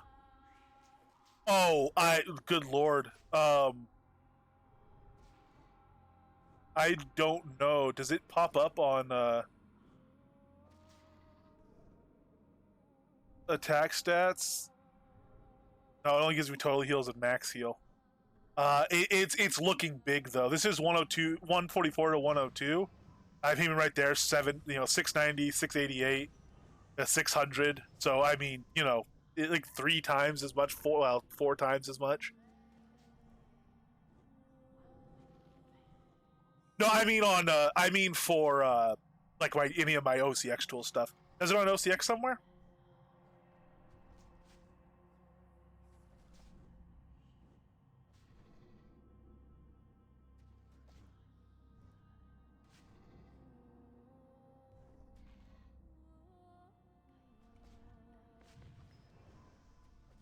All right. Oh, he's below 50%. Well, what's our chance to tame now?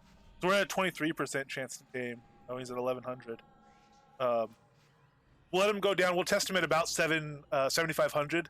like Mondravis said, and then we'll let him go lower so we can test him again lower, and we'll be able to see the same percentage that way. And know that that 25% as our best shot. Good Lord, Frenzy will offer rate. That was a quick minute. Thank you, thank you. Yeah, the DPS is definitely. You see, look at the difference too when that Frenzy isn't running. Good Lord. Yeah, really is all about Frenzy.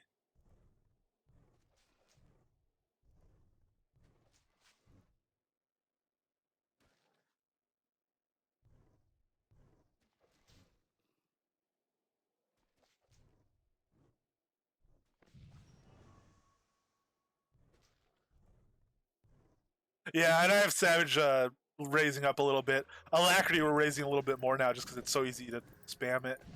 Especially with Spellbinders on, it's casting in 1 second.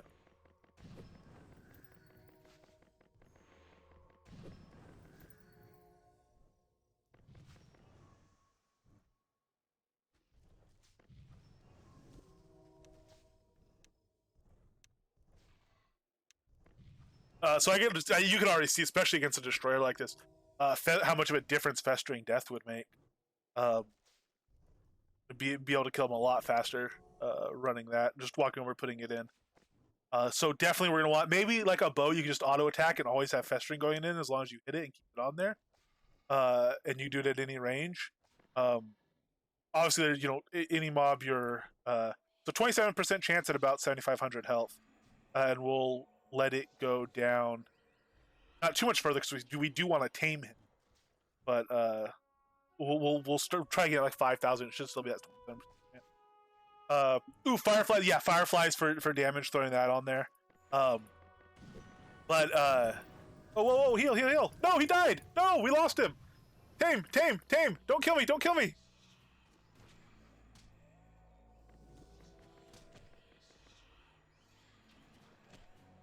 Little 27% chance.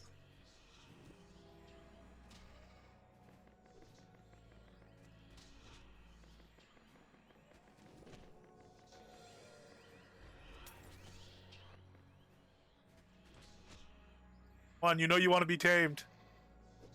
Aha! We got him. All right. So I could resurrect. Wait, what happens now? So what would happen if I hit resurrect? Heal, res. Summary, Mike. That's perfect. But what would happen if I res now? I'm curious about that.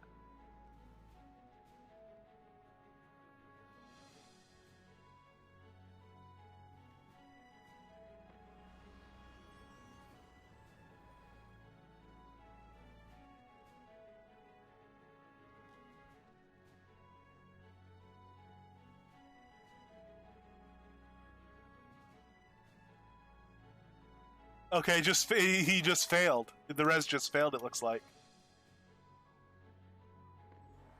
It says 15.8% effective. Is that because it's level 1 and it really is only 15.8% effective? Or even at level 1, is it supposed to work 100% of the time? Yeah, because it says 100% chance there.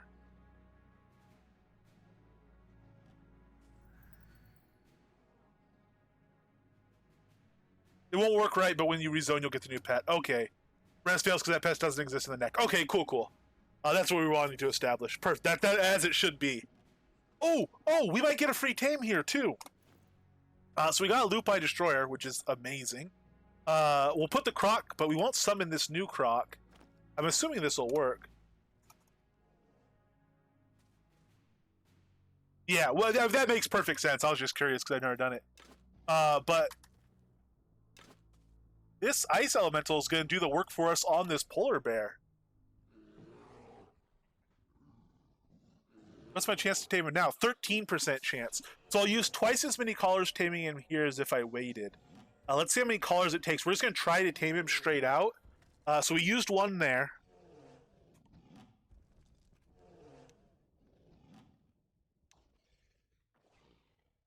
Because I don't know what my effective recovery rate is. because of my skill, my effective, whatever rate my base recovery is multiplied by basically 2. Because I have 200% collar recovery effectiveness, but I don't know what that actually equates to. So we have a 15% chance to tame here. We failed but didn't use a collar.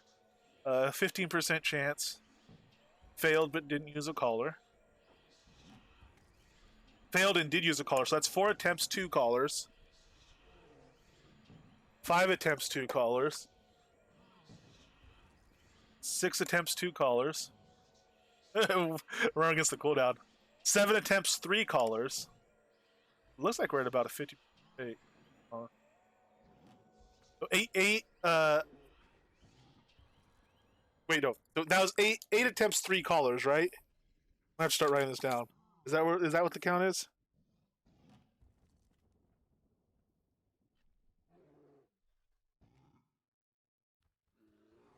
Okay, 8 attempts, 3 collars. Are we out of range? Yeah. 8, 3.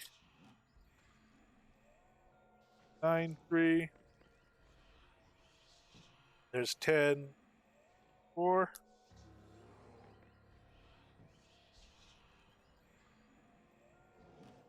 11, 4. Thank you, good buddy.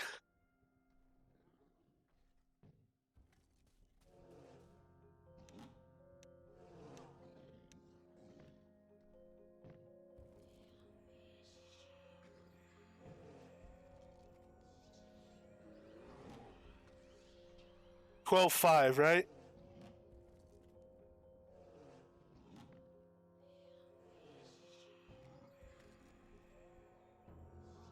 $13.6.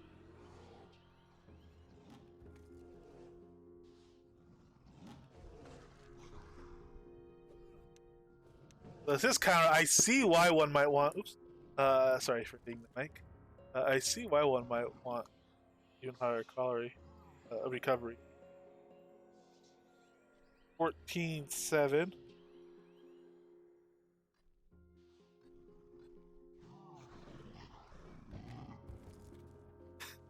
Good call.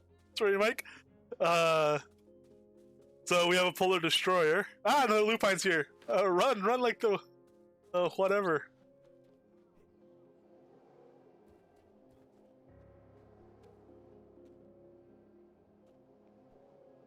I usually like to jump over there. I forgot I was going to jump to the wrong side, but there we go. This is where I like to port out from.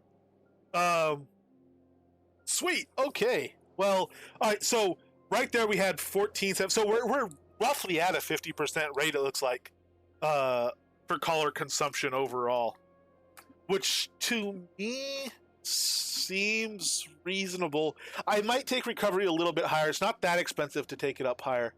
I'll take recovery maybe a bit higher.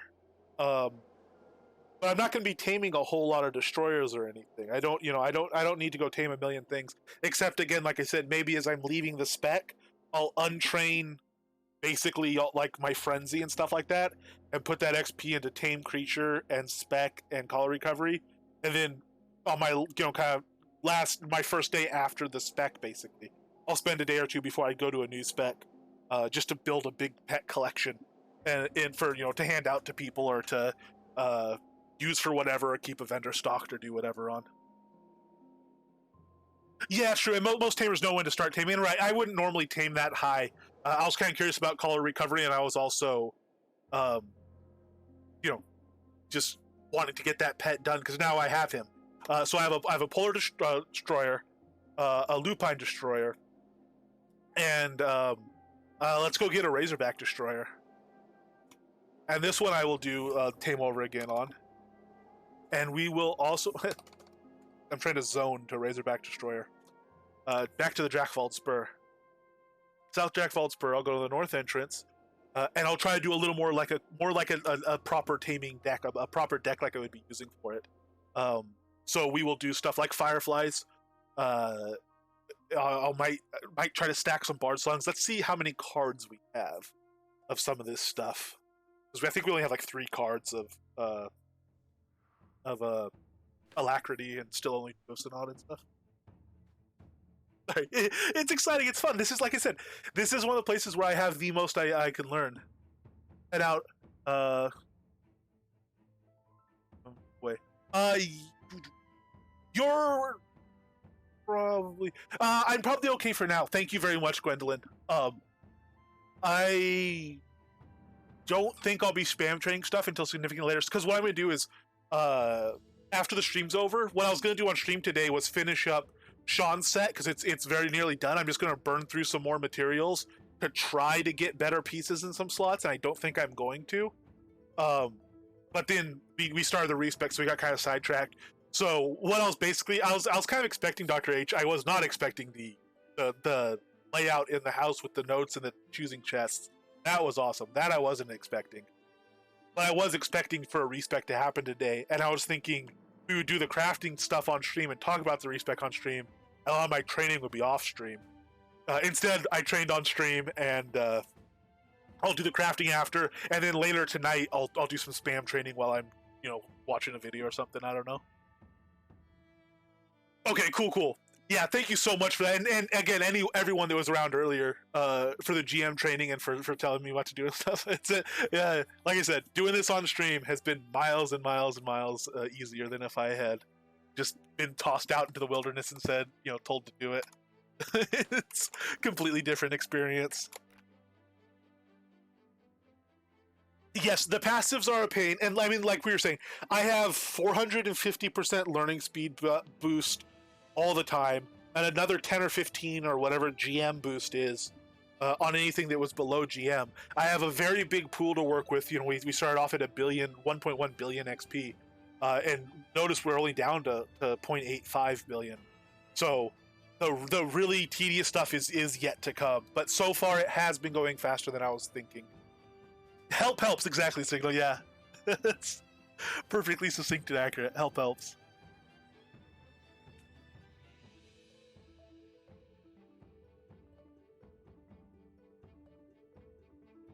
Oh boy, oh boy. Okay, what are we doing? We're making a deck. Alright, so this is gonna be my deck, my combat training deck. So a tame tempt. We'll keep using this one, so you know what? Let's just let's delete it. We've already learned enough that I don't even want to start with that one. We're gonna do another one.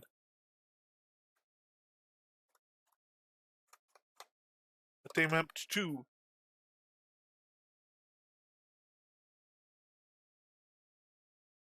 I mean, it's part of the reason of that tame spec the reason that spec was so high was because I was specifically seeing what happens if you put a silly amount of XP into fire spec.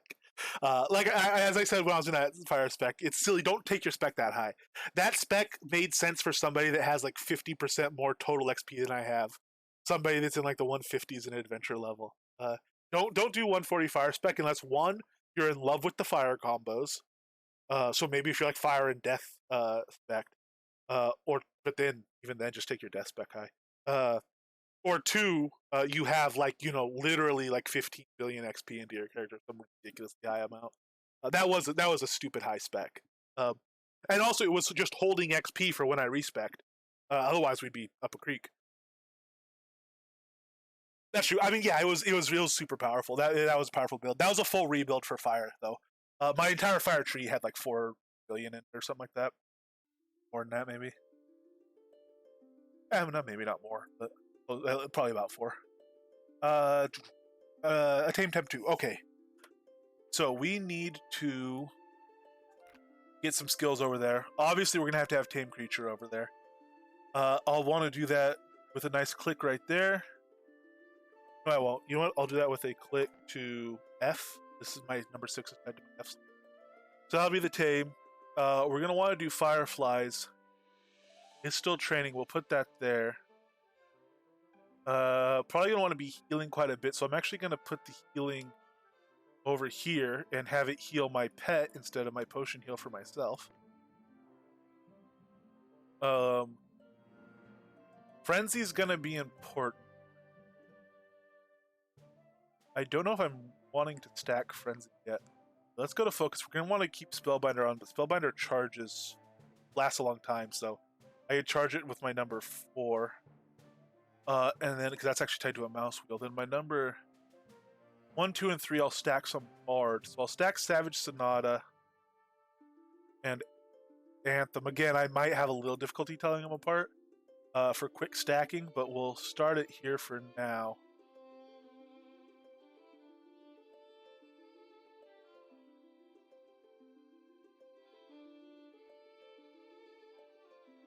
And I might as well start training Bard spec because I have Taming spec locked now at 150.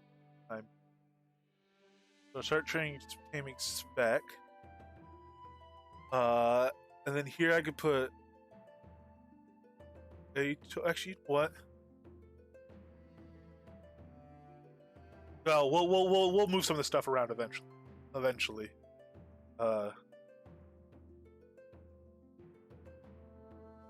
Stagnation isn't going to help me much here, I don't think. I need something else though, so I don't have a bunch of slugs.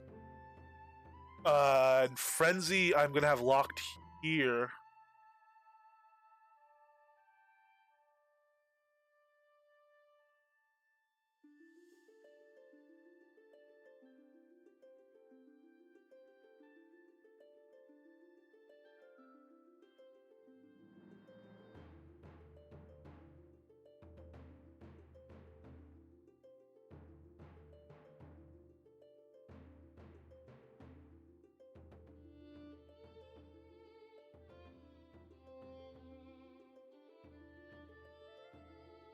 Primo, how you doing? Taming things at 45?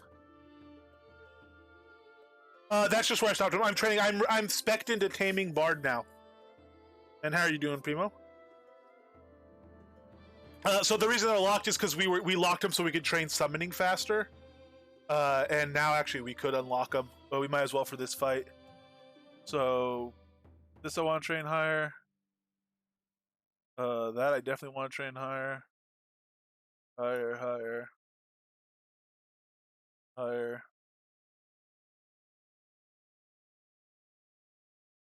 Same health level modifier off of this one. We're going to pause so we can look at how much it actually does. Alright, okay, and the rest of these we're leaving lower for now so that we could test them as we raise them in future. Try to go back to fire, yeah. I mean, honestly, for the style you like to play, I think fire really seems like a good fit for you. But I don't know. You might find other styles appealing. I know what you find appealing about fire, and I know fire definitely delivers it. All right. Well, we'll put stagnation in here just to have it in here, I guess. And we're gonna have some slugs. So these 2 slugs, once we level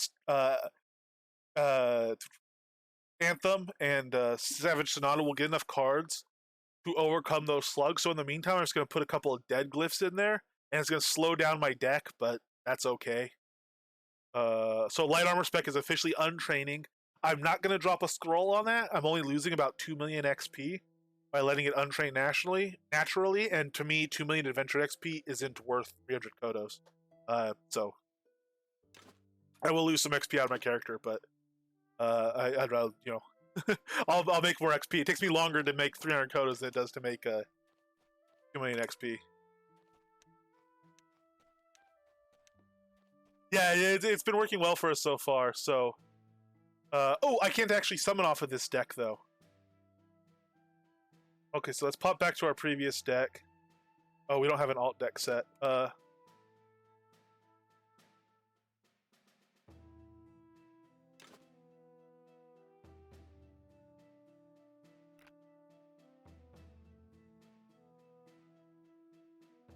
So Timid Tamer is all unlocked, so won't let us do. Lord. Oh, we can summon off our combat bar, or off our non-combat bar, can't we? Alright, so Bard, summoning.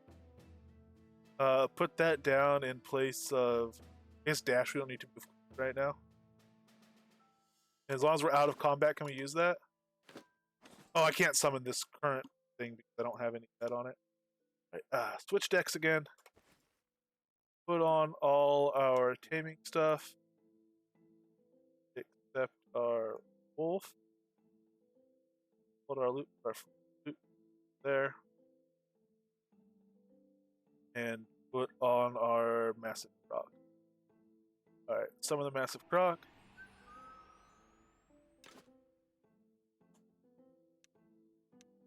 I'm going to be using some additional damage of some sort, probably. Mostly because the build is a pet build. It's how much can you support your pet type build? What can your pet do? Oh, I don't have Mind Lock on this deck. I can't put Frenzy here. I need Mind Lock. Okay. So let's rethink this.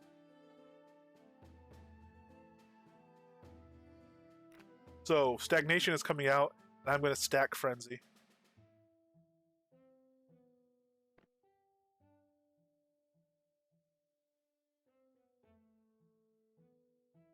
So it's very much a build about the pet.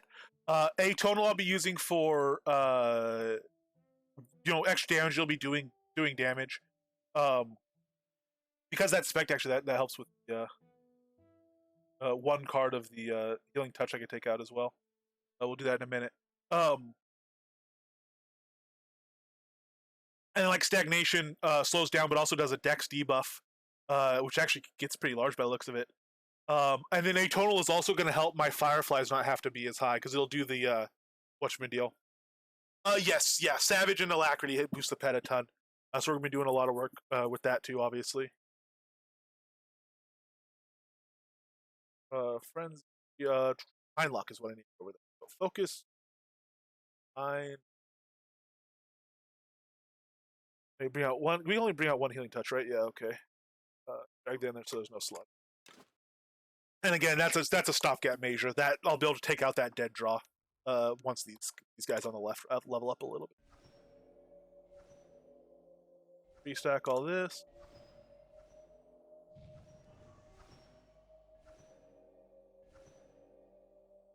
Is Frenzy? Okay. Stack. I had to be careful because Frenzy, these ones stack, but if I overroll my mouse, they will cast, which is something I'm not used to. I have a little bit of trouble with that sometimes. Okay, so we will go to this guy here. One of the things, I don't actually want to be too aggressive because, I need the pig to survive long enough to overcome, to be able to tame him. So I need him to get down low in health, and then I gotta be able to tame him. So I don't know if it's gonna be a problem, but we'll keep an eye on it.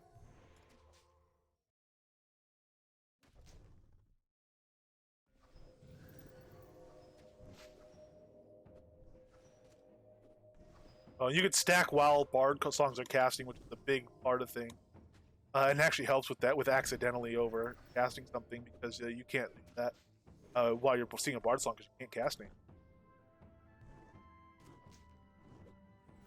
Actually quite nice in that sense.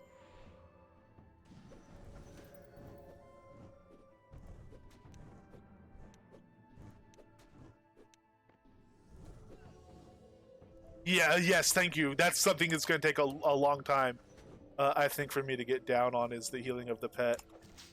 Though luckily he's not taking a ton of damage right now.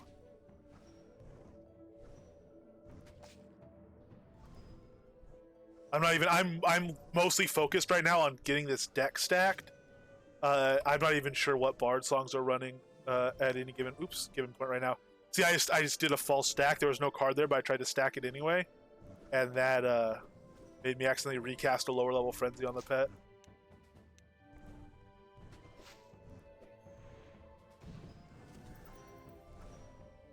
Alright, so there's a full 6 stack of Frenzy.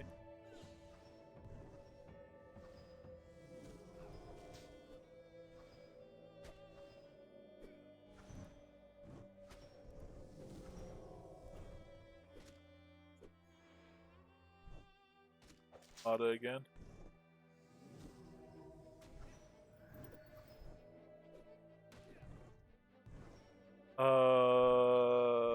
Fireflies is still there. What's my Fireflies at, I wonder, compared to like my Atonal? The Fireflies is minus 80%. You can only take that to minus 100, and then after that, it doesn't do anything more. Well, you say that. We'll see.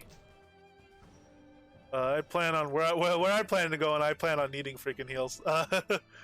Stinking heals, or whatever the quote is. So we're at minus 15 here. So we are at almost 20%. I'm almost 100% already between the two of these. So the idea would be, ideally, as long as Sonata Atonal is running, if I could, so 26% chance on average. We're using 8 colors to get a destroyer in that situation. Anyway, if I could get it to where I ooh, I do need a pet heal here. Oh nope, we got him. Sweet. Beautiful. Can't summon him yet, but got him. Oh, that's crazy. Sorry, that was really fun. So what was I saying? Oh yeah, so if I could get to the point where, as long as I have my atonal running, I only need a single stack of fireflies into the mob, that would be wunderbar. That'd be perfect. I would just, I'd put it in a rotating slot. Eventually, one of these decks is gonna have a rotating slot for stuff I just let off single stack, and it would be in that slot, provided it has a reasonable enough cooldown. I think Firefly's cooldown is actually pretty good. Yeah, it's a 30-second cooldown, so it's definitely set up for a spam slot type thing. Because you don't want super low cooldown stuff there, or it'll clog your deck. Yes, I still have Drakvald Wolf. I'm never getting rid of Drakvald Wolf. Lock him to my inventory. He's gonna be he's a reminder of the good times of actually doing this. So he will be sticking around, and I can summon him to train. That would have been a dire mistake if I had tamed over everything I could summon and could no longer train summoning. That's not something.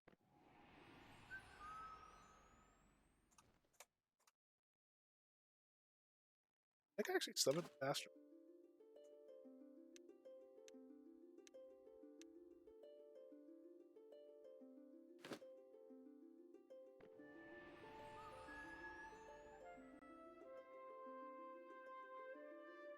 Oh yeah, it's on combat bar. You wait for it to go down.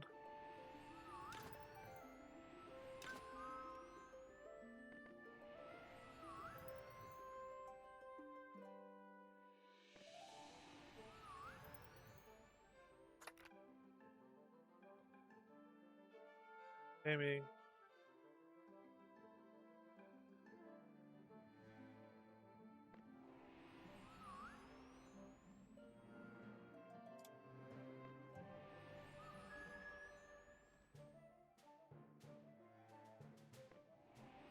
Well, how are these other passes? These other passes are still coming up.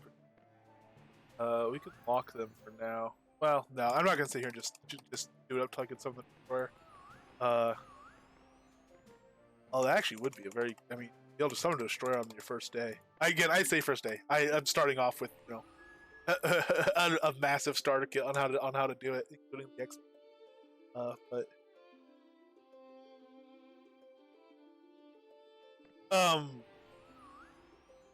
man, so what?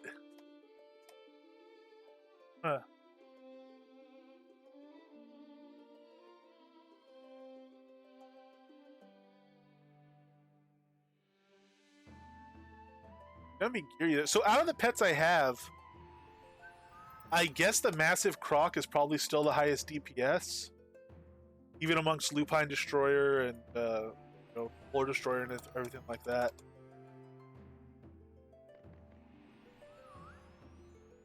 Oh no, except I don't have any massive crocs anymore.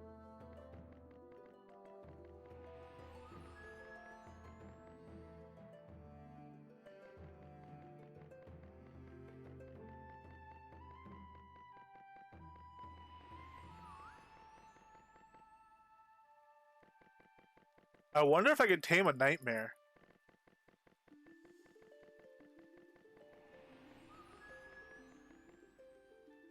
We're going for it. I have some necklaces.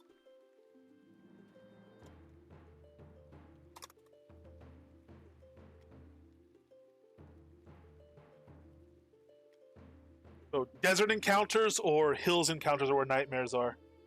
Yeah, they're a lot easier to tame as long as they don't kill you and your pet. Probably the bears. Oh, we could also go. Oh, we could go to Hirnbrand and tame try to tame a snarler or a mutilator. Our mutilators actually we'd go to what do you know the fantastic place that's really fun to go to, Despair. Go to Despair for that. Like full health, you'll have a 30% still. Okay, so I have. Oh, geez, where is it? Not paper items, not deco. Tamed creatures. Okay, so when horses were coming in, I trained a bunch of horses, and so you can see, you know, hey, I do have a legendary over here. I can't use any of these though. These are for boat. So what I'm gonna do is I'm just gonna grab some horses, and we'll tame over these horses. Stuff. I need a small bag or a backpack or something.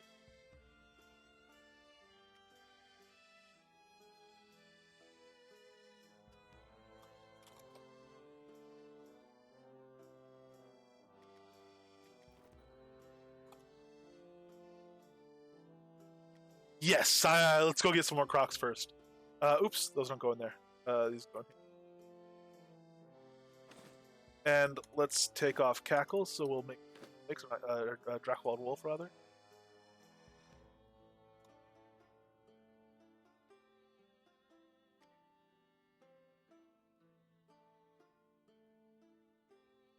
You can get it mez distributed without it. We're gonna try it without it. Doing stuff with as little cheese as possible would be cool.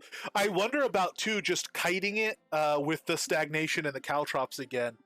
It does the ranged attack, but as long as I can get a you know, tame attempt, take a potion, tame attempt, take a potion, and kind of do that, we get something rolling there. I mean that's kind of cheesy too, but we do want to test like animal charm and stuff, and we want to test and see if Bardmez works. Oh, I don't know. We want to do so many things. This is gonna be a very busy time coming up. Oh, what the heck! I'm gonna grab one of these wolves. What's my percent chance on these? 100% from blank. Oh, I mean, I'm gonna use a collar. All right, no, we're not gonna do that. But I kind of want one. I'm gonna collect some animals before I finish. I'm sure. Uh, not by dazzling rays. Yeah, yeah. So they're legit as long as they actually work. Um, I mean, my thought is always that is what they were for. I should do these while I'm here. Oh well. All the critters. There we go. Hello. So he's at a 55% at full health.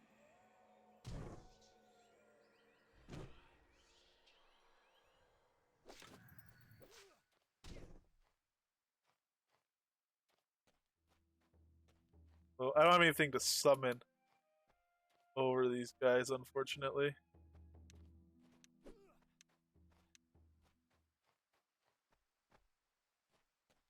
Oh yeah, I'll try. Yeah, I'm gonna be trying a bunch of stuff. Even stuff I don't intend to use, I'll be trying. Okay, grab one real quick. Punch me down into oblivion. Well, that's not where my heal potions are anymore. Alright, got one. Yeah, I'm right now. I'm grabbing a couple mastiffs, and we're gonna pop over and see about a nightmare or a unicorn.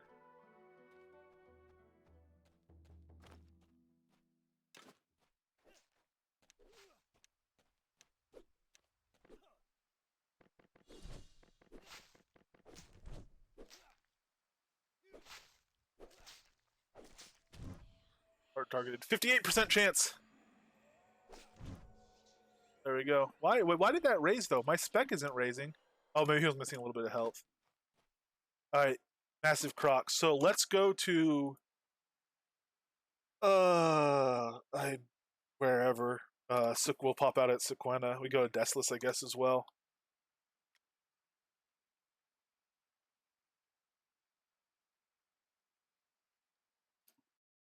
So another strategy you could do is raise your taming up. Go get a bunch of like raise your tame creature really high. Go get a bunch of animals. We get taking our tame creature to 160 or 170. get a whole bunch of animals and then drop tame creature, and not have to worry about and use that XP twice basically in the same build.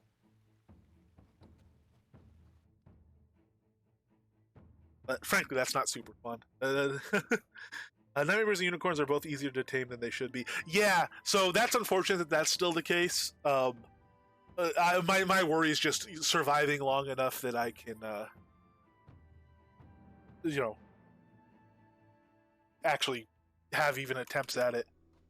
And it would be nice, even if you could say, well, I only need one or two, so what if I use 4 or 5 callers getting it? It would be nice to if I could keep my pet alive and he could take it down in health, it would be nice to not, burn through callers we don't need to burn through. And do it in kind of a more proper way like that. Yes, yeah, for sure. And that would be, I'm really glad you put in there that, you have to tame your own. It's not been as, because I was able to just raise stuff really high, it's not been as big of a process. I thought I was going to have to ladder my way up. It's not been like that because I was able to train stuff super fast, but still, this is really fun and actually pretty rewarding. Actually pulling out pets you've tamed and stuff. I see why people fall in love with taming and think it's the most fun thing in the world. What are we doing? / location. All right, what is this? All right, this is a Corpian, so there's no nightmare will come on this one.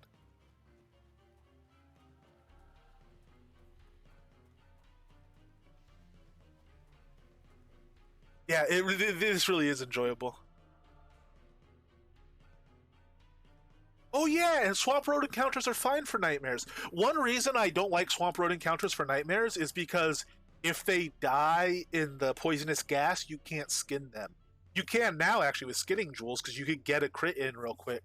But that's why I never go to those for nightmares because I've only ever gone to kill nightmares to kill them, or find nightmares to kill them. Now we're actually trying to tame them. That'd be fine. So you like the Wolf Road encounters? I don't know if they're better, but there's 2 at a time in the Wolf Road encounter, which frightens me. And they tend to stick close together.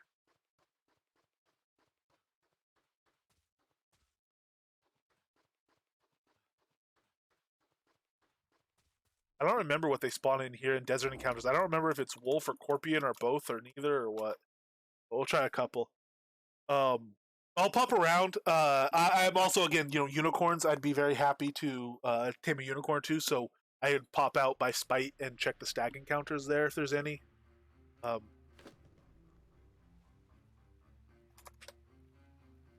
This just says wolf. Oh, a good place to get a lupine destroyer. Potentially. Good lord, I don't know. I'm not going to do a collection of animals, but I might end up with more animals than we actually need or use.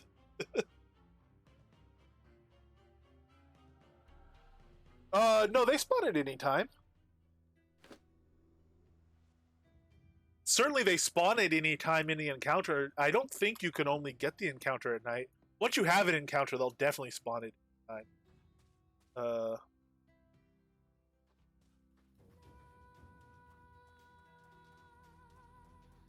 Yeah, Bard Mez used to be good. I mean, good for taming anything, but yeah.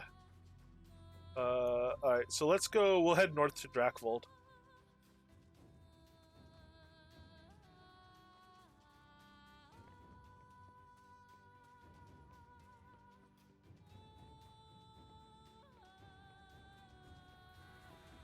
How you doing, Rinaldi? It's quite good to see you. I was supposed to where he ported from. It is kind of ridiculous the way I port around, but... Whoa, why is there a bandit down here? Since when do bandits spawn down here? I thought this one was only like wolf, bear, wolf, boar, stag. Maybe it's always been bandit.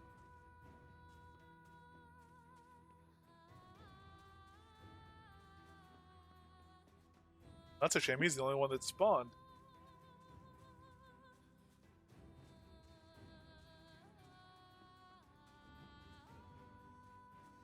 Interesting. Here, let's go over to. Yeah, I don't know. Once it's created, once the instance is created, it could be anything. But it might have a higher chance of making a nightmare instance at night. And it's hard to tell in desert region because it always looks day. So, let's go to Hidden Vale. Let's see what we find.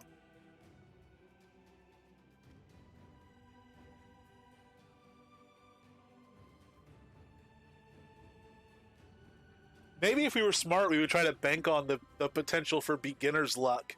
And on our first day of taming, go try to get some of the juveniles to spawn in dragon encounters. But I don't know that we quite have the patience for that yet. No, I wouldn't bank that much on beginner's luck. So there's one over here. This spawned as a skelly.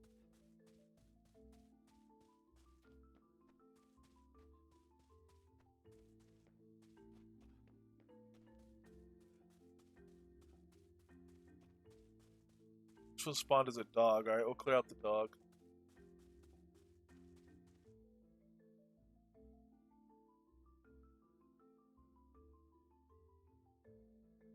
I could tame the sheep herders that come at the end or whatever, the guys with the pitchforks.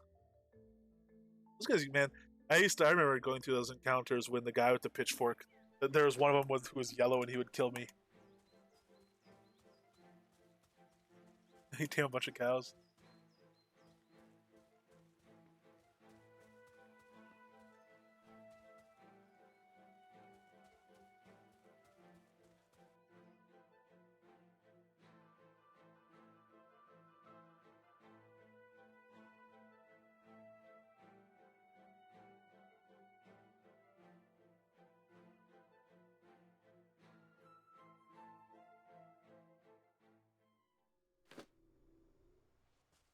Red Sash Bandit, you. This guy didn't you? I think they've gone and made it so that random encounters could spawn as a larger variety of things. Or am I just crazy? Because I didn't think a Red Sash Bandit ever popped out either.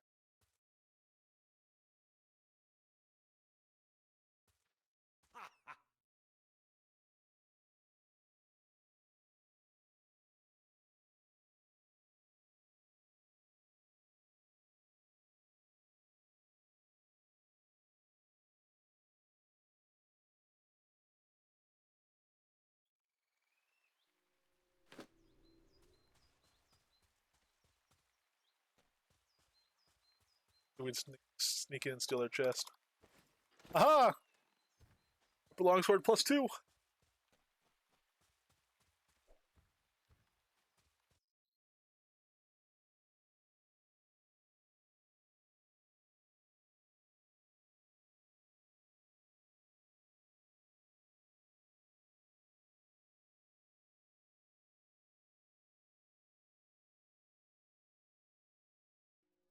Another dog.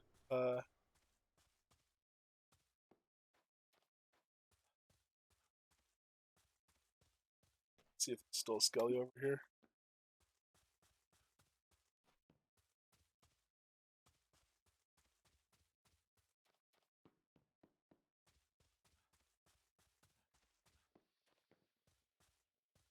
Oh.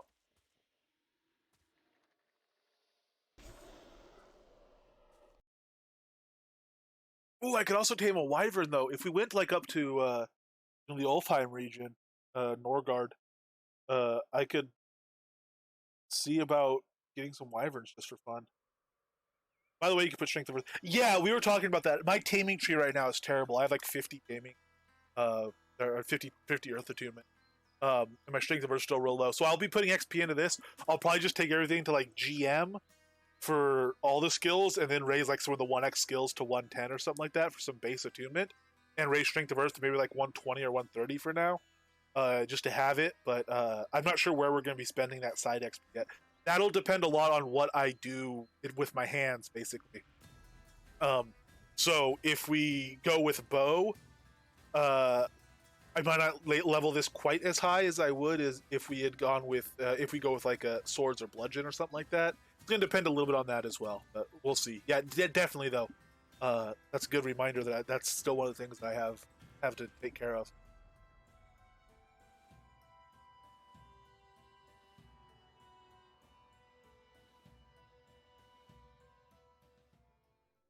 Ah, I got another dog here.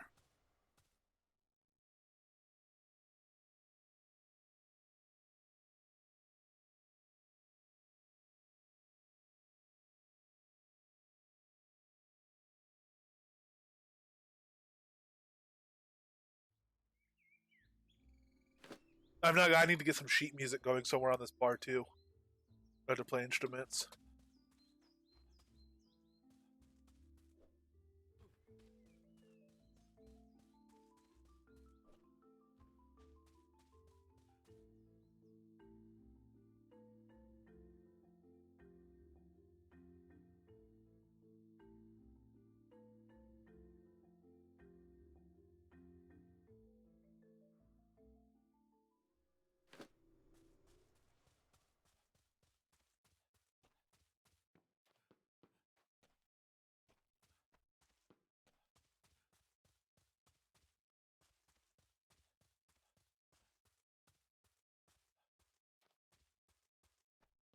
Stag. Ooh, let's see what he is. One of the annoying things about stag encounters, though, is clearing them out in the swampy roads. You have to clear out the crocodiles, and they hang out down in the water. You can't see them. Uh, make it tricky to actually clear the zone out. Oh, this is as a plains. Well, that's a bummer. So it's not a unicorn. Is it a dragon? It's not a dragon either. There's no ash piles.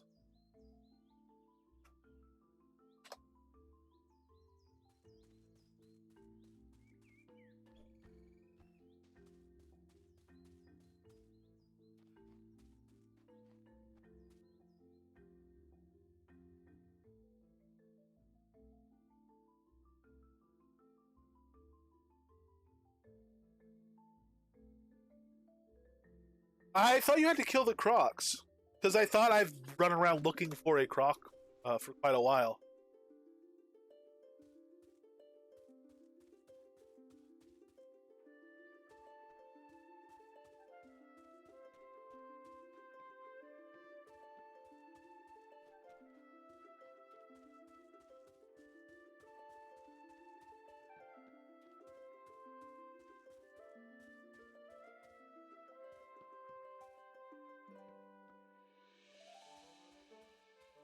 Dream's hanging up here. I wonder if they're waiting for a spawn as well. I wonder if they're clearing stuff out.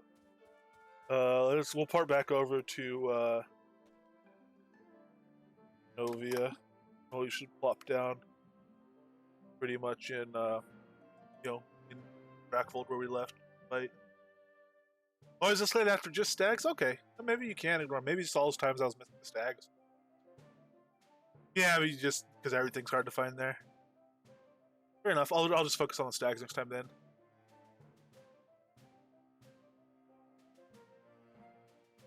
I've not run them in a long time because of the only time I would when I want to kill nightmares, and whenever I want to kill nightmares, I don't. You can lose bummer. Lose out on the skin. The wolf.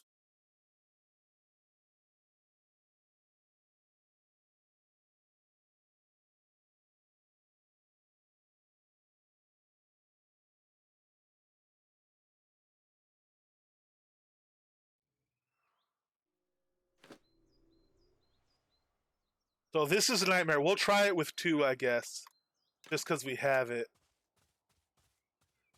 Um, Knock out.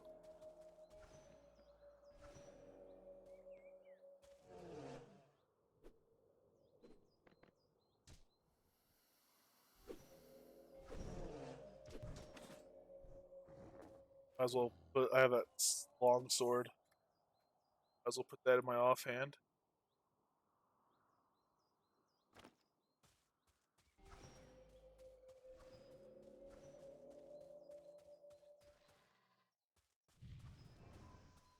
My pet's on aggressive, so he'll come over and do this. Uh, Obviously, with as slowly as he moves, if I'm not teleporting him, now that I have that atonal aria cast, that'll kill anything by the time he gets there. suppose.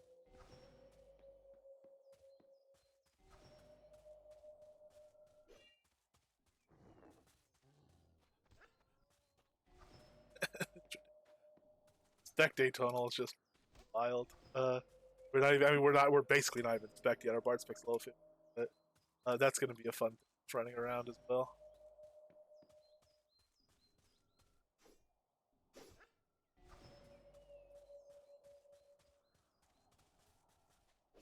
It's fun just like a crocodile running around behind you everywhere. Oh, I sense a very great threat approaching. So I'm gonna hang out over here and see if they separate at all.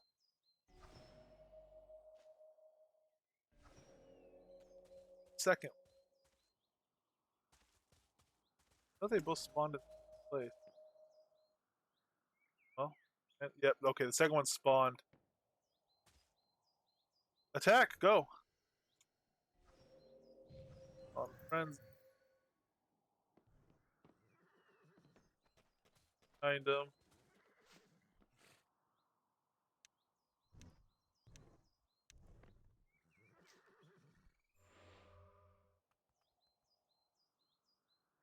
That's the problem.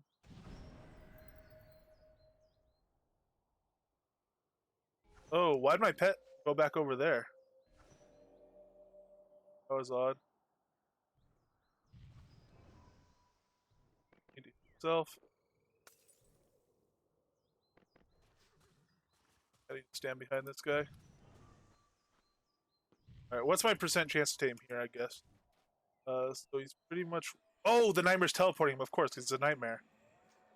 Oh, no, get out of the way. Oh, 59% chance even at almost full health. Yeah, that is ridiculous. Yeah, exactly. Nightmare's teleport. That's what I was thinking. I had done it to him. Then when I saw it do with the actual, I noticed the purple effect. I went, oh yeah, of course, it's the nightmare teleport.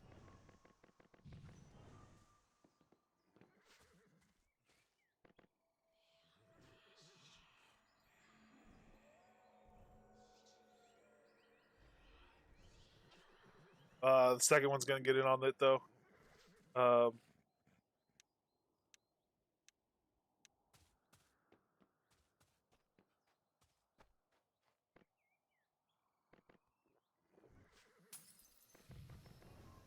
Oh, he died.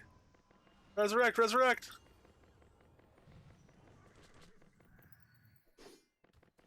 Oh, leave me alone. As I was trying to heal, now they're both in on it. Oh no. Oh, it's a disaster. Oh, of the utmost proportion. Oh. All right, let's res up and try that again.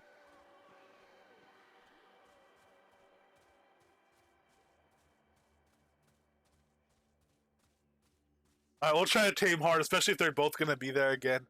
We might be able to grab one again, but I will see about just right from the start. Try and tame on them.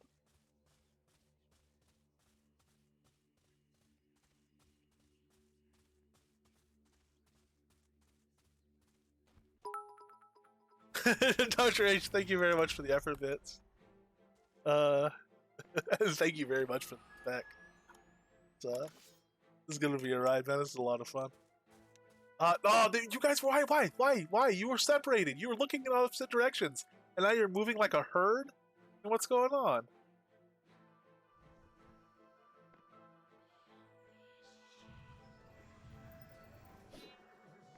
Oh no, heal myself. Don't heal the pet. Ah, Lord. That pet heal is where my normal heal is. My normal heal, what I'm used to pressing. So, all right. We'll res up again. We were worried about the summoning timer on the pet with our refresh. Really, what we need to worry about is the res timer. That's the thing that's going to get outrageous. Here to get to res up. So what I'm gonna do is I'm gonna send the pet in, wait for them to point on him so that they know he's there and they're aggroed to him. And I'm just gonna run around the backside of him, try my tame instead of doing that. Also, I started to do a tame attempt from the front, which I don't know why I would do that. That's just moronic.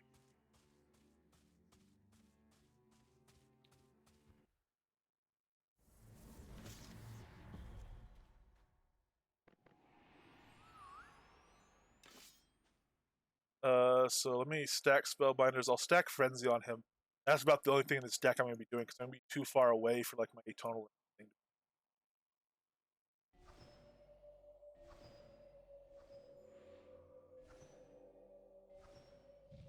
Uh,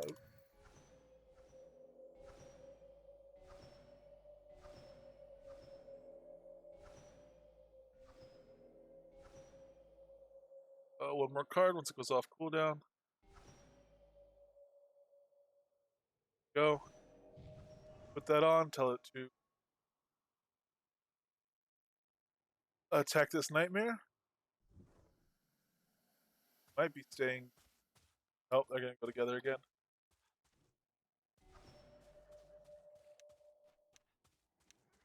Oh, now they're both going to be. There's going to be no safe spot behind. They're pointed in opposite. All right, let me try to get over here.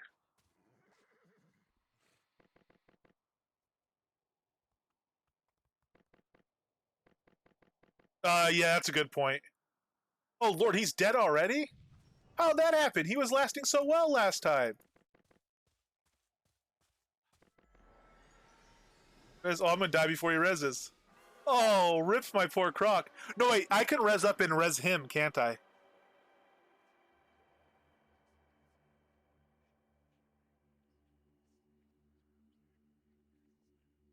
Yeah, someone try. Yeah, this is so. This is why I wanted one.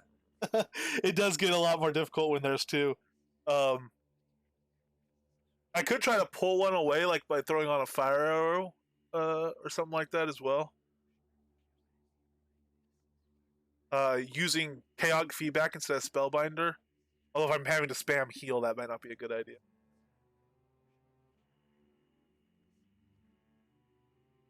Another option is just not using. Actually, you know what? My best option for taming these guys is probably to leave them at full health, put on chaotic feedback, and just do run by tame attempts.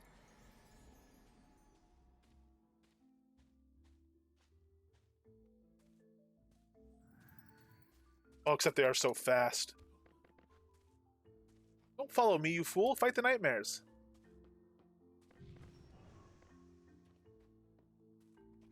Good lord, don't follow me, you fool. Fight the crocodile.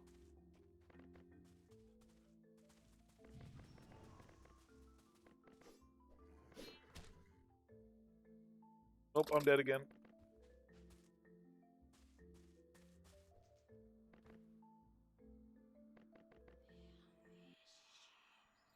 Man, their range is so big. Yeah, doing two at a time isn't any good. I'll res up, and I will try run by with chaotic. And we'll see what that does. But I think even that, they're just so fast. Stagnation would help a lot. I can run by stagnation, chaotic. That's possible. Once we get rid of one, I'll go back to trying it with the pet out, to practice that style and see how close we are to that style as far as the durability of the pets and everything go. I'm not sure if we'll get there. We'll see. We'll see if we can do a run by on one.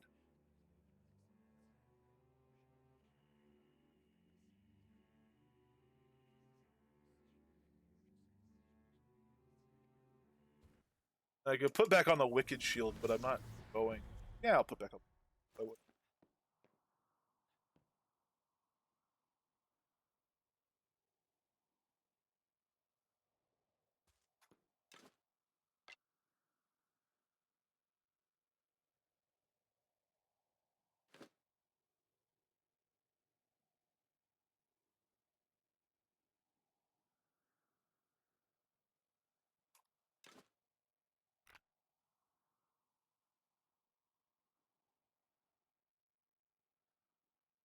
There,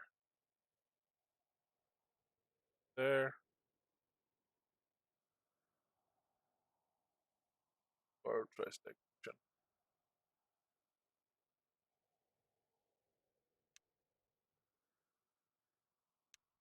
Oh, I have Plesiosaurus Pie still too. I'll take that.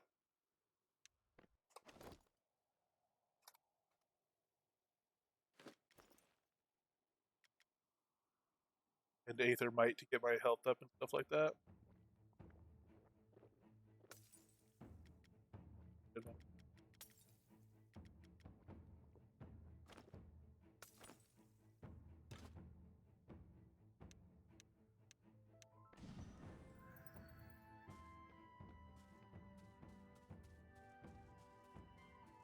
I think they both. As soon as I get it.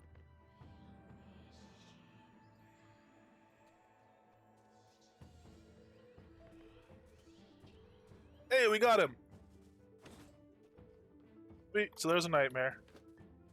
Level 89, so we can't summon him yet, but, put on the massive crocodile. Now let's see if we can do one-on-one. Switch back to our other deck.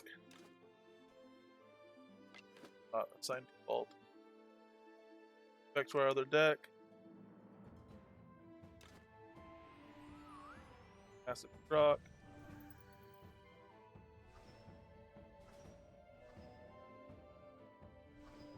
Does CS? Stop.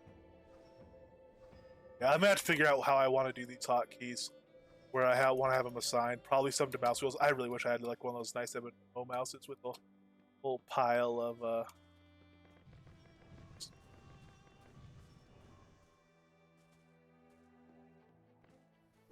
Don't follow me. Cool. He's gonna kill me on that one. Gets me on a ranged one.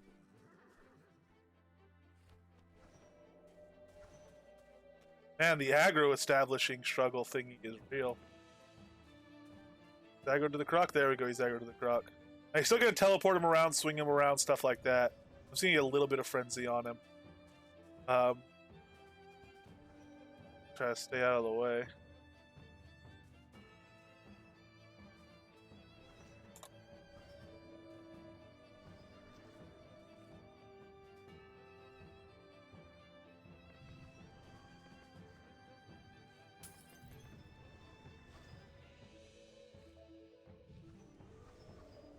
Exact frenzy on him.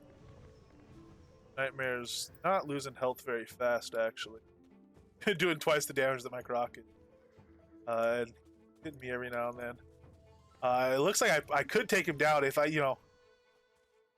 probably die a few of the times, but if I fought these 100 times one-on-one, maybe my croc, I think the croc is currently strong enough to get him down, it looks like. So then just every now and then he'd bring me down. Well, I don't know, I'm starting to burn out my heals a little bit. Right, let's see about trying to damage him. Oh, my health is going down because I have chaotic feedback on still. Oops. Oh well, there we go. The greatest threat has passed. So, there's 2 nightmares in the bag, literally. Well, not literally. We'll put them in the bag. There we go. Nightmare. Hey.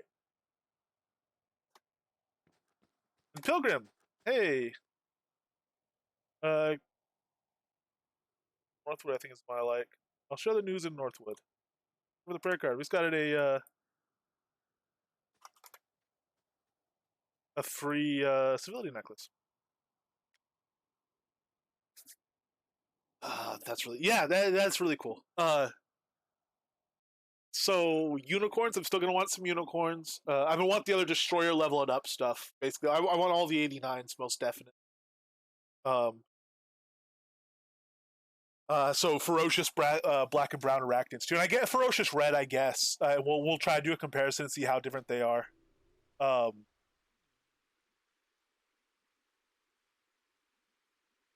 and so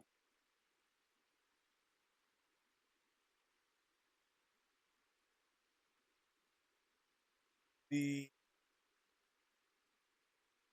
the juvenile and ferocious stuff is all level 99 as well.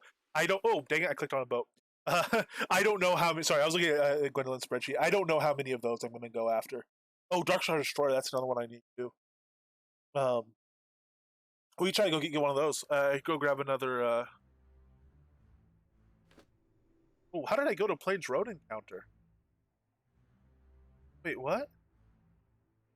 How did I get to a Plains Road encounter from Northwood?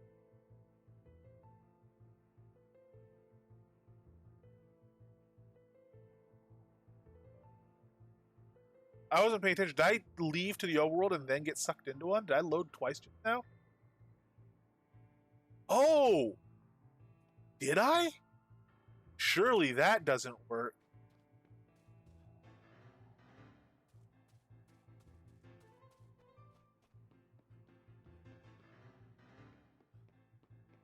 I bet I did.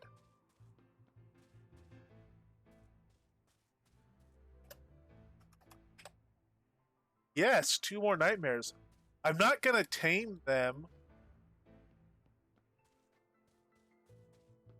I mean, heck, I might as well tame them. We'll have to do run by taming like we did before.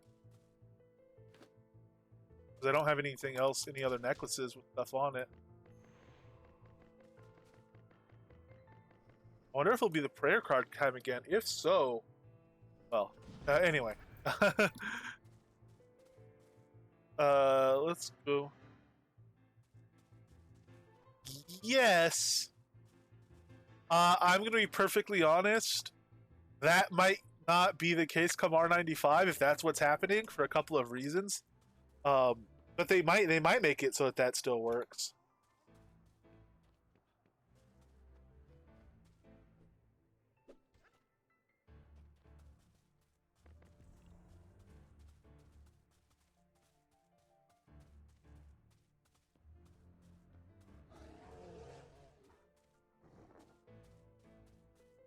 So great threat. Okay, so let's switch decks. Chaotic on. I'm gonna need a oops, I didn't do a full chaotic stack, but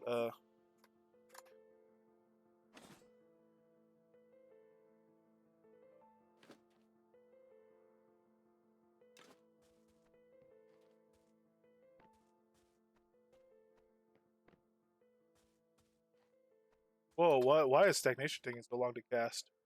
What is going on there? 50 seconds for stagnation to cast? Is that from my feedback? Yeah, that's like a divide by zero or something. That's some of them have a contrary effect. I didn't realize any of them were that extreme.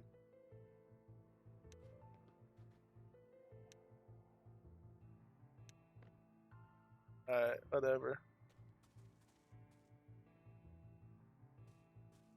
Oh, please don't kill me.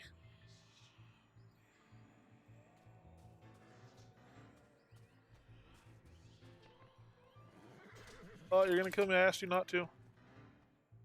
I used the wrong potion. I used definitely the wrong potion.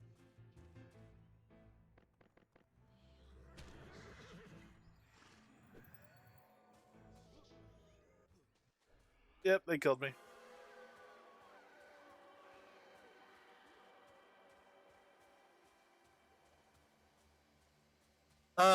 So I could also do being able to do heavy armor. I could also do this drive-by taming type thing. Well, eventually my pet's gonna be strong enough just to probably tank 2 of them for long enough because they're so easy to tame. Long enough to get both of them. There's also a you could do kind of some cheesy stuff somewhere too as well, I believe. But you could also just put on like a bunch of meteoric iron armor or something like that. You'll just get super tanky, and stand there and just be able to survive long enough to tame. To have a few attempts at that fast rate that gives you. I'll do one more.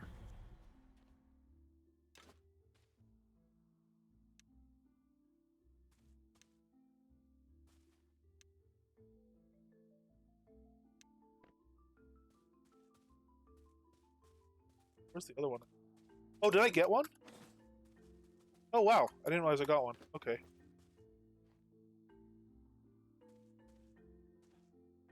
Oh, hello, sir.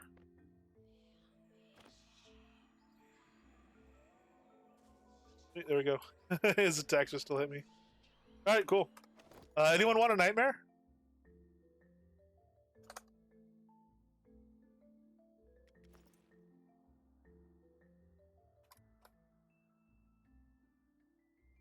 Oh yeah, but you got one. I sorry, I didn't see that. I didn't see that you said that, and I didn't see that I got him. Yeah, cool. I'll take a death per nightmare tape. I'm happy with that. That seems like a good deal. Me. Um.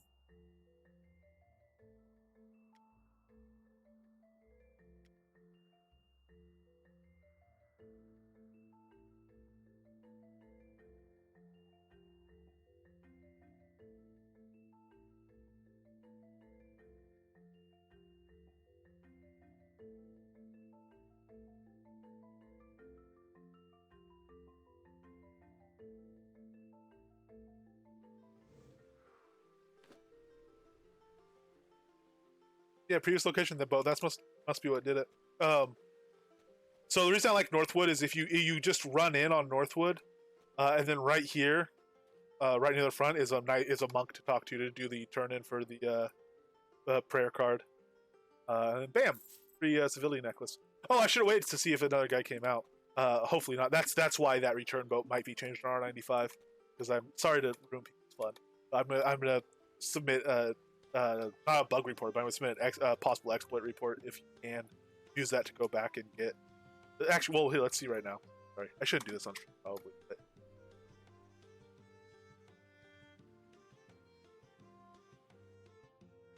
if you could get back before the zone gets destroyed, you can theoretically get 2 turn-ins that way.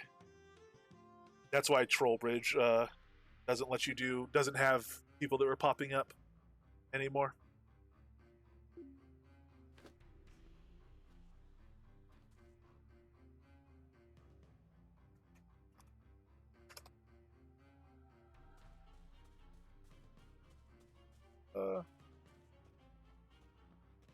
Fresh. There's no corpses here though, so yeah, actually it is giving us a fresh one every time. So I think they might have already thought of that, and everything's all fresh and fine and handy.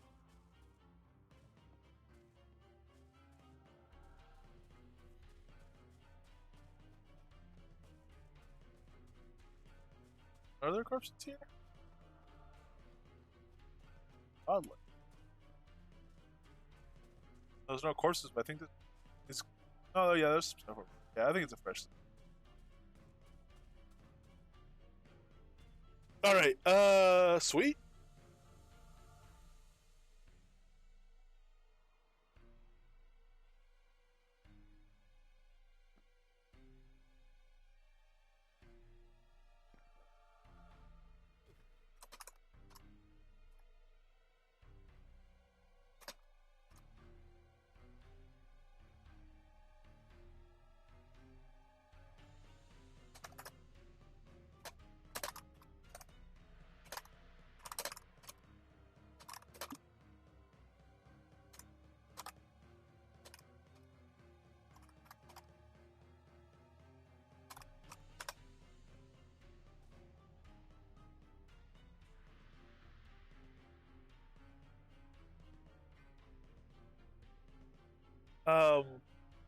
Let's go to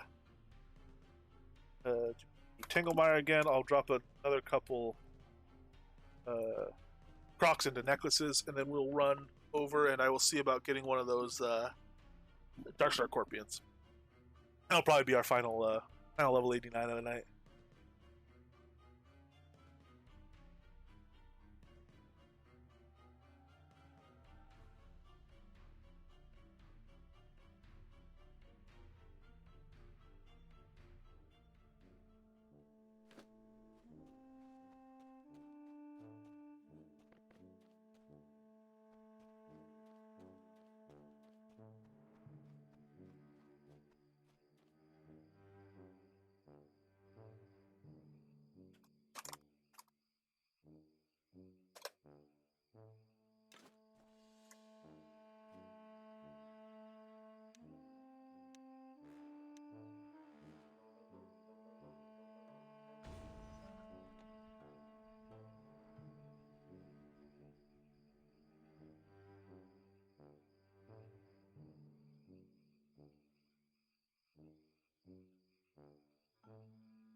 Sorry, I'm testing.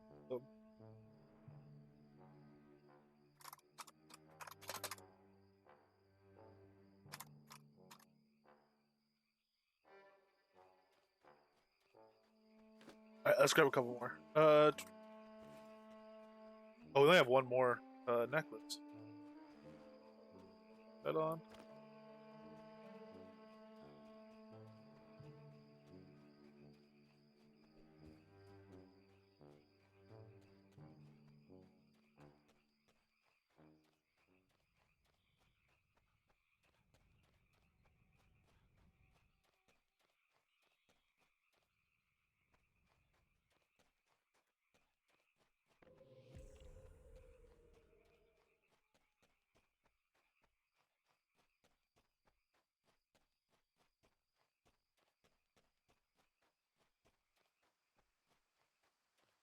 Oh, stag, I don't need to mess with. Well, I do eventually because we need to get a bunch of stag helms, but he's safe for the time being. And here's a massive truck here. Excuse me.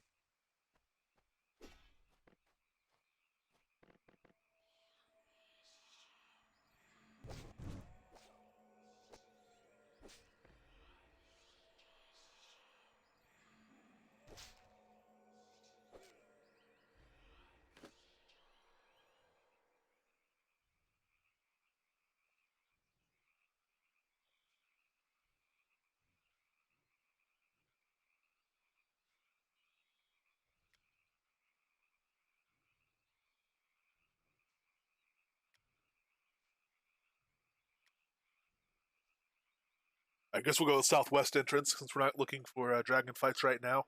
That said, I'm very curious to see how I can do against dragons with a pet, and I am also very curious to see uh, if a juvenile dragon is spawned, what my chances are on that because that's a level 99. Gwendolyn looked at him before, and they were not. They had weird level stuff, and I don't know if they've changed at all since then. They weren't taming like at what they should be, and the wyverns were taming at different levels, even though they became the same level and stuff like that. So they're a little bit. I wouldn't mind seeing about those. We don't want cat feedback. We want our different deck here. Still easier than a destroyer. Okay, that's kind of disheartening. It'd be nice to have a nice big challenge on him.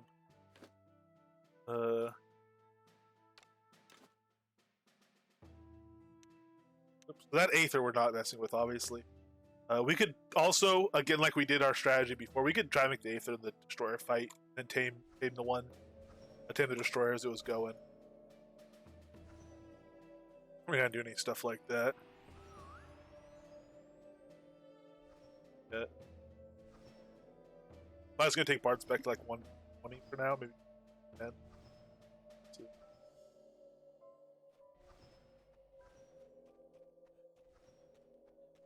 Destroyer down here. This is oh, well, this is a juvenile. All right, well,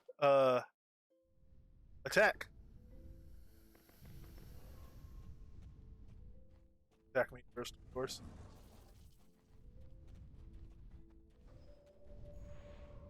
We got a lot of help on him. More help than Bolt, actually.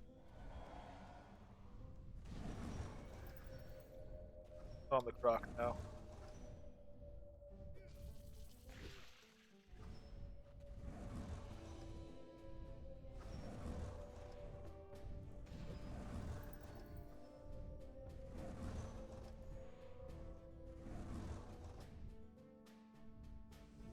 Let's see if we can get this off. And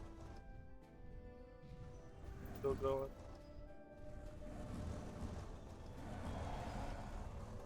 Man, he's taking down the health pretty good on this dragon, though.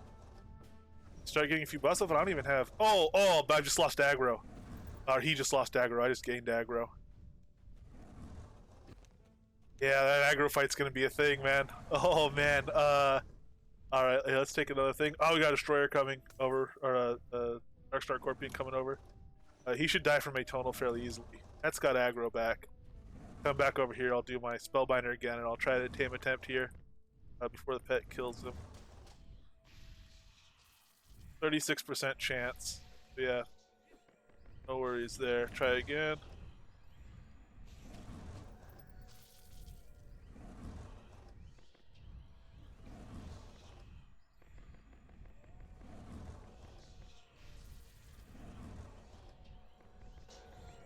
Okay, there's the Scorpion's finally on the pet. Get the pet. Actually, I shouldn't have given the pet frenzy because I don't want him to kill this juvenile before I get it tamed.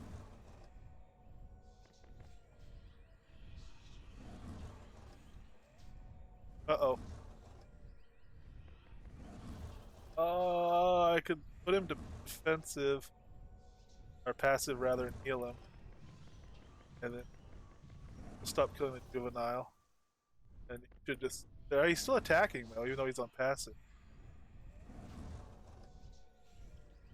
Man, oh, Lord. This is a rough 37%. Come on, let's get him. There we go. Okay, cool. Ah, and now a Scorpion. I'm stuck with the Scorpion. I didn't think that one through. Alright, let's get away from there, guy. Oh, there's a destroyer over there. We don't have a separate taming necklace unless we tame over a nightmare. We're gonna make a nightmare attack that Scorpion and then tame over it. Yeah, I'm gonna. So I'm probably just gonna rebind my mouse pad instead of being Dex, or my mouse pad, my numpad instead of being different decks on my numpad. For the time being, it's gonna be the tame stuff. And I'll try to figure that out tomorrow and maybe get a little more combat experience, so I have a better idea of what I want to do there. So what is the? All right, so let's use one of our nightmares. Oh, we can't summon a nightmare yet. Where's my summoning at? 84. We can't summon any of these guys yet. All right. We'll stop at our juvenile dragon, who, incidentally, speaking of not being able to summon stuff yet, level 99. So that's a reason to push that up. We're gonna push it up to 126 anyway, but it's a reason to keep pushing it up because I'd like to get that guy out as well.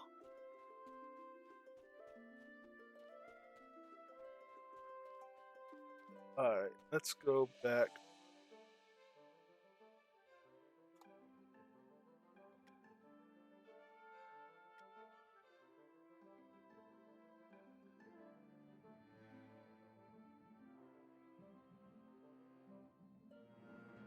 Yeah, okay. I have to. Yeah, explicitly tell him to stop attacking, even though he's in passive.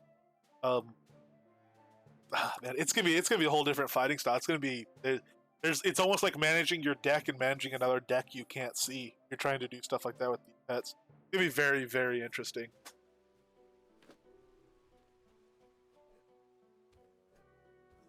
All right.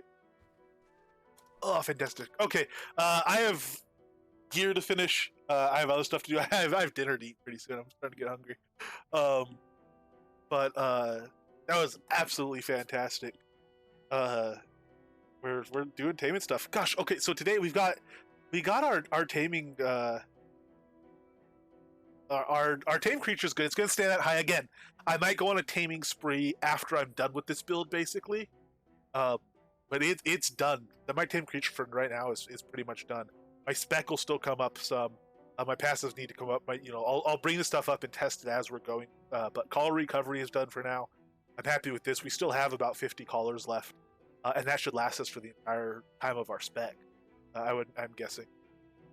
So we're already starting to get the animals we, and have a nice collection of them. We have refresh where it needs to be. Our bard started pretty good. That was part of the influence of choosing bard, because we already have a lot of stuff in there. Hey, Coffee Pasta, how you doing, Serpentine? Interested to see if we start needing Rhapsody or Recovery for the focus. Also interested to see if Refrain of Resistance is something that ends up helping out and being much worthwhile, because it gives magic resistance. With spec, it also gives damage resistance. So if I'm casting damage resistance on my pet, that makes the pet even tankier. Plus, if we both get magic resistance, we can hang out near certain creatures with a lot more ease if we have a Refrain of Resistance on both of us. And the rest of this stuff, we'll see how big this Dex debuff gets. It levels with stagnation level, we can see, but I don't know if it also levels with spec, so we'll see. Obviously, Atonal Savage now is going to keep going up. My passives are probably pretty much good for now. And taming gear, you're running around today in common stuff. We'll start upgrading this, but we might solidify the skill levels a little bit more, so we know a little more what's going on. Still no idea what weapon we're going to use. Are we going to be putting Rens in stuff, or are we going to try to put down a Ring of Fire?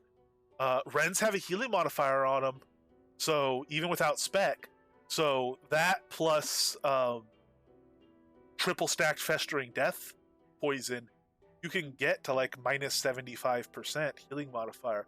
Plus, we could do rend gems and rend length, so we only have to put in rend, on an occasion while we're fighting stuff. That might be the way to go. Talking about rend, looking at double slash. That might be the way to go. So yeah, I'm thinking we might do blades with it. If we don't, we are probably going to either take advantage of the fact that we still have high fire skills, and we'll be dropping one or both of these passives, but we can train them back up to 120 and still get most of the XP out. A cowbell, yes, we're gonna have to start incorporating a music on an instrument, cowbell, fleet flute. We'll test them both out. We'll see what we like. Cowbell, I know, is a favorite for a lot of tamers, and favorite of Mondravis, I believe, still.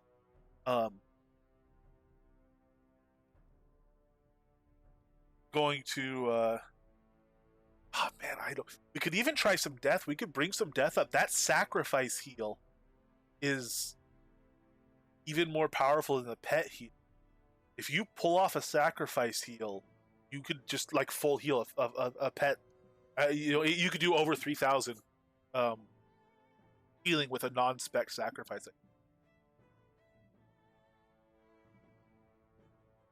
You have to be, man, that would be something. I don't know if we're ever gonna need it though. Well, but giant fights are rough. You need a lot of, a big tanky pet with a lot of healing on a giant fight. Also, if you want to do like AOE type fights, or AOE, one versus many type fights. If you want to clear out a Kobold Rotunda or something at a high level.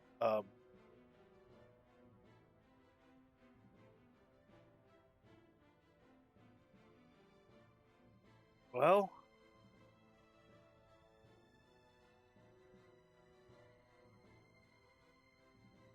yeah, I mean, it's a decision we're going to have to make, but we're tamer focused, so we can keep working on. We can think about it a lot while we're doing the tame stuff, and we might come up and see what else we're missing. But also, it's worth keeping in mind the Savage Sonata, the Alacrity, that would help a physical thing build on the side. Fitz-Owens loot, yeah, that's true too. I could use a Fitz-Owens loot for the extra heal on it. We could take that 3-day. So for the 3-day buffs, we're going to take the taming buff. Obviously, the 3-day taming buff. I'll be taking the rise buff at least a few times, using that rise buff. But that leaves another 3-day slot, so durability effectiveness isn't as important if your pet is taking most of the hits. So I might finally be willing to not run durability effectiveness, which is a buff I run pretty much 24/7, and instead run like the healing modifier buff as well. The plus 10% or 15%, I think it's plus 10%, you get from the 3-day. But the other side of that is, which one? You still run the durability effectiveness or the healing modifier? Because the thing is, if you have high level tamer gear, or high level gear of any sort, but especially high level like tamer gear, which is all artifacts, even if you're not getting hit a lot, you still want to last a long time because they're expensive as heck. The high level taming artifacts take forever. Yeah, durability. They take forever to get at a high level. If they have good work on them, you want them to last. So we'll see. They're leather, so they have some durability effectiveness on them, but it's a durability multiplier. But they're artifacts, so it's instead of 150 for leather, it's 130 because it's artifact leather. So better than cloth, but only by 30 points. All right. There's a lot. We'll figure it out. We'll keep going. We'll keep learning. There's so much more to figure out and learn, but so far today it's been an absolute blast. Durability plus tamer. Yeah.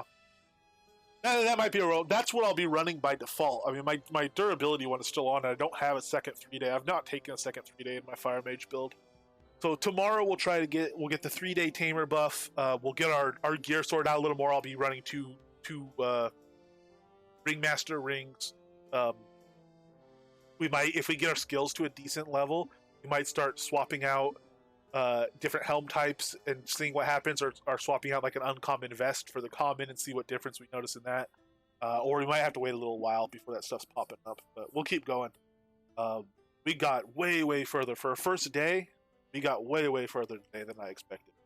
Like we've done what I thought would take 2 or 3 days probably, or at least 2 to 3 times as long. A lot of it I thought was going to be off stream spam training. For sure, this is a really fun one. Thank you all, and thank you very much, Dr. H, for both cashing that in and for the way you did it. Was absolutely fantastic.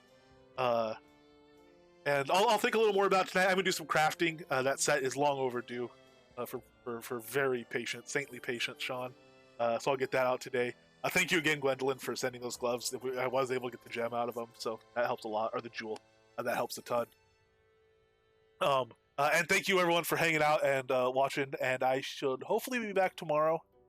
I will see if I can stream, but I should be able to stream at least some. I will get cracking on this. In the meantime, we have some other folks that are streaming. Oh, everybody's on. Graceful Bard is on. Dinhiru is on. Silvertree is on, and Epic Uger are on. None of them are playing Shroud at the moment, but they're all 4 streamers that I think pretty much everybody here knows and watches. So, oh, and there's somebody else who's playing Shrouds. La Ventura Continua, Shroud of the Avatar. This is a streamer I'm not familiar with. Spanish language streamer. Do we have does anyone here speak Spanish?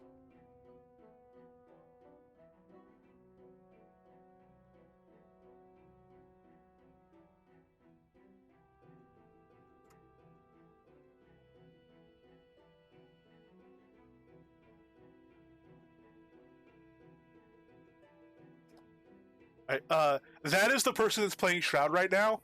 I'm gonna roll in game 1 to 5 and just raid whoever pops up on the dice because I have no idea who to raid out of these folks. I mean, so again, the other people are Graceful Bard, Dinhiru, Silvertree, and Epic Uger, who we all know. So four streamers we all enjoy, plus another one who's playing Shroud, who I've personally never heard of. And the result is roll a d5 with the result of 4. So Epic Uger is who will raid. He's 4th on my list.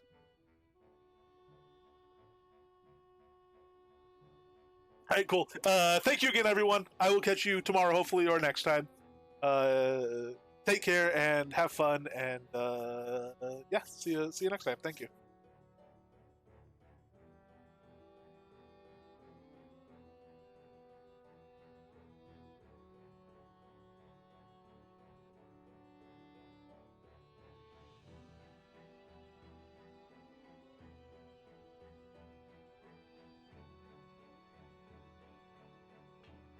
Oh my goodness, Coswell, thanks for the raid, dude. Welcome in, raiders. How you doing, Coswell? How was your stream? How was the stream? Oh, now you're saying that. So, there's a guy that I met, Stratus Live is his, Twitch.